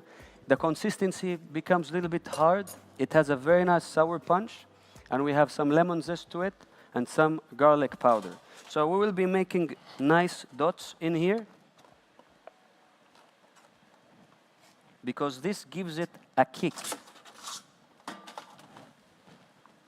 So as I said, you make it in a way that is appealing here and there. Yeah. And then we have our mint. We will also be cooking the meatball. We will just have it a little bit cooked to give it this Maillard reaction. So Maillard reaction is a very interesting word. And it's basically caramelizing the meat in the surface where it gives you this dense flavor. You agree, chef? I agree, chef. You want me to go ahead with this? Yes, please. If you can just blend it with a hand blender, that would be great. Thank you, Chef Nader. So, to break the color and to give it this freshness of the mint. Yeah, that's a sound I personally enjoy, yeah? So, beautiful.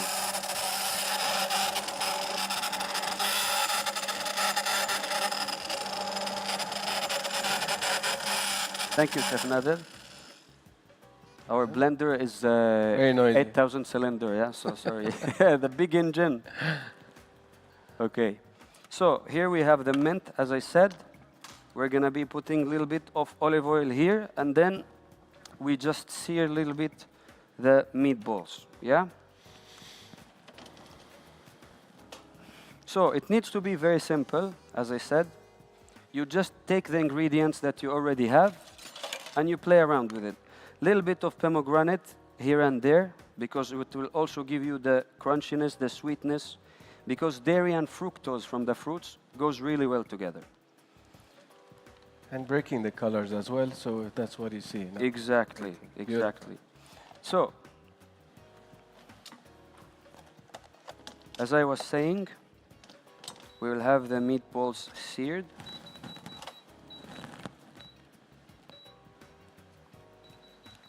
We will also have the beef tikka later on, which is very famous in Bahrain since you are on the island. Or if you do visit Bahrain, make sure you give it a try. It's very nice. It's a must. If you can elaborate, chef, on that meat tikka. Meat tikka is almost, you can say, is everybody's favorite. Whoever, travelers or the local Bahrainis, when they have parties, barbecues, they would just go for it because it's nicely simmered overnight with salt and pepper, lemon black powder, so it stays overnight marinated nicely, and it's very soft. You can have it. Today, I think Chef Lulua did her best. It was very beautiful. We're going to be presenting it the authentic way.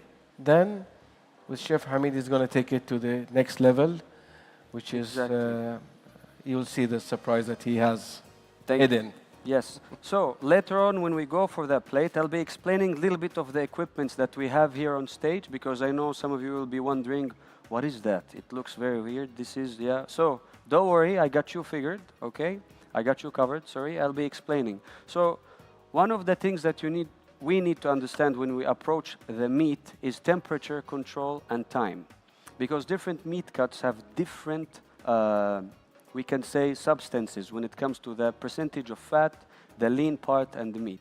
So for today, I'll be showcasing a new technology. Well, it's not actually new, but it's being more implemented in Middle East, I believe, the sous vide. Yeah. Yeah. So for this technology is called sous vide, where you can control the environment of the container that you cook with for a very long time and on very low temperature, where all the spaces in this container is going to be equal.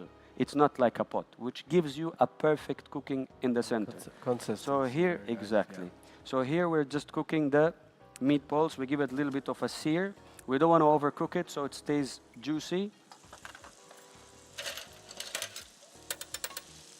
Yeah, so the beef tikka, it's a very traditional Bahraini dish. It brings people together. It's served with khubuz. For those of you who don't know what is khubuz, it's basically a part of bread that is very basic, yet cooking it on the tannoor, where we have it on the open charcoal and we stick it to the wall, it takes skill and it's very delicious. It smells very good, you agree? It's your cooking, that's why. Exactly.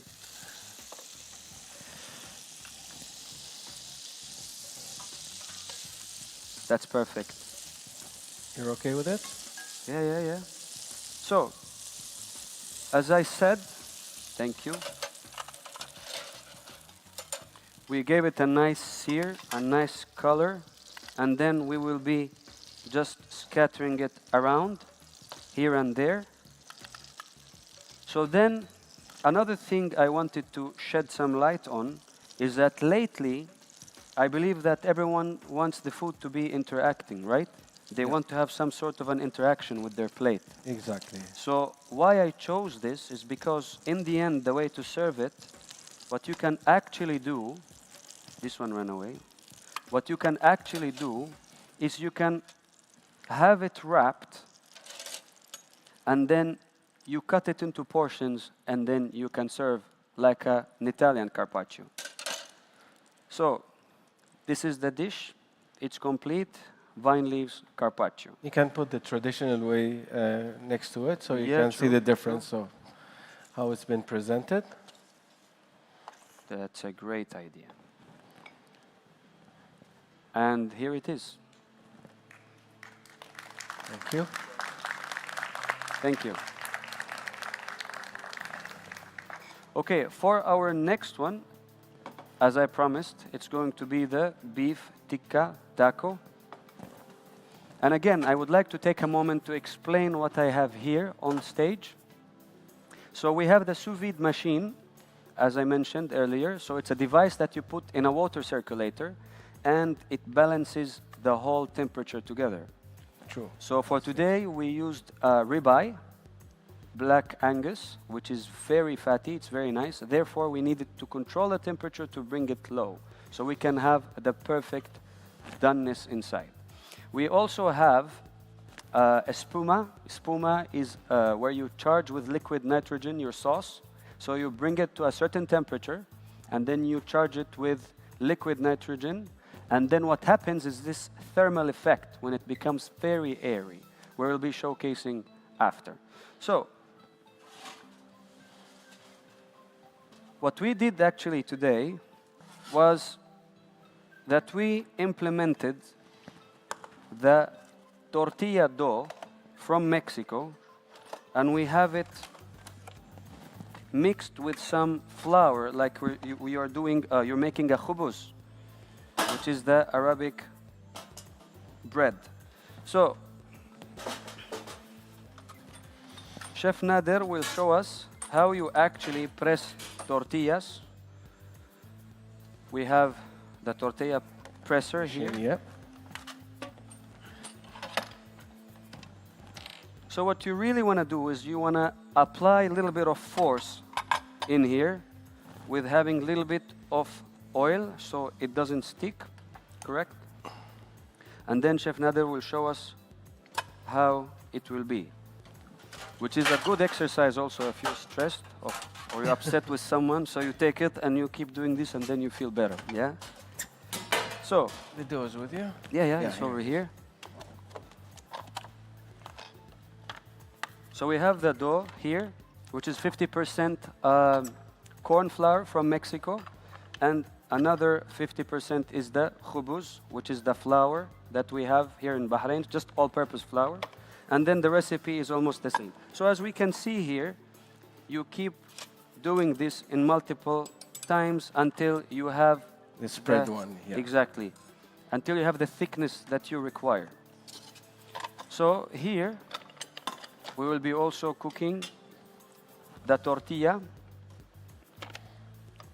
exactly like we make almost another type of bread. It needs to be a hot surface where you can activate the gluten inside and the yeast, so you will have these bubbles.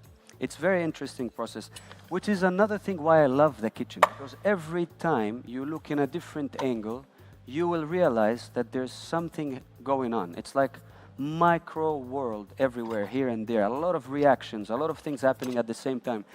It's about action, cooking, sizzling. You agree? I agree, Chef. That's why you left the bank, I think, right? True. I felt myself being in the kitchen is really just a stress release, and I can do whatever I want. Exactly, exactly. So here we have made ones earlier, as you can see. And then what we will be doing, as I mentioned here, we'll just have to be very delicate with it and then have it on the stove. And the reason we make it black, it's because we mimic the grilling part and the charcoal. So meanwhile, until I cook this and have it figured, Chef Nader is going to show us the traditional way how we serve the tikka and how we garnish it. Usually, they wherever you go to any place, they'll get you this steel pan. So it's part of the tradition of it. And the way we present it in everywhere you go, either with the skewers itself, they'll present it to you this way, or it's totally up to you if you want to ask it like to remove the skewers or not. But we Bahrainis prefer to have it with the skewers. And I know this size of the onion is so large for this area, but I'm going to take half of it. And if you're already here in Bahrain, give it a try the traditional way. There's a lot of places where they sell beef tikka.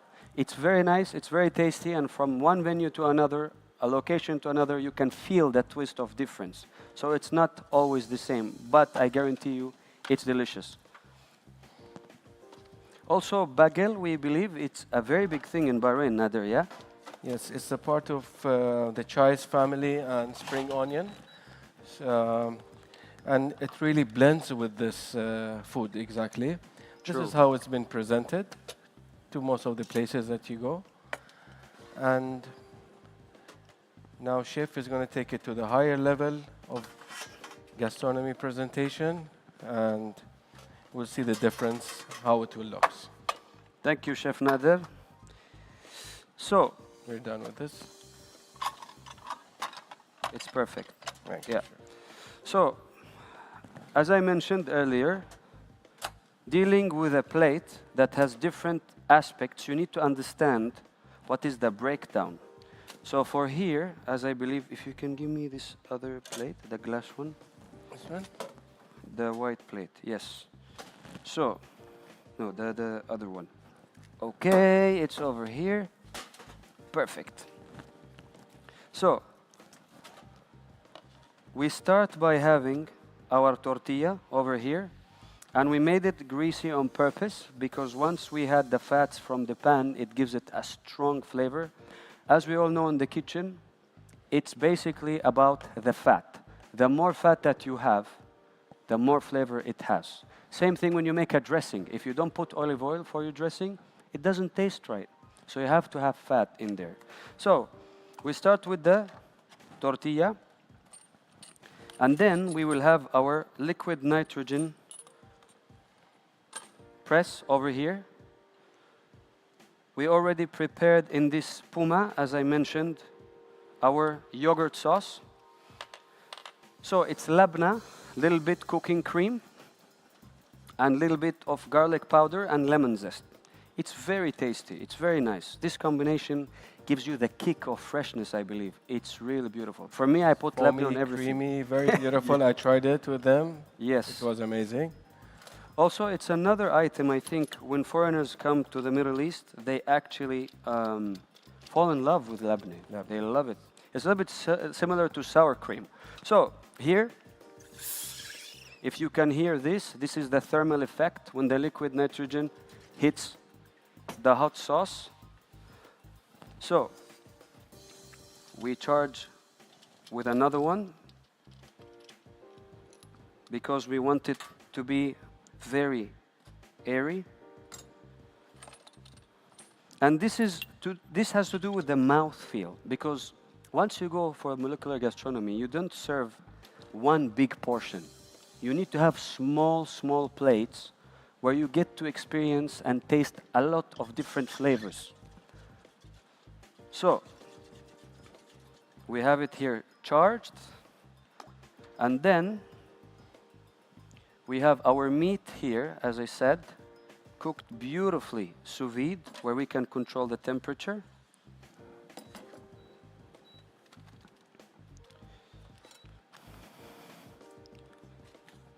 If you can put the other pan, Nader, here, yes, perfect. Certain temperature, or 7 is okay? Yes, please, highest temperature. Thank you, perfect. So another thing is big in Bahrain, which is bagel, as Nader mentioned. So here we're using a sauce, when it's similar to salsa verde in Mexico. So what we will do, we will make some dots in here.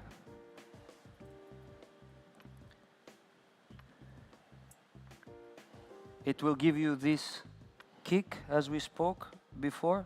It's very fresh. It has bagel, coriander, little bit of garlic, and chili. So we have it on the sides like this. And then for the main ingredient, which is our meat. So we need to make sure that this is very hot. And later on, to mimic the grilling process, we're gonna use the smoking gun, where it's gonna give you this very nice smoky flavor. We also have the basting process. So basting process is when you put some butter with your meat, and then you put aromatics in here, like whole garlic, rosemary, and we're using black lemon because we're making a black lemon tikka. So, Chef Nader, can you share with us the experience that you had the first time you had tikka? Growing up with tikka, how was it? I can't remember if it was first time because we grew up with it. And nice. It was there all the time. But over time, it really came in a different touches. Some they simmer it with yogurt. By the way, maybe I didn't tell you that my grandfather from mother's side has owned, until now, 90 years of being a tikka and kebab restaurant, so it's still surviving. Wow. So 90 years, they're doing the same job. Wow. But I need to go and try, yeah? We have to. Yes, please. I love tikka. Okay, so we have the meat ready here. We make sure that this is very hot, and then you put it to be sizzled. I love this sound, by the way. This is the best sound for me in the kitchen. So we keep it in one place. We make sure that it's being cooked perfectly. You want to make sure that you don't want to burn the meat. In the same time, you want it to have a small crust, which is very good. So,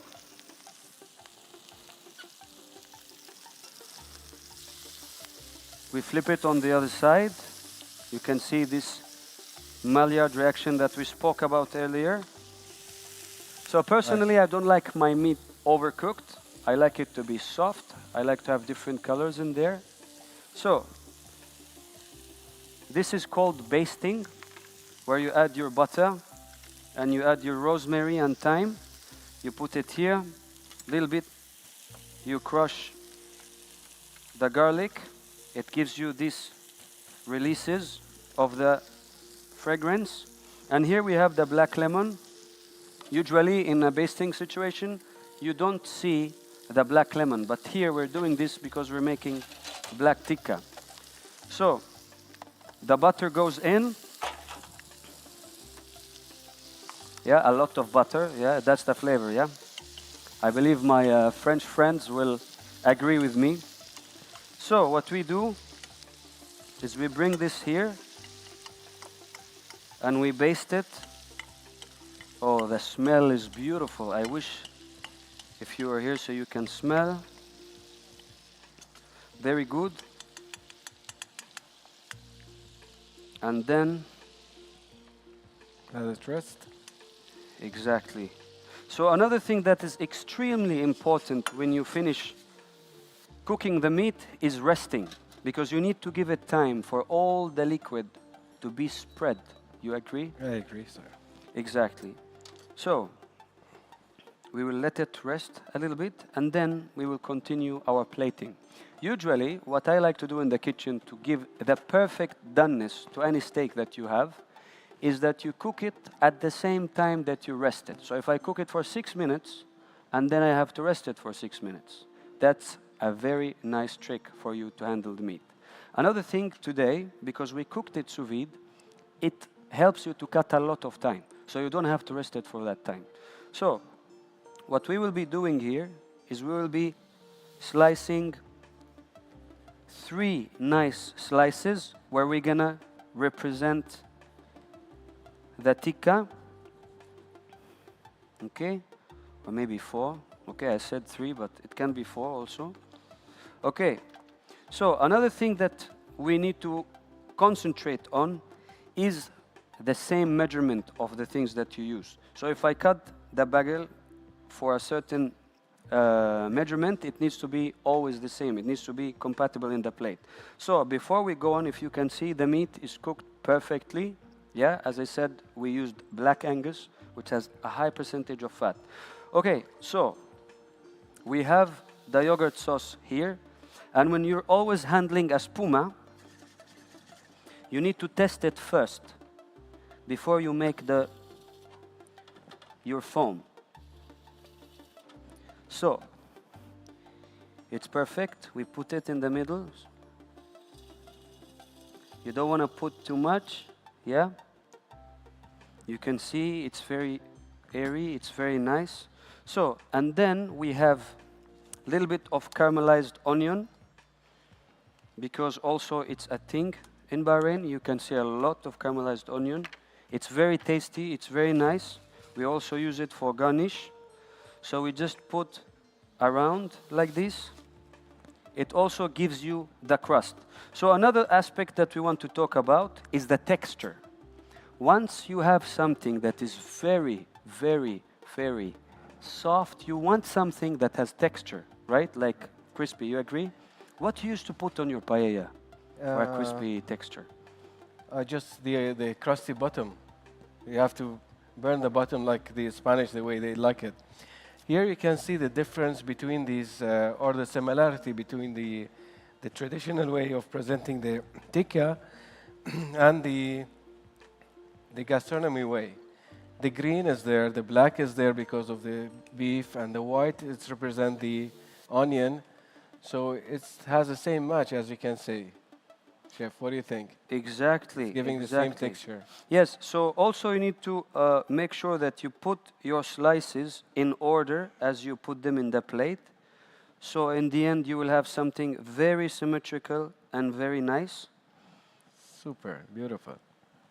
And then on the other side from here, we'll have this last slice, and you break the colors here and there. And then you can also have a little bit of microgreens if you want, or something similar to break the color. Well done. Okay? The purple will do it very beautifully. I agree with Yes. you.